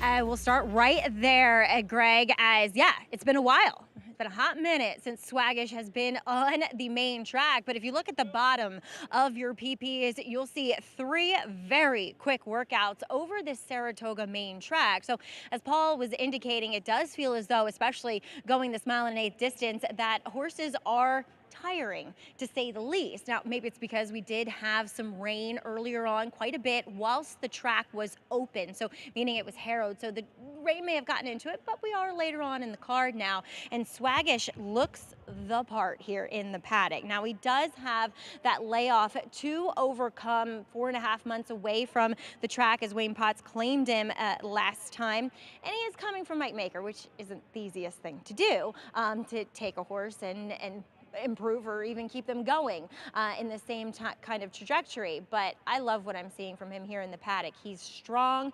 He's about 90% fit. I wish he was maybe just a little bit more tucked up through his barrel. But again, I think a horse like this, a 5-year-old, kind of muscle memory takes over. And if they're feeling good, which it looks as though he is, his work tab would indicate that as well, then they usually run to that. As we'll also check in with number 4, Skylander. Now, he is I think a dicey proposition because he feels like one of those horses that just got very good for trainer Rick Dutrow, and he was claimed away. They tried to cut him back to the 6 furlongs, in which he just had a horrible beginning that day, and relatively speaking, with that 6 furlongs in mind. You can't get away that slowly or have that kind of trouble when you're turning back in distance. Now he gets back out to this 9 furlongs, which honestly, I think he's best at a mile, to be fair to him, but he does come in here sharp. He looks great physically, very healthy overall, obviously feeling his oats as he's bouncing on his toes. Those front wraps do go back on, but like I said, he has yet to be the same horse outside of the Dutrow barn on either side of the claim than what he is in it, Greg. All right, Maggie, thank you. Riders up. There's Ruben Silvera. Leg up on Skylander, who has some of the best races of anybody in this field, although that was not the case last time out. That's what happens, though, when you have these claiming types. You know, if they were ultra consistent, they probably wouldn't be claiming types, right? They'd find themselves in you know, allowance type races or even some lower level stakes or listed stakes. That's what you get. Skylander does have some big performances, but he's in and out, and now you have to see how he's going to run for these connections, right? I mean, he ran well for Rick Dutrow. He ran well for Rob Atras. Joe Sharp, another Sharp claiming trainer, had him at one point. Now you have to see where he's going to show up here. He does have some of the best races, though. And again, we mentioned it earlier on the program with the three of us, Paulie. This racetrack, it is tiring. A mile and an eighth at Saratoga can be demanding. So it's who's going to be the fittest late? That's a good question. I mean, when I said you need races here, I meant you need recency. So I think the 1's up against it. The 4 probably is up against it. You know, the 5, your favorite. I think the 7, and I think the 8's an interesting horse because the Catamachi barn off the claim has just been phenomenal in 2025. Call to post behind us. There's a Rad Ortiz Jr. Game face always on the man who won the Saratoga meet again last summer. Here's From Another Mother. Short layoff, as Paul mentioned, for Gustavo Rodriguez. Yeah, I just wish this horse had a little bit more speed like he did back in the day. If he can pop from the inside and find forward position, he could be tough. Meaningful money. Maggie talked about all those very quick works from Swaggish. Yes, this is for TEC Racing. They're a friend of our program. Good luck to them. Wild Banker, biggest price on the board. Yeah, and deservedly so. Skylander, we talked about some of the best races of anyone in the field, second off the claim. Yeah, obviously for a new barn that's been claiming horses, but if this horse gets back to anything from before, is a player. Yeah, used to work for John Toscano, receiving all their horses. Margin of Error, 3-2 favorite. Yeah, one of the best recent races, going 9 furlongs. Like to see that. Another huge price, Bad Larry. He does have a win in a mile and eighth, but going way back, big long shot. 10-1 next door on a horse coming off a performance that makes you think he fits in this group. 9th trainer since April 10th. It sounds like the Browns quarterback situation. Stablemate of the two, Swaggish. And then outside Sundays with Sandy, Manny Franco just claimed.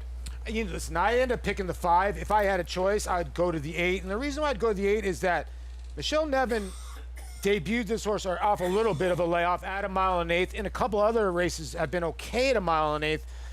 I thought this horse had a decent shot at the price. You know, one thing I'll say is especially when we have the Wilton shoot now, but one of the things that why the mile and 1/8 is so tiring to me at Saratoga is because you're sometimes you're having horses run at 9 furlongs when they probably want to go a little bit shorter. But because we only really have the 7/8 and the mile and 1/8 now with the Wilton shoot, but it's not used that much, or the Wilton shoot, excuse me. I think it can lead to some horses maybe running at distances they don't need to be running at. That's an interesting point, yeah. Thank you.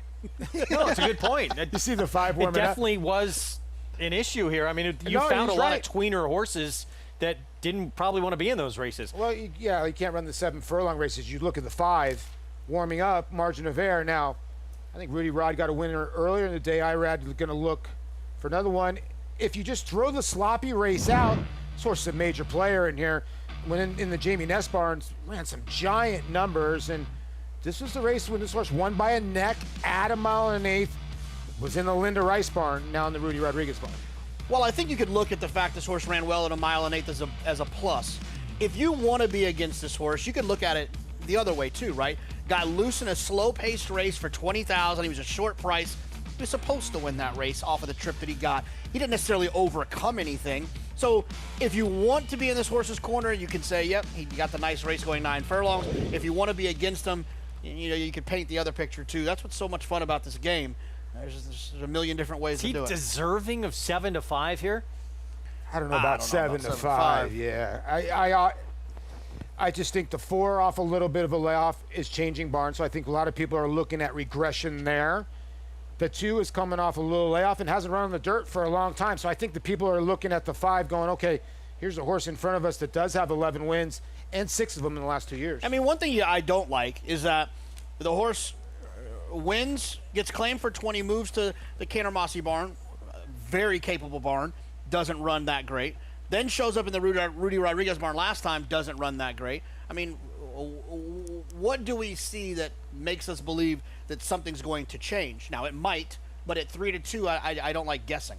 With more on this guy right here, margin of error, let's go back to Maggie. I am in the same wavelength as JK is when it comes to margin of error. I thought he'd run better last time out in that off-the-turf event, and maybe it was dynamics in the way that the track was kind of playing that day, in which we saw Unlimited Potential and Smilemon just kind of run 1-2 around the racetrack. But watching him that day, I loved his warm-up. And if I, didn't have my notes from that last race and was disappointed in the way he warmed up, I would have taken him. But boy, my lower back hurts significantly just watching Rod Ortiz Jr. warm this horse up, because he is heavy-headed. He wants you to, pick his head up and carry him, as you can see with that head position that he has in carriage, or lack thereof carriage. I'm going to stay away from him at a short price. So we'll see how he does. He does have the potential to be forward in here, stretching back out to this mile and 1/8, which could be dangerous, and I get that. Moving on, though, to number 1 from Another Mother, who's to a fast track. Last time he was on that was in a decent race 2 back in March, and I know his last race wasn't very good, but he was kind of on top of that pace that was pretty hot. And furthermore, Chelonian, he would come back and win with an 84, and the 5th place finisher, Smilemon as well, with that 87 coming out of that same race I was just talking about with 5. But I really like what I'm seeing from Another Mother here for Gustavo Rodriguez. Gets Ricardo Santana aboard. I'm hoping Ricardo puts him in the game a bit more as he stretches back out in distance. And I know that his last 9 furlong race is not good, but that was against a world of better horses than what he's meeting here. I think that the level is right. I don't mind the distance, and he looks fantastic. And guys, I kind of wanted to get it back to you on briefly before they go into the gate. Who does get the lead here from the start? What do you guys think? I would think that Margin of Error, it's a horse who you think can get the 9 furlongs, who last time they won, they wired a 9 furlong race. You'd like to think Irad would be forward. If it's not that one, maybe from another mother on the inside. I think sometimes post position can have a lot to do with horses finding their front end. You get an aggressive rider with Ricardo, maybe he'll send away from there, try to hold that position. Yeah, I'm with them. I think it's 5-1. The 6 could throw the monkey wrench in there at 50-1. Does have a tiny bit of speed, but I don't know how long that horse will stick around in here. Sundays with Sandy, not slow either. Poor start last out, going a mile. Wasn't too far off the early lead. 7-1, 6-5 favorite though. Margin of Error. Rat Ortiz Jr., Rudy Rodriguez barn set for the 9th. Let's go to Frank Miramati. Here's Sundays with Sandy to complete the line.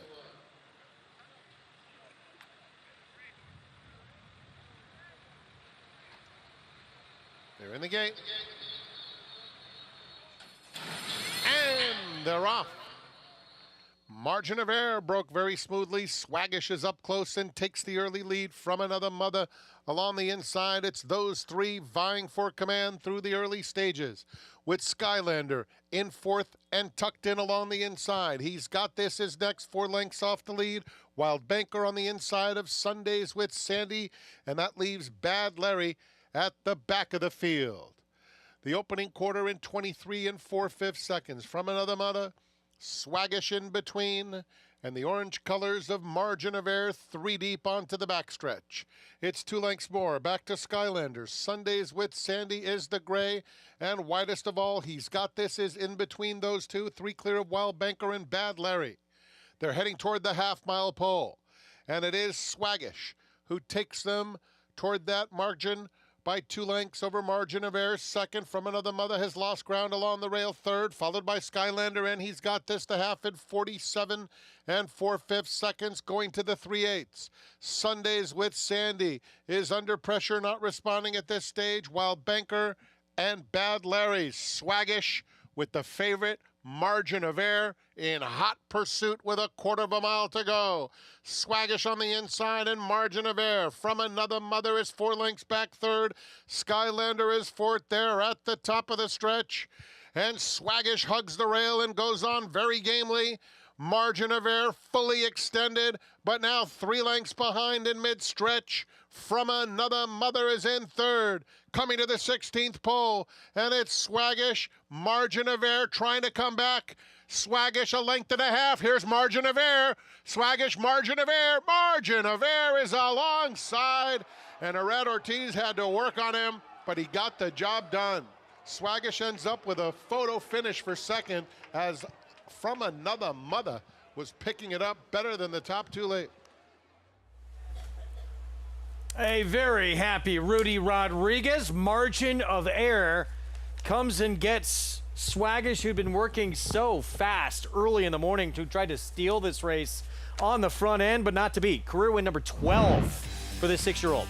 Yeah, to me, you watch the stretch, it was almost a matter of who disliked going the 9 furlongs the most, right? They both were tired going down the stretch. They probably both are a little bit better going shorter, but they kept trying in this spot, and Margin of Error just got there in this situation where the 2 just ran all the way around there and just ran out of gas. Christopher Elliott gave the 2 a tremendous ride, and I'll tell you what, the 1, you got to give the 1 credit. This racetrack has not played for horses that have been, off for a little bit, and the 1 just kept grinding away, was wide on the turn, tried to get up there and just missed 2nd, but Margin of Error does win this race here at 6-5. But yeah, the 1 got resurgent there. That was a good call by Maggie with the 1, but the 5 just grinded away. I looked at you guys and said, I think the 2's home here, but man, I can't believe the 5 ran him down.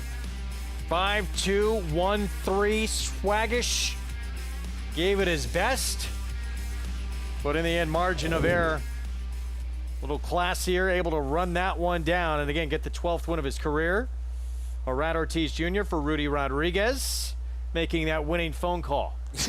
And you could see Rudy probably making a phone call to say, I beat my brother, Gustavo, as well.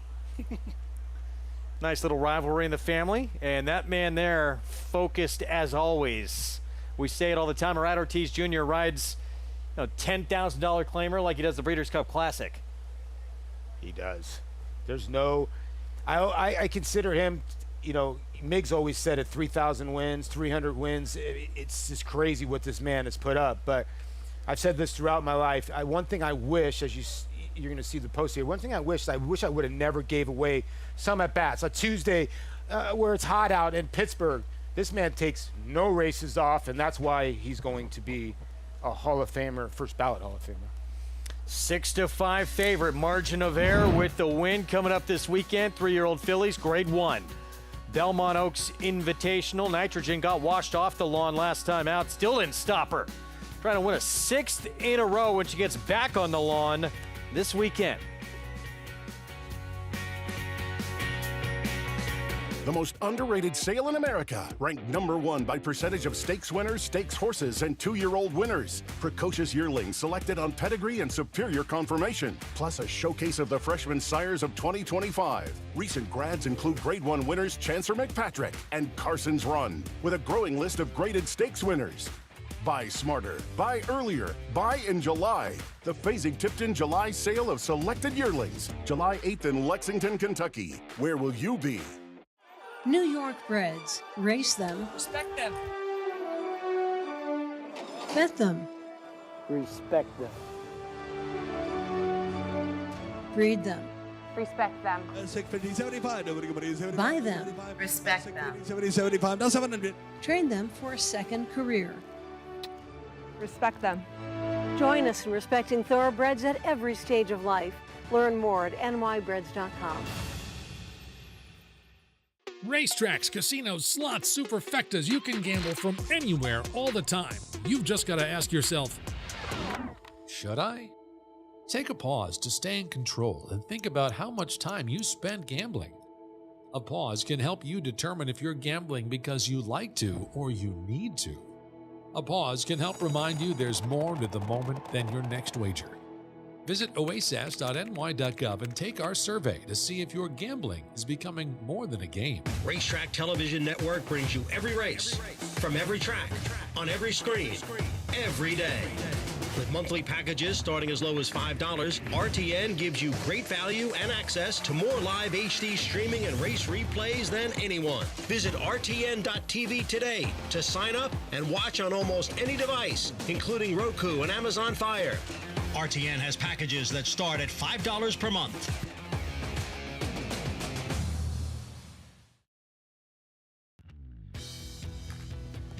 Back with you on our Thursday coverage here on Fox Sports 2. You're watching America's Day of the Races. July 4th Racing Festival, first time ever being held here upstate New York at historic Saratoga. And we just witnessed Margin of Error, Irad Ortiz Jr. coming and reeling in Swaggish, who tried to go gate to wire. Win for Rudy Rodriguez, second off the claim. Let's go to Maggie. You're with Rudy Rodriguez. You always make me laugh. How do you do that? I don't know. This is just, we just gotta have fun, man. That is the truth, Rudy. I agree with you. Life is too short. Amen. And you know, we were talking about Wayne Lukas before this race, and just the impact that he had, obviously, on this industry, but also how he gave back. And he'd often invite young people to the winner's circle. We saw you doing just that now. You know, they here, and man, that was an amazing man. We definitely lost one of the greatest trainers in the country for sure. How about Margin of Error today? Grinded out that victory. You know, I just say put him in Saratoga, Malena A, and then the race come up. I know we're running a little quick. That was my only concern, that we bring him back too quick. But, you know, Michael Imperium, Vincent Scuderi, they like to win, you know, and I'm just the passenger and the messenger, and they say, put him in. The extra come up, say, put him in. So, you know, but it's like you say, he's a grinder, and he wants every inch of the Malena A that he can get. Yeah, and especially with the kind of group, the type of race that he run. Exactly. We lost, I don't know, maybe 20, 30 weight shake, but it's okay. It was that kind of race, too, where I'm sure a lot of people were looking. But you mentioned Michael Imperio, obviously Libby as well. Where are they? They in the Hamptons or somewhere enjoying it. I wish I was with them. They don't invite me, but maybe next time. Oh, we got the better spot here in the winner's circle at the spa. You need a little break. I need a little break too. You hear that, Michael, Libby? Rudy needs a vacation, okay? Greg, can you get Rudy a vacation as well? We'll do our best. We'll make a call to the Imperios. Wow, Rudy. This horse, certainly of late, has not stayed around in barns too long, and we just heard Rudy say there as well, I'm going to be moving on. I believe he said 20 or 30 way shake, and this horse is moving on, and that means, of course, that many people put in a claim for this horse. So as a 6-year-old, still incredibly popular. That happens here at Saratoga. It's welcome to Saratoga. A very popular place to claim horses because people want to win here. So sometimes you can find a horse that's a little bit undervalued in the spot they're running in. Our favorite, 5.5, sprinting on the lawn. Coming up next here in this entry-level allowance, incredibly difficult races to try and handicap. Right now, La Salvadorena, Ray Handel. 9-5 favorite, Paulie. I know you like this one a little bit. You like this one a little bit, JK? I do, yeah. I mean, she's always been pretty good. She's a late-running turf sprinter, which I don't love that. I do think she's definitely live in here. I like the 6, You Decide, for the historic Glen Hill Farm. I think she's an interesting one for Tom Proctor. I'm with him. I think the 6 is a very, very interesting horse. Glen Hill Farm now giving the horses. Well, Tom's been running the farm anywhere at Glen Hill, but now he's on the name there, and that horse ran a good race on the turf. Competitive race coming up this 10th here. We'll talk more about it in a moment. Going to look ahead to tomorrow's action on July 4th. Grade 1, Belmont Derby, part of our Independence Day coverage. 1 1/8 on the lawn, $750,000 purse.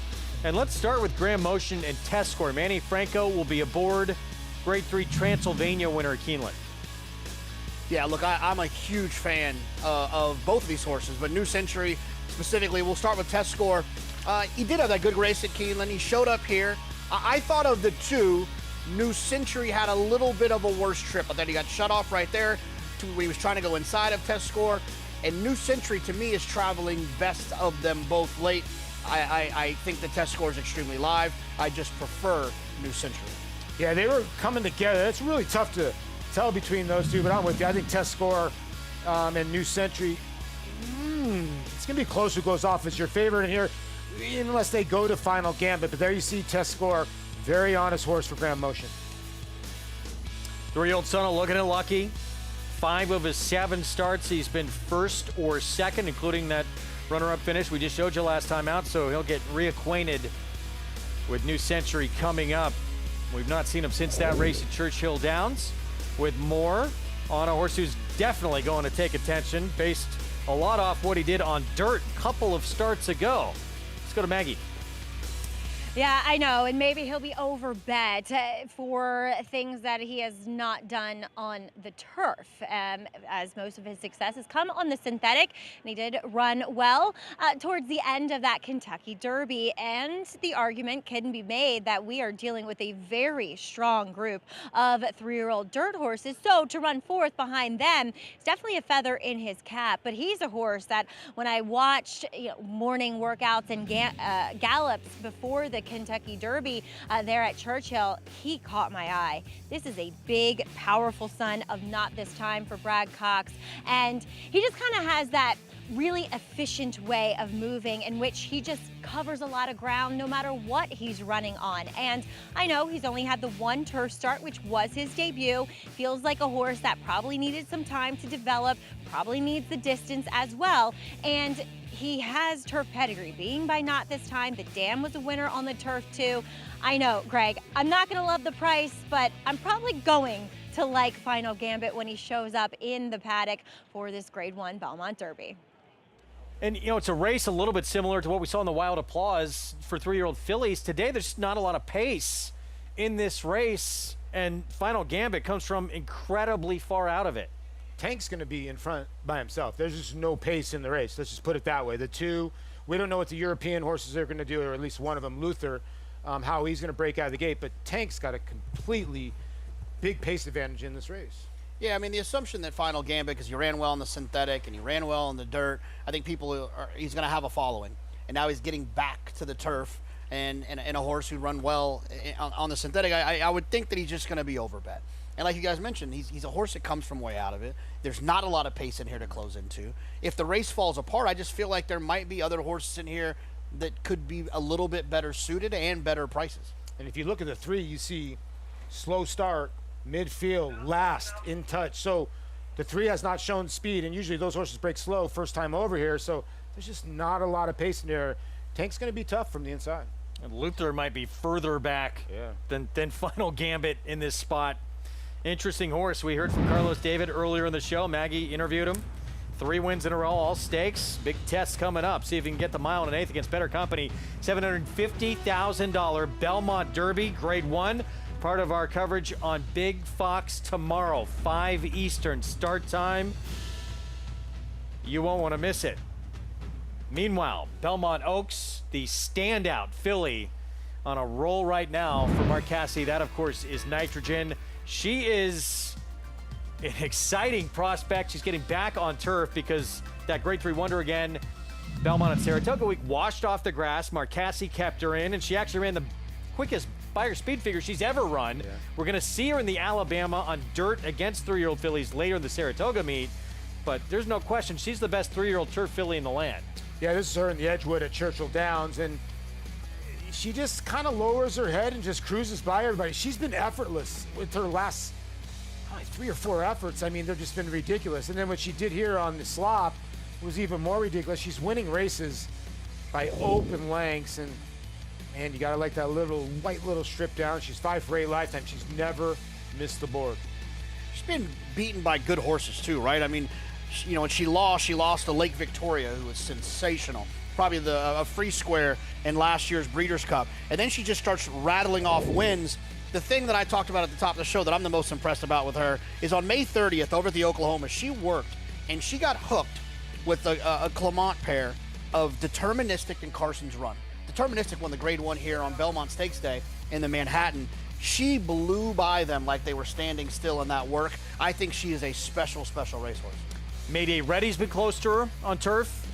Fiona has been close to her and actually finished ahead of her. She's different though now than she was when she faced those two, isn't she? I think she is different now, and I heard from a horse playing legend a long time ago. Horses that can excel on the dirt as turf horses show that they have another level of toughness than the other turf horses that they face, because it's not an easy transition. It's harder running on dirt. It's harder on them. It's not as easy. I would say that turf is more of a finesse game. So if you have a turf horse who also is tough enough to run on the dirt, they're hard to run down. They're hard to beat in those big turf races. And a lot of people will say, well, she just ran so well on the wet track. Is she gonna like bounce a little bit on the turf? It was a paid workout. I mean, she just ran around there with her ears pricked the whole way around. So I don't think it should take anything out of her and getting back on the turf. I don't see that. I don't think people realize how good she ran. She was geared down late. She didn't run that much slower than they ran in the Met Mile.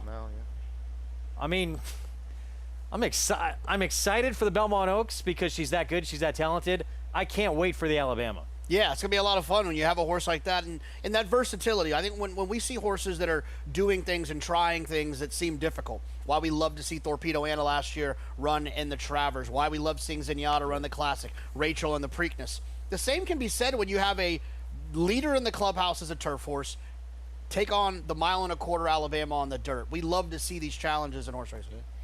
Going to be a lot of fun. That is coming up again July 5th. Saturday coverage, Belmont Oaks Invitational for the fillies with Nitrogen. Race 11 on the card, 6:13 Eastern time. Back to today's action, sprinting on the turf at 5.5 furlongs in this first level allowance race. It's still La Salvadorena. Back off the bench in her most recent start, Belmont at Saratoga Week. And she leaves herself a lot to do, Paul, but she ran a very good effort to get second place money. Yeah, she did. She broke 11 out of 11 last time out here in June. She has the blinkers on. She put the blinkers on for her third time. It was her 4-year-old debut, and it was a really good effort, but she lost the race at the start. Kind of been her MO. There she is. Flavia Pratt was aboard Belmont Saratoga Week. He's back aboard today. And maybe we will see. You know, that was the first start back as a 4-year-old filly, JK. Second back off the bench. Maybe she takes another step forward. Yeah, I mean, look, she's not always completely out of it. She's just always almost completely out of it. If she can pop away from there, you know, second off of a break, maybe she's learning a little bit more. Maybe she's improving a little bit more. You know, she gets Flavian, who is a great gate rider, and if he can kind of get her away from there, if she can stay connected, I think she'll be tough to beat. But at a short price, that's a big maybe. Of good news and bad news. Okay, good. Bad news is we're wrapping up our coverage on Fox Sports 2. The good news is our coverage continues over on FS1. Hopefully that remote is close. You don't even have to get up off the couch. And we'll see you over on FS1 in just a few seconds. We'll continue along with race 10 and 11 here to come on our coverage on July 4th weekend.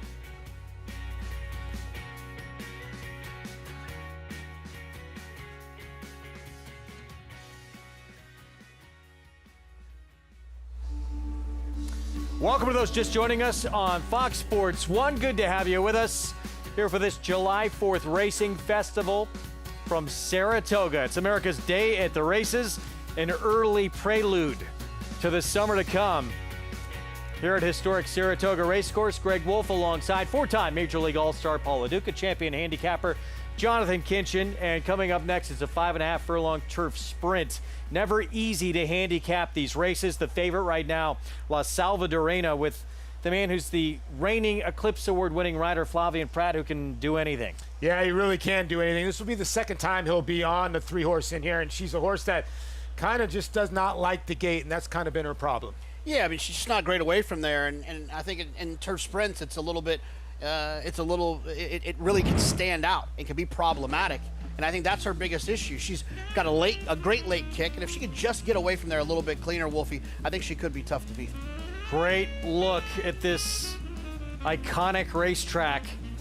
Racing summer home here in Saratoga. We get an extra week of it with this July 4th Racing Festival for the first time ever. And here's a look at the current odds for this 10th race. So 5.5 on the lawn.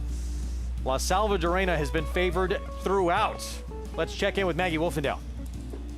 And aren't we lucky, Greg, to be up here in the thick of it at Saratoga. Such a beautiful day, despite some overcast skies. It feels wonderful to be here in the Saratoga paddock, as we'll take a look at 2 California invaders looking to take down the local La Salvadorena. Beginning with number 1 on the rail is Beyond Lucky for Jonathan Thomas. And her last start was down the hill at Santa Anita, going the 6.5 furlong. So shortening up an entire furlong today. And when you're dealing with turf sprints, that's like dealing with miles instead of furlongs, because just that amount of distance makes a huge difference. So needless to say, I'm a little bit concerned about this cutback for Beyond Lucky, because where does that put her? Is she fast enough to be forward, where it feels as though she probably does some of her best running when forwardly placed? And physically, she does not look like your typical turf sprinter, in that she's long, she's longer backed, she doesn't have those really pronounced and powerful looking hindquarters to her. She's a little bit weak across her top line. So I think I think 5.5 is just too short for her, honestly. So we'll see how she does as number 6, You Decide, coming in here for Tom Proctor.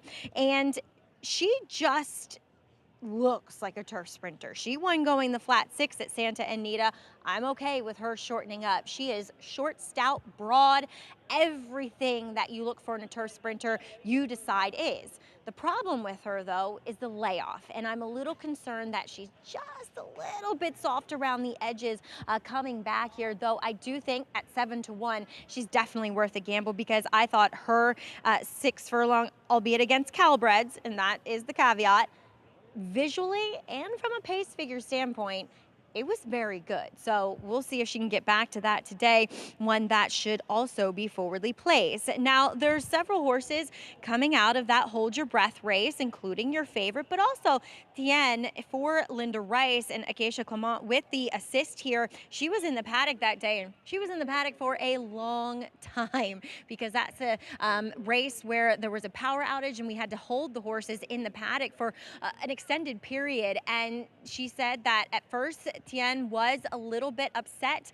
in the paddock, but kind of chilled out as time went on, and same can be said here. She's sharp and engaged, but she's keeping a lid on it, which I like to see. And furthermore, Acacia said that she looked about 90% fit as she was coming back off of that layoff. She looks really fit today, and I like that effort, finishing third behind gate to wire winner Hold Your Breath. I thought she stayed on well, and she also broke well for a European. A lot of times you see these horses coming from France, Great Britain, or Ireland, and they're just not used to having a handler in the gate. They're just not used to showing that early speed, and she was right on top of it.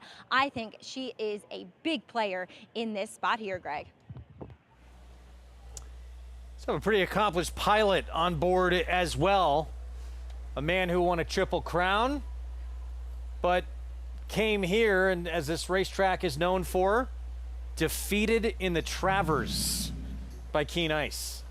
Yeah, it was an assist by Frosted that day. But American Pharoah, what a horse he was. This was his Belmont Stakes win here. Ending JK. a 37-year drought, Jonathan. Yeah, I mean, look, Victor was. I think Victor was fortunate to get this mount, right? Him and Bob didn't have like an outstanding relationship. There was some riders that were out of town, some riders that were here, and then Victor gets on a horse of a lifetime, a horse that like you guys mentioned, ended a 37-year drought of the Triple Crown, and also went on to win the Breeders' Cup Classic, which was just. He was sensational. The most mysterious thing about American Pharoah is he ran dead last in his debut with Martin Garcia. I still don't know how this horse ran dead last in his debut. So talented, yeah. Pretty amazing. 12th Triple Crown winner in history. And there's Victor Espinosa. What a career achievement. Horse of a lifetime, no question. He'll ride here for Wesley Ward in a rare appearance here at Saratoga for him. And you see, he always got a great smile. One thing about Victor, you're always going to get a hard and heady ride. Obviously, we remember him from California Chrome as well.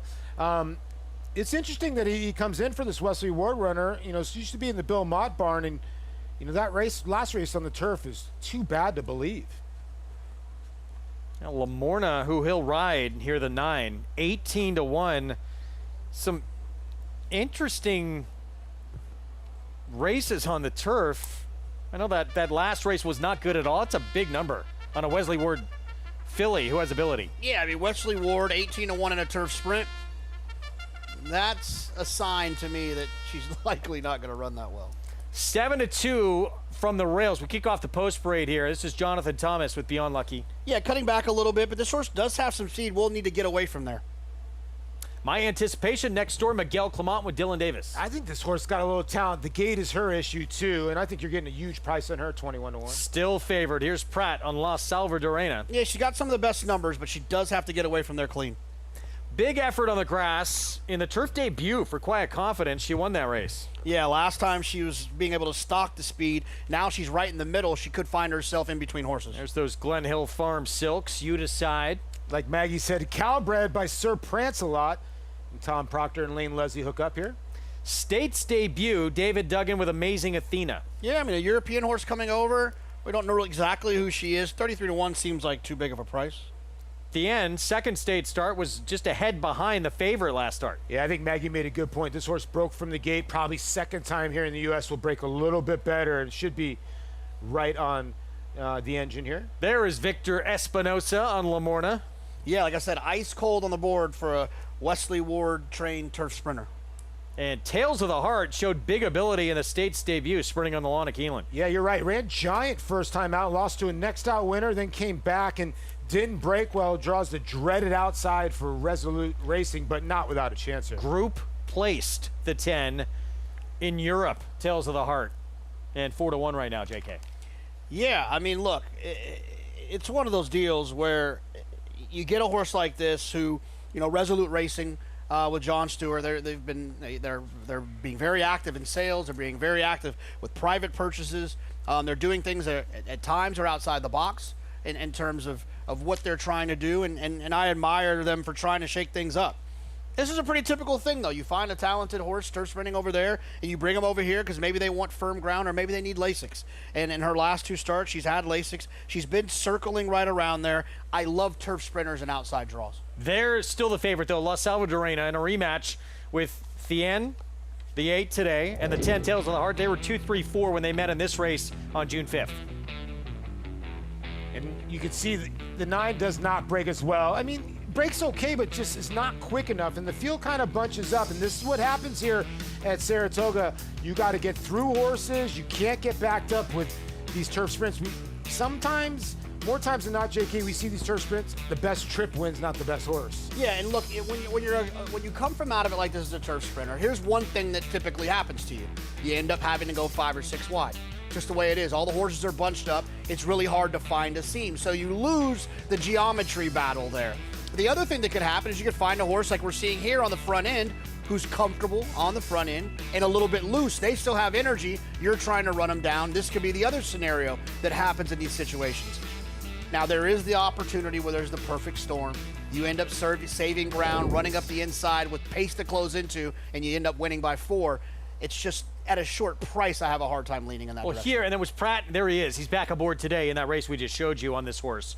Automatically, just a better starting position in terms of wanting to be closer to that fence from the outset. You're right, but the problem is, though, is when does he start his run? If he starts his run on the turn, he typically, most turf riders in most situations, when they have a lot of horse, they're going to tip out and try to go wide rather than stay in behind horses and try to navigate and weave. Now, Flavien is one of the best riders in the world because he's the type of guy that can navigate and weave, but it's not always the easiest thing, and I don't like things that aren't easy at 9 to 5. Back to Maggie. And look, I like all the people connections when it comes to La Salvadorena. Obviously, Flavien Prat, Ray Handel as well, but she is a filly that no matter how many times she runs, I can never warm up to her. She's just everything I don't necessarily like to see in a filly, in that she's a bit quirky, she's a bit nervous, she always tends to wash out, she doesn't particularly carry her weight well, and as you guys pointed out correctly, she just gives herself too much to do in these turf sprints where it's over in the blink of an eye. She is a great mover. She's moving very well in this warm-up, but like Jonathan said, at a short price, I'm willing to look elsewhere, and I really do like number 8 in here at the end. But you guys talking about the long shot for Wesley Ward, and maybe Jonathan's right in the fact that she's 19-1, stay away. But I think the chart caller missed this filly having some significant trouble turning for home. She got checked significantly at the quarter pole when, let's face it, turf sprints are kicking off, when you don't need to be checked whatsoever. So just go back and watch that replay. Whether she was going to finish any better than what she was, I'd say a little bit better. Definitely wasn't going to run 1, 2, 3, but I'd be willing to forgive her, as that was her first start back off a bit of a freshening and back on, I think, what is her preferred surface. And this will hopefully be a cleaner run for Wesley Ward for Lamorna. And I thought from 2 to 3, she did no growing. She completely plateaued physically. But now here with Wesley, from 3 to 4, she has grown, she has filled out. I'm a little bit partial to her for the fact that she's out of one of my favorite horses that my husband used to train in Freudy Ann, and she definitely looks like a chestnut version of Freudy Ann. So I think at a price, Lamorna could run better than what those odds do suggest. Greg? 20-1, just with connections alone. I mean, that makes you take notice. Wesley Ward in a turf sprint where he excels with so many runners. Victor Espinosa, we never see him here, very rarely. Little interesting at a big price. Yeah, it's. I don't think he's here because the horse is like super live and he didn't want to miss it. There's probably more to the story. But, I mean, it is one of the fun things about Saratoga. I remember last year we got to see Mike Smith in the middle of the week. I mean, obviously he comes for big races on big Saturdays, but he was here just in the middle of the week. Sometimes when these other riders from other places show up here, you know, you got to think it's an important place to them as well. You look at this board. Beautiful board. Where's the value that jumps off the page of you? To me, it's the 6. And it's pretty simple to me why I feel that way. If you look at the past performances of the 3, the favorite, La Salvadorena, here are her Beyer speed figures on the turf: 74, 77, 75, 76, 78, 76. The 6, You Decide, in October of her 2-year-old year, ran an 80. She ran faster as a 2-year-old than La Salvadorena has ever run. Now, To Maggie's point, maybe she's not ready off a layoff. That's one of the things you have to decide. But at 8-1, I'm willing to pay to find out if she's ready to run off for break. Because if she moves forward off of that race from October as a 2-year-old, you can sometimes expect 10 to 12 points. I don't think she's going to run a 92. But if she can run an 83, an 84, an 85, she's going to beat La Salvadorena. I'm with you. I picked the 6 here, too, at 8-1. And I like Tommy Proctor. I like that they've given this horse a little bit of time. She's a 3-year-old, and Jonathan makes a good point. You run that fast, you see Victor aboard the 9. I do think, again, the 2 at 24-1 just boggles me. The horse needs to get out of the gate, but I just think that horse has got a little bit of a look and has got some talent. You know, I landed on the 6, but I would give the 2 a little bit of a look at a big shot here. I understand where they're going with the 3, but the 2's got some upside for me. You got speed from the rail with Beyond Lucky, who's quick, California quick too, but then You Decide, who JK was just talking about, the 6. Very quick in that turf debut, and now coming in off the bench fresh, you gotta think is gonna fire out of there and be hoping to get to the front, try and wire this field, but it looks like it's those 2 to the quick of the quick to you as well. Yeah, she's got the weapon that you need, the 6, in these turf sprints, which is speed. She's going to be forward. She's going to be where they're all trying to get. There's the very interesting Thien, second state start. Linda Rice, Jose Lescano back aboard. Just a head behind the favorite when they met back on June 5th, Belmont at Saratoga week. And the price a whole lot better than 8-5. You're getting 7-1. Set for the 10th from Saratoga. Here on our Fox Sports 1 coverage. Let's go to Frank Miramati for the call. They're in the gate.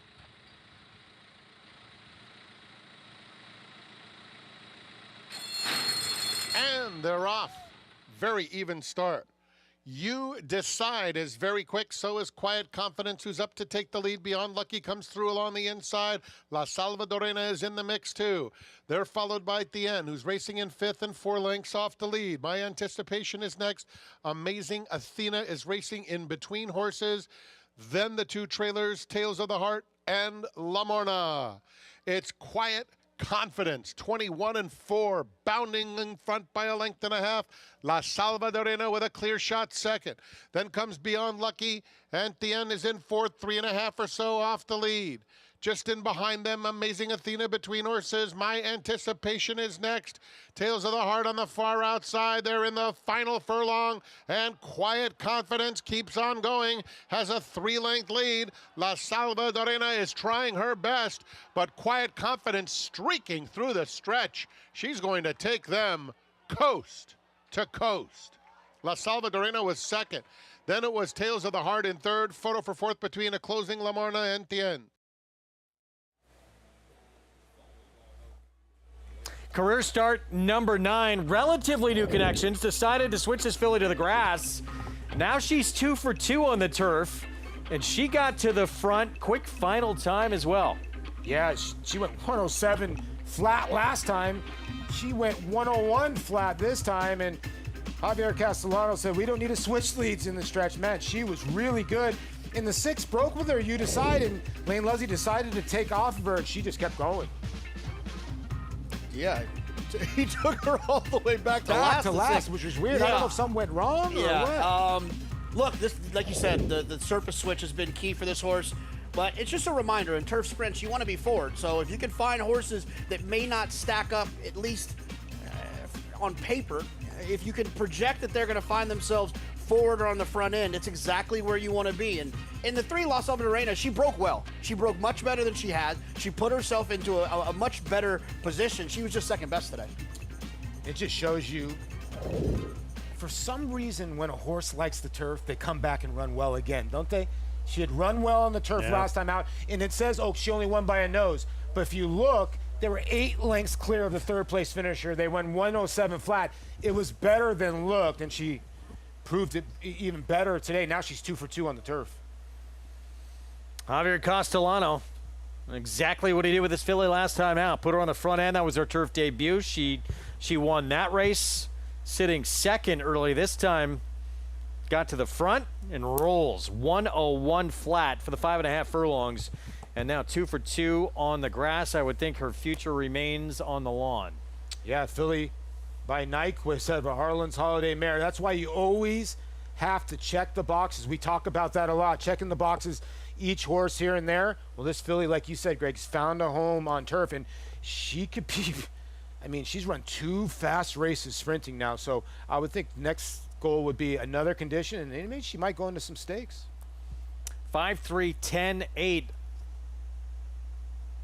Here in this 10th from Saratoga. So Javier Castellano, who we're used to seeing hoist a trophy midsummer. He's done it more than anyone in the Travers. 7 Travers wins. I think picks up a what's that? That will never be beaten, right? 7 Travers wins? That's a lot. I would not think so. It's pretty incredible. Yeah, it's a lot. I mean, I understand some of the young guys. That's a lot. That's a lot. That's a lot of Travers. That's still to come this summer. We got some news today. Pretty good 3-year-old who's going to be coming back here for the Jim Dandy and hopefully the Travers, Baeza. That man right there, he's pointing to the Suburban on tomorrow's coverage. Awesome errand for Norm Cassie. Will be lining up, trying to win a 3rd in a row. His story when we come back. It all comes down to this. Good afternoon, ladies and gentlemen. The moment that defines the year, when the world's most influential buyers gather, and every decision, every bid, every opportunity shapes the future. At a marketplace that brings the thoroughbred world together, and where futures are forged, because every moment matters. At the World's Yearling Sale, Keeneland, September.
Back with you for the first time ever, July 4th Racing Festival here at these historic grounds, Saratoga Racecourse in the beautiful town, situated here in upstate New York as we get set to have some fireworks, not just tomorrow night, but all week long with some of the stars we'll have in action coming up over the next few days.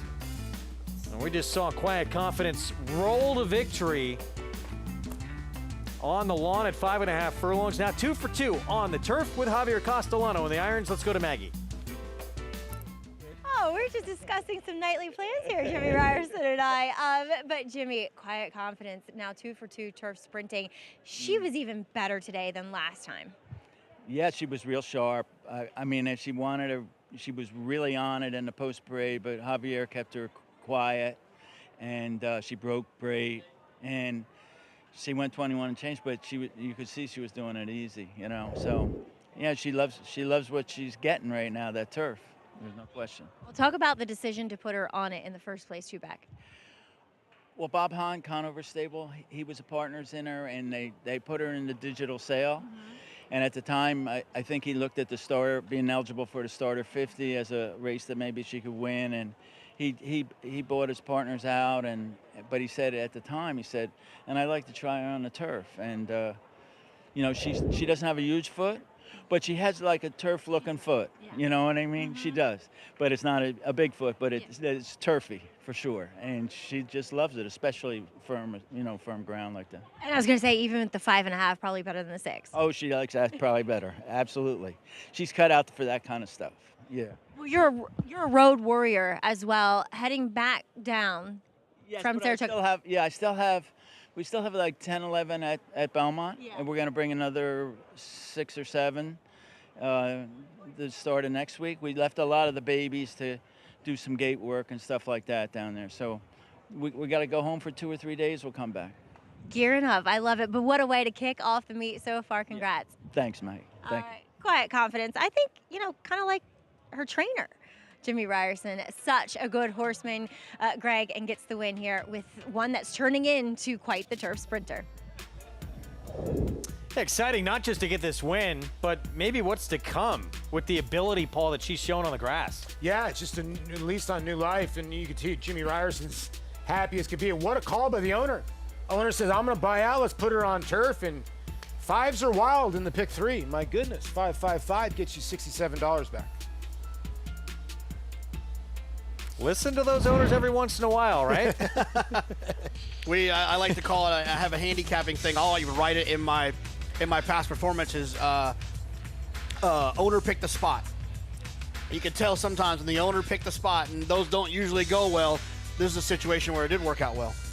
Going to close things out on this Thursday card on the inner turf, mile and a 16th. It is a maiden special weight, so everyone trying to get that first win on the resume coming up. 9-5 favoritism. We talked about her earlier in the show back in our FS2 coverage. Cherie DeVoe, and this will be the turf debut for Cliffs coming up. I think it's going to be really tough in here, although if you look at the will pays, the 5 key actress, looking for the 4th 5 in a row is your lowest will pay. More on this field coming up in a moment. We're going to see some of the best older horses, maybe the best older horse in the country. We certainly thought that when Locked was so dominant in his performance out on the West Coast. Suburban, presented by Suburban, coming up on our July 4th coverage. Race 10, mile and a quarter. But then things did not go well next time out. Just a complete bounce in the alley, Sheba. Those taking on Locked include Awesome Aaron from the outside. And with a Hall of Fame trainer as a father, you would think following in Dad's footsteps would be a foregone conclusion, but that was not the case. In fact, the furthest thing from the mind of Norm Cassie, until one day, one horse completely changed his path.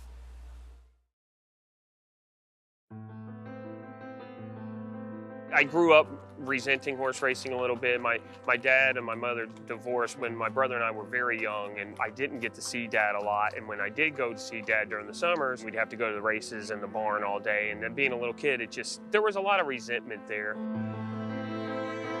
I didn't really have a direction early on in my life. I loved sports. I loved baseball. I actually played a year of college baseball. But I mean, at some point you realize, you're 5'6", you're 5'7", you're slow as hell, you have terrible arm. You're not going to be a Major League Baseball player. Growing up in Louisville, I fell in love with horse racing on my own. The unbeaten colt, Smarty Jones, is drawing away to win the Derby. In the year that Smarty Jones won, I caught the bug really, really bad and decided that's what I wanted to do. I remember the conversation really well because it took a long time to have it. Probably a couple years to tell Dad I knew I wanted to be a trainer. I knew I wanted to follow in his footsteps, but I wasn't brave enough to tell him that yet. I was embarrassed to admit it for whatever reason, and it was an emotional thing to tell him, and I don't know why, because as soon as I did tell him, he's like, well, then let's do it. Let's make you the best that you can possibly be, and we hit the ground running. But Tepin has a 5-length margin and deep stretch. It is Tepin. Tepin in front. Tepin, Parada racing, and Aftercare Tippin in front. They have a furlong to run, and she has turned them away. And she is going to make this her own personal playground, Tippin. I just give credit to Tepin for a lot of things. Tepin is definitely the reason I went on my own, because she gave me that confidence. You know, when I left to go on my own, there was no handouts. I got my own clients. At the time, I was a little upset about that, but in hindsight, that was the right thing to do, because now everything has been that much more rewarding. Heart Legacy still going strong. Heart Legacy goes coast to coast. To win my first graded stake at Churchill Downs, we did it for Mary Lou Whitney while Mary Lou was still with us. And to win a race named after a horse that Mary Lou bred, the Whitney's bred regret. You know, it's kind of fairy tale, and it was a good moment. It is Pretty Birdie, jockey Louis Saez, wearing the colors of the Mary Lou Whitney stables. Pretty Birdie takes the Schuylerville. Being associated with Mary Lou Whitney and her husband John, who have been so great for the sport and so great for the town of Saratoga, I knew there was a lot of pressure riding on Pretty Birdie and me, and she delivered. I've been a part of a lot of big races, won a lot of big races when I worked for my father, but that was the biggest moment of my life in racing so far. There's two simple goals. I would like to be the guy in Kentucky, you know, at the very top tier at Churchill and Kingland. That would be one of my main goals, but the only goal is to win the Kentucky Derby. Well, you heard Norm Cassidy talk about the late John Henderson in that piece, and, you know, loved giving up-and-coming trainers a chance, and certainly one who did that with Norm Cassidy. Now Norm's starting to come into his own, Paul, an Awesome Aaron. Horse who's trying to win his third in a row, coming off a victory in the Grade 3 Pimlico Special. Yeah, it was a good race. I mean, overall, sloppy racetrack on that day, but barreled down the middle of the racetrack. And Norm has always liked this horse. You know, he's going to have to step up a little bit in the Suburban, but he is a horse that does like a little bit of a fight. As you can see, there was a little bit of bumping there towards the wire, but a horse that is improving. Claimed JK for $40,000. This year alone, he's won almost $270,000. And now he's going to be in the Suburban against Locked. Pretty good claim. Some might say that's a good claim. And look, he's drawn well. He's improving. He's going in the right direction. And Locked is a horse that I think could allow other horses in here to have value. He went to the West Coast, and he won a Grade 1 out there, going a mile and a quarter. But how good was that race? And I'm questioning how good Locked is. I think maybe it was a little circumstantial. He's a question mark horse. You don't know what you're getting with Locked. I mean, he can win off like this. He can run an unbelievable, just 110, 100, you know, buyers that are in other land, and then sometimes he doesn't show up. He's just a tough horse to read. Jonathan, when you say it was a little circumstantial, I mean, people look at that Santa Anita handicap, and they thought this might be the best older horse in the country. What do you mean by that? Well, I'm just saying, I think that, like, here's how I could describe Locked. And I think Locked is the type of horse that if everything kind of goes his way, right, he doesn't meet a lot of adversity, whether it be horses that might be a little bit better than him, then he'll win, and he can win nicely. But I think when things get a little tricky for him, right, maybe he's going a mile and an eighth, maybe he was better going a mile and a quarter. When he runs into a horse like Fierceness, I think that's the adversity. It's not quite for him. I do think this race feels like that, unless Awesome Aaron is improving in the way that I think he might be. That could be that adversity that Locked meets.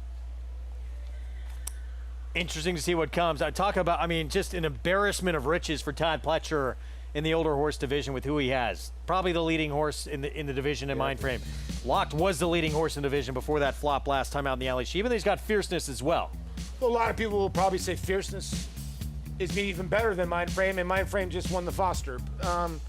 You're right, but I'm kind of with JK a little bit on Locked. Locked reminds me a tiny bit of like Charge It, and like those kind of horses, they can run 110 buyer. Then when they have a little adversity, you don't know really what's going to happen. Here's our stakes schedule for Friday, July 4th action. Loaded with tremendous runners. Going to be a lot of fun, and we'll include this in the mix as well. That $750,000 Belmont Derby as part of our coverage on Big Fox at 5 Eastern tomorrow. Join us from right here at Saratoga Racecourse. We're going to take a timeout. We'll be back. Nightcap still to come. 9-5 favorite in the finale on our Thursday coverage. Cliffs, Cherie DeVoe barn. First time on the grass here in start number 2. Coming up for this 3-year-old filly.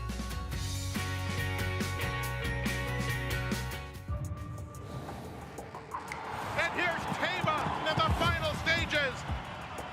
The Santa Anita Derby goes to Tama. It's Tama, absolutely terrific, winning Malibu by 4 widening lengths.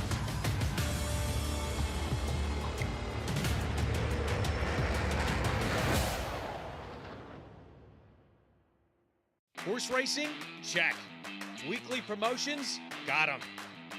Huge payouts? You bet. With Naira Bets. Download the app today and bet on any track, anywhere, anytime with live HD horse races, betting tips and tutorials, expert picks, and more. You bet with Naira Bets. Join now for a new member bonus at nairabets.com. At the Keeneland September yearling sale, the premier thoroughbred auction venue in the world, Mandy Pope of Whisper Hill Farm signed the ticket on the $5 million sale topper by Curlin, bred by Stone Street Thoroughbred Holdings. He was one of $5 million plus yearlings by Curlin to sell. No fewer than 55 of his yearlings fell to the auction gavel, averaging nearly $600,000, making Curlin the #1 sire of yearlings in 2024. Curlin, the classic sire. You're never more here than when you're here. Here is more than just a horse race. Here is where you want to be. And here's the horse that's going to make it happen. They're off in the Breeders' Cup. Here she is, coming around the final turn, making sure that this year, you won't be anywhere else, but here.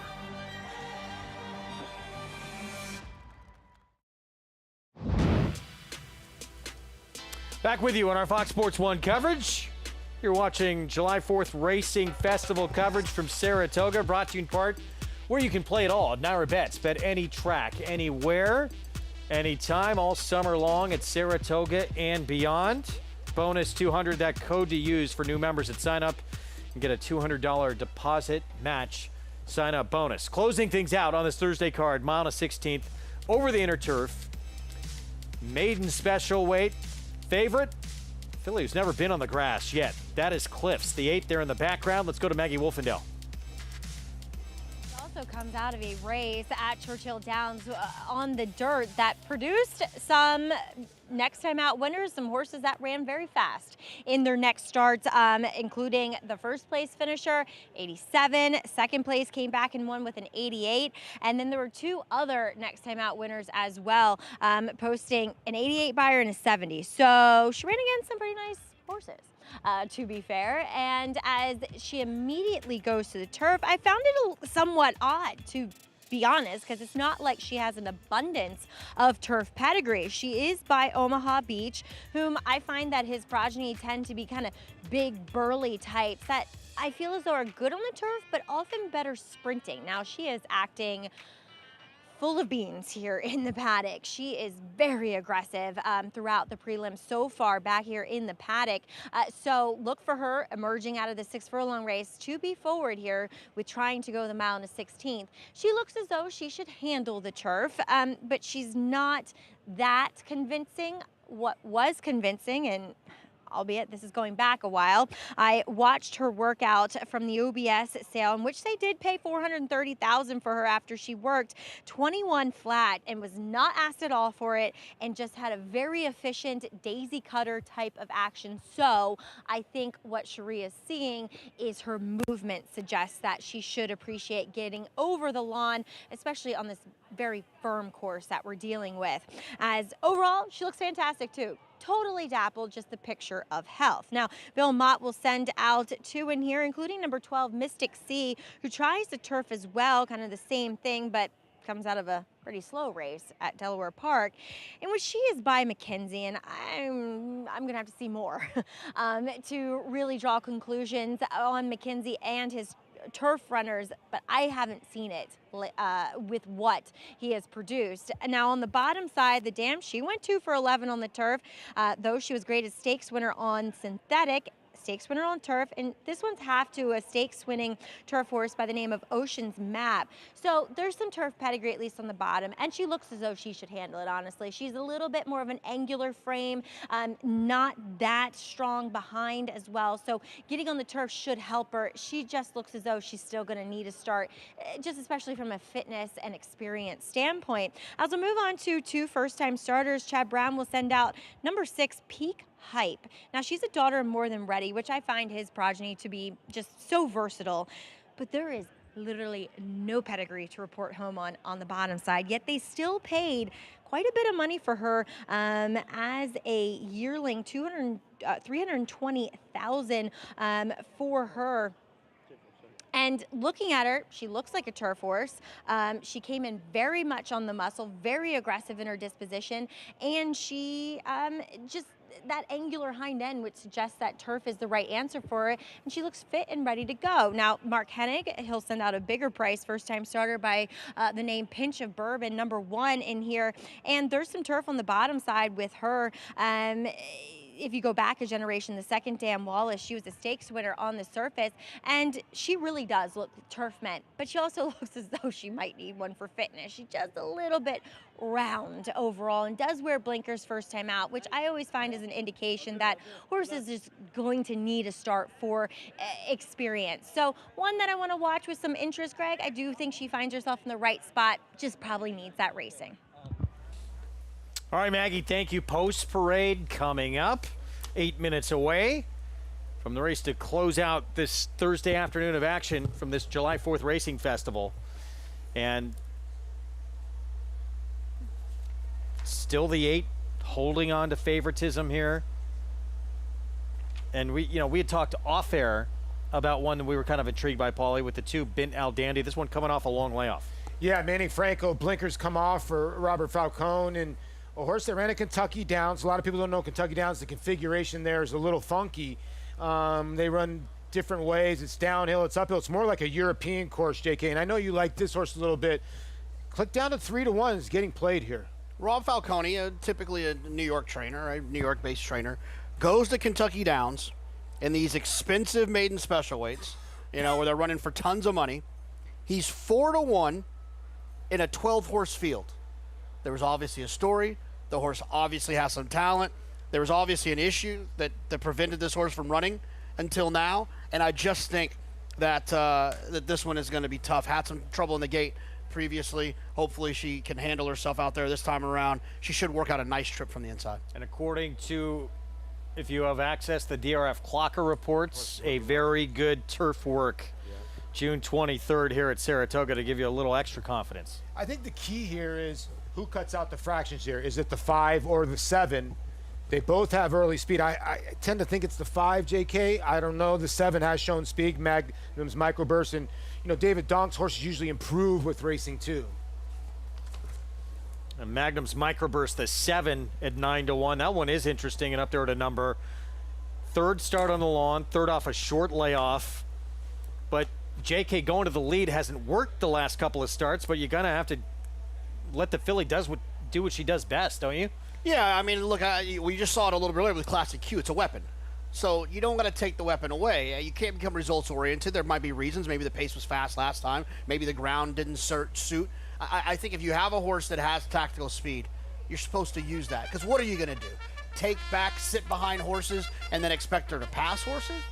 These silks right here, you're not supposed to have the kind of success Bob Edwards and E5 Racing have had when they've been in the game for that short amount of time. It's insane. New Money Honey, Good Magic, Rushing Fall, all in like the first year and a half, first 2 years of starting. Here is Pinch of Bourbon, first-time starter from the rail. Yeah, not taking much money at 17-1, but you do get Dylan Davis. Bint Al Dandy now has become the favorite off that long time away from Kentucky Downs. Yeah, the Irish bred here with Manny Franco and Robbie Falcone. Getting bet here. Like the warm-up, too. Peonis Oscar Pereira trains. Yeah, had a couple of opportunities. Ran okay sprinting, but not too great going 2 turns. Here's one of 2 for Bill Mott. Javier Castellano aboard. Yeah, this one's a little bit interesting. I would want a little bit of a better number than 4-1. I just think this is like that third alternative for folks. Here's those E5 Racing Silks. First-time starter for Chad Brown. Yeah, peak hype. Chad Brown and Irad Ortiz Jr. Kind of chilly when you see them at 6-7-1. Magnum's microburst here likes to go to the front. Got loose in the last 2 starts and couldn't win. What's going to happen differently here today? Cliffs had been favored throughout most of the wagering. First time on grass for start number 2. And she should show speed, like Maggie was saying. She showed speed first time out after not breaking on the dirt. Beware. 2 sprint, stretch out, but off a layoff for So Darn Pretty here. Yeah, another horse that brings speed to the party in the 10 and gets Lasix with Luis Saez and Brittany Russell's a very good conditioner. Dream Walking Farms, the late Toby Keith, and here's Home Wrecker. I will say this horse has been improving on the dirt in every start and is getting a chance, has a little bit of turf pedigree. And Mystic Sea, the other Belmont runner, this one first time on the lawn, start number 2. This horse was actually bet first time out at Delaware Park and now 16-1, daughter of McKenzie. 4 minutes away from the race to close out our Thursday coverage, and there's the current favorite, Bint Al Dandy, coming back off the bench. First start as a 4-year-old when we come back.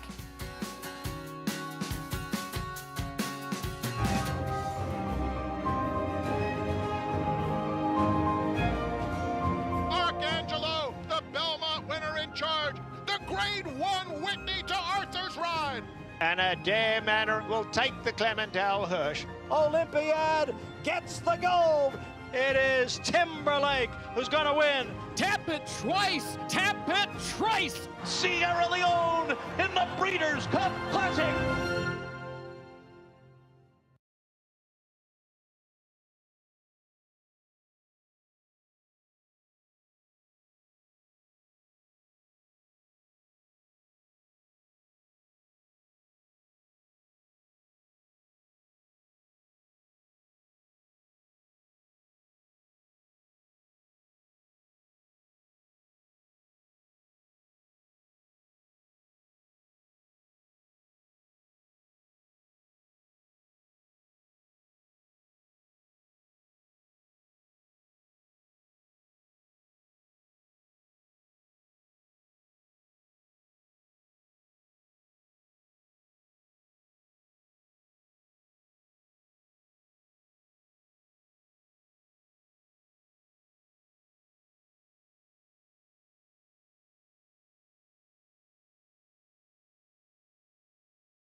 Back with you on our Fox Sports 1 coverage. Finale coming up on the Thursday card here at Saratoga Racecourse on America's Day of the Races.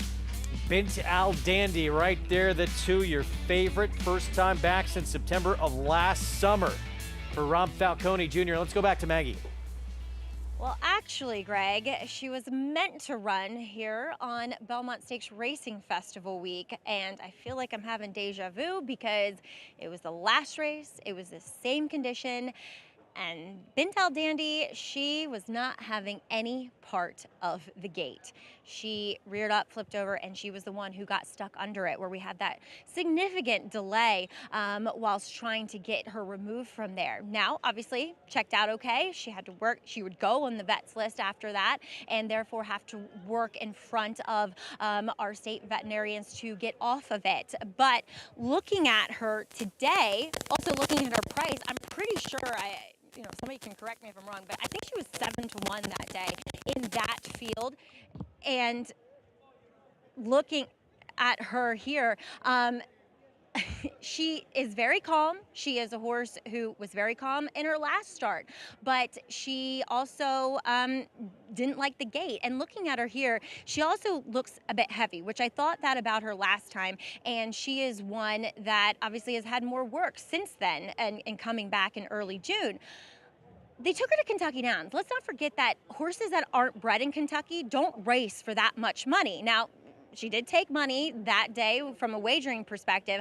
I don't know. I don't like her as a favorite, and obviously we'll keep a close eye on her as she approaches the gate. But so far, she's held it together quite nicely. Massive long shot on the outside, has an enormous amount of pedigree for the turf. That's number 11, Home Wrecker, daughter of Quality Road. She is a half to multiple graded stakes winning turf sprinter Imprimis, also Warranty, who was 5 for 7 on the turf. Now, they were the only two with 4 others to try it and not like it, but she does have a massive turf hoof. I just wish she was a better looking racehorse from the overall standpoint, but I do think that this surface change could move her up. At 52-1, that would be quite an ending to this Thursday card. Home Wrecker again owned in part by the late Toby Keith's Dreamwalkin' Farms, who we lost back in February of last year. Country Music Hall of Famer. Was he out at Hot Springs? Yeah, he Quite a was. bit? And I got to talk to him in the Breeders' Cup. Didn't realize he was a big Dodger fan. Toby's very well missed. I miss Toby. He's such a great guy. Got to see him perform impromptu at Jeff Ruby's after the Breeders' Cup. They locked the doors. Everyone that was in there got to see it. He got up on stage and performed for like an hour and a half. It was one of the, and I'm not even a huge country music fan. It was one of the coolest things I've ever seen. Incredible. Had a lot of good horses over the years. I believe stable earned over $19 million in the course of all their runners. Home Wrecker still running here for them at a huge number, but as Maggie said, has some turf pedigree. Set for this finale on our Thursday card. Let's go to Frank Miramati. And they're off. Key Actress had a nice beginning. Bint Al Dandy is showing plenty of early pace, and here's So Darn Pretty sprinting up quicker than both and up to take the lead. So it's So Darn Pretty in front, Bint Al Dandy, Key Actress racing in between rivals, and on the outside of them is Home Wrecker trying to get in a little bit and is trying to cut the corner, racing on the outside of Pinch of Bourbon. Pinch of Bourbon maintains the 4th spot, 6 lengths off the lead. Then Magnum's Microburst, followed by Peak's Hype. It's another 3, back to a well-settled Cliffs, who's traveling kindly in the opening furlongs. Then Mystic Sea and Pioneus is at the back of the field. The opening quarter went in 23 2/5 seconds, so it's So Darn Pretty, taking them to the half-mile pole, a length and a half in front of Key Actress in second. Bint Al Dandy on the hedge in third, 3 lengths off the lead. They're followed by Magnum's Micro Burst on the outside of Pinch of Bourbon, with Home Wrecker outside of that pair. The half in 48 2/5 seconds. Peak Hype is in behind that group. Another length and a half. Cliffs on the outside of Pioneus. And the trailer is Mystic Sea. So Darn Pretty, 3/4 in 109 4, has been tracked throughout by Key Actress, who's now asked to get after this pace setter, Bint Al Dandy, along the inside. They are followed by Magnum's Microburst. Cliffs down the center of the course behind Peak Hype. Inside the 8th pole, So Darn Pretty, trying to get there under Luis Saez, has been there every step of the way and will not be denied. So Darn Pretty, sharp in victory. Key Actress, Bint Al Dandy, and a 3-way photo for 4th among Magnum's Microburst, Peak Hype, and Cliffs. 2 sprints stretching out, had sprint speed forward under Luis Saez, and Brittany Russell-Barn with a win here. Heck, this is a good ride by Luis Saez. Nobody wanted to take the initiative, and we've seen every horse that's been on the front end on the turf be ultra tough today. In the 5 and the 7, decided to take back. Key Actress thought he could go by, but Luis Saez had a ton left here in the stretch. That's it's one of the oldest axioms in racing is pace makes the race. And we've seen that on a number of occasions today. Getting out on the front end, speed is a weapon, and it's one that people don't always utilize. But these riders today have been plugged in, and they have been absolutely doing it. Luis Saez takes advantage. You knew she was going to be in front. Sprint speed off the bench. They just can't run her down. Well, she went 109 and change, so she went fast for the 6 furlong mark. She got the mile in 135. She was able to finish it off. When you looked at the rest of the fillies in here, the 5 and the 7, the 2 horses that were chasing her were horses that have backed up in their last races, so they weren't going to go by her. And the 2 kind of got a weird kind of ride, did the 2. I thought the horse was just empty on the inside. When they turned for home, sitting in that pocket trip, I expect him to go on. He just wasn't really there for Manny when he asked. And to your point, Paul, when you said Luis Saez, they went 109 for the 6 furlongs. I heard Dale Romans, I remember him saying around the time that Shackelford was running on the Triple Crown Trail and was running well, he had this theory that if you're running fast on the front end, the horses behind you are typically running faster than they're comfortable running early too. Even if they're closers, they're getting sucked along. They're used to being 3 and 4 lengths off. They're still 3 and 4 lengths off going faster. So sometimes when you go 109, you dull the kick of the closers behind you. 2 wins today for Luis Saez. And does it here with a 3-year-old filly coming off a layoff. Hadn't run since November of last year. First time going long. And able to lead every step of the way for the win. We talk about Cherie DeVoe. At the 8, needed the race. That was a good call by Maggie. Maggie said, maybe this horse needs the race, but you got to pay attention to Brittany Russell. She is a trainer that is going to bring horses in here from Maryland. She has horses at Aqueduct at Belmont. And she's good, and she's going to win a lot of races. This is the start right here. She wanted a nice little price here.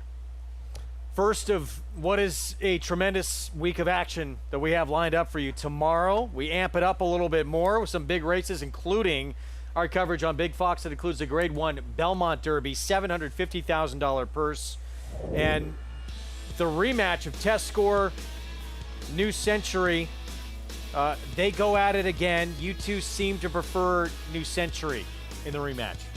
I do, but I also think Tank has got a big advantage. I'm kind of with JK that I prefer New Century over Test Score. I will say this about Final Gambit. He should have won first time out on the turf. He had an awful trip.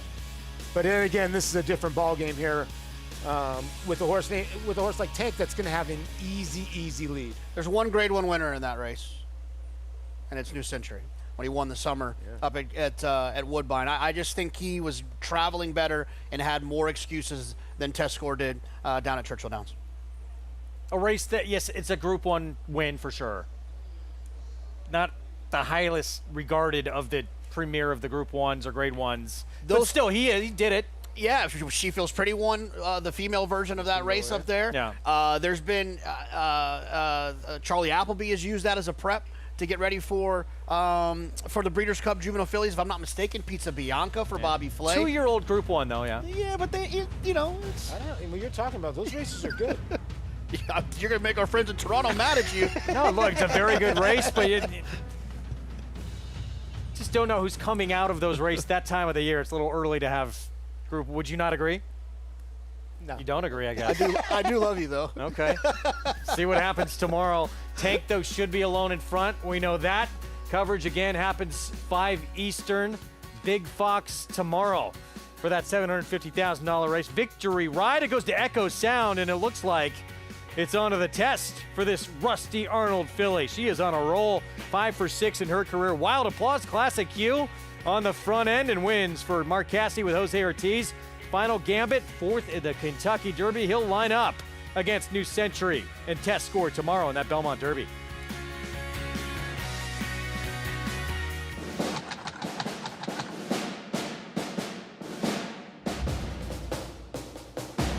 How magnificent was Full Count Felicia? Never in doubt. Coming down to the finish. First World War. Fort Washington on the outside. They're coming down to the line, and Goliad does it. Warfront. standing at Claiborne Farm. Who's in for Mohegan? Obviously everyone. A cheers with friends, then it's off to the races. A moment of calm before the dark and stormy. One more dance floor.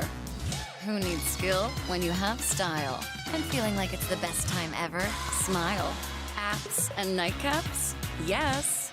Then it's down for the thread count to start it all again tomorrow. This is how it feels when you're all in for Mohegan. Mohegan Sun. We know that the horses are the foundation of this industry, but it's the people that brings us together. We need to celebrate the community that is horse racing.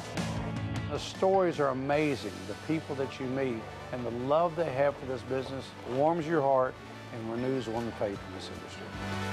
I think this is one of the best things we've done in the last few years in horse racing, but it has to happen with somebody nominating an individual. Racetrack Television Network brings you every race, from every track, on every screen, every day. With monthly packages starting as low as $5, RTN gives you great value and access to more live HD streaming and race replays than anyone. Visit RTN.tv today to sign up and watch on almost any device, including Roku and Amazon Fire. RTN has packages that start at $5 per month.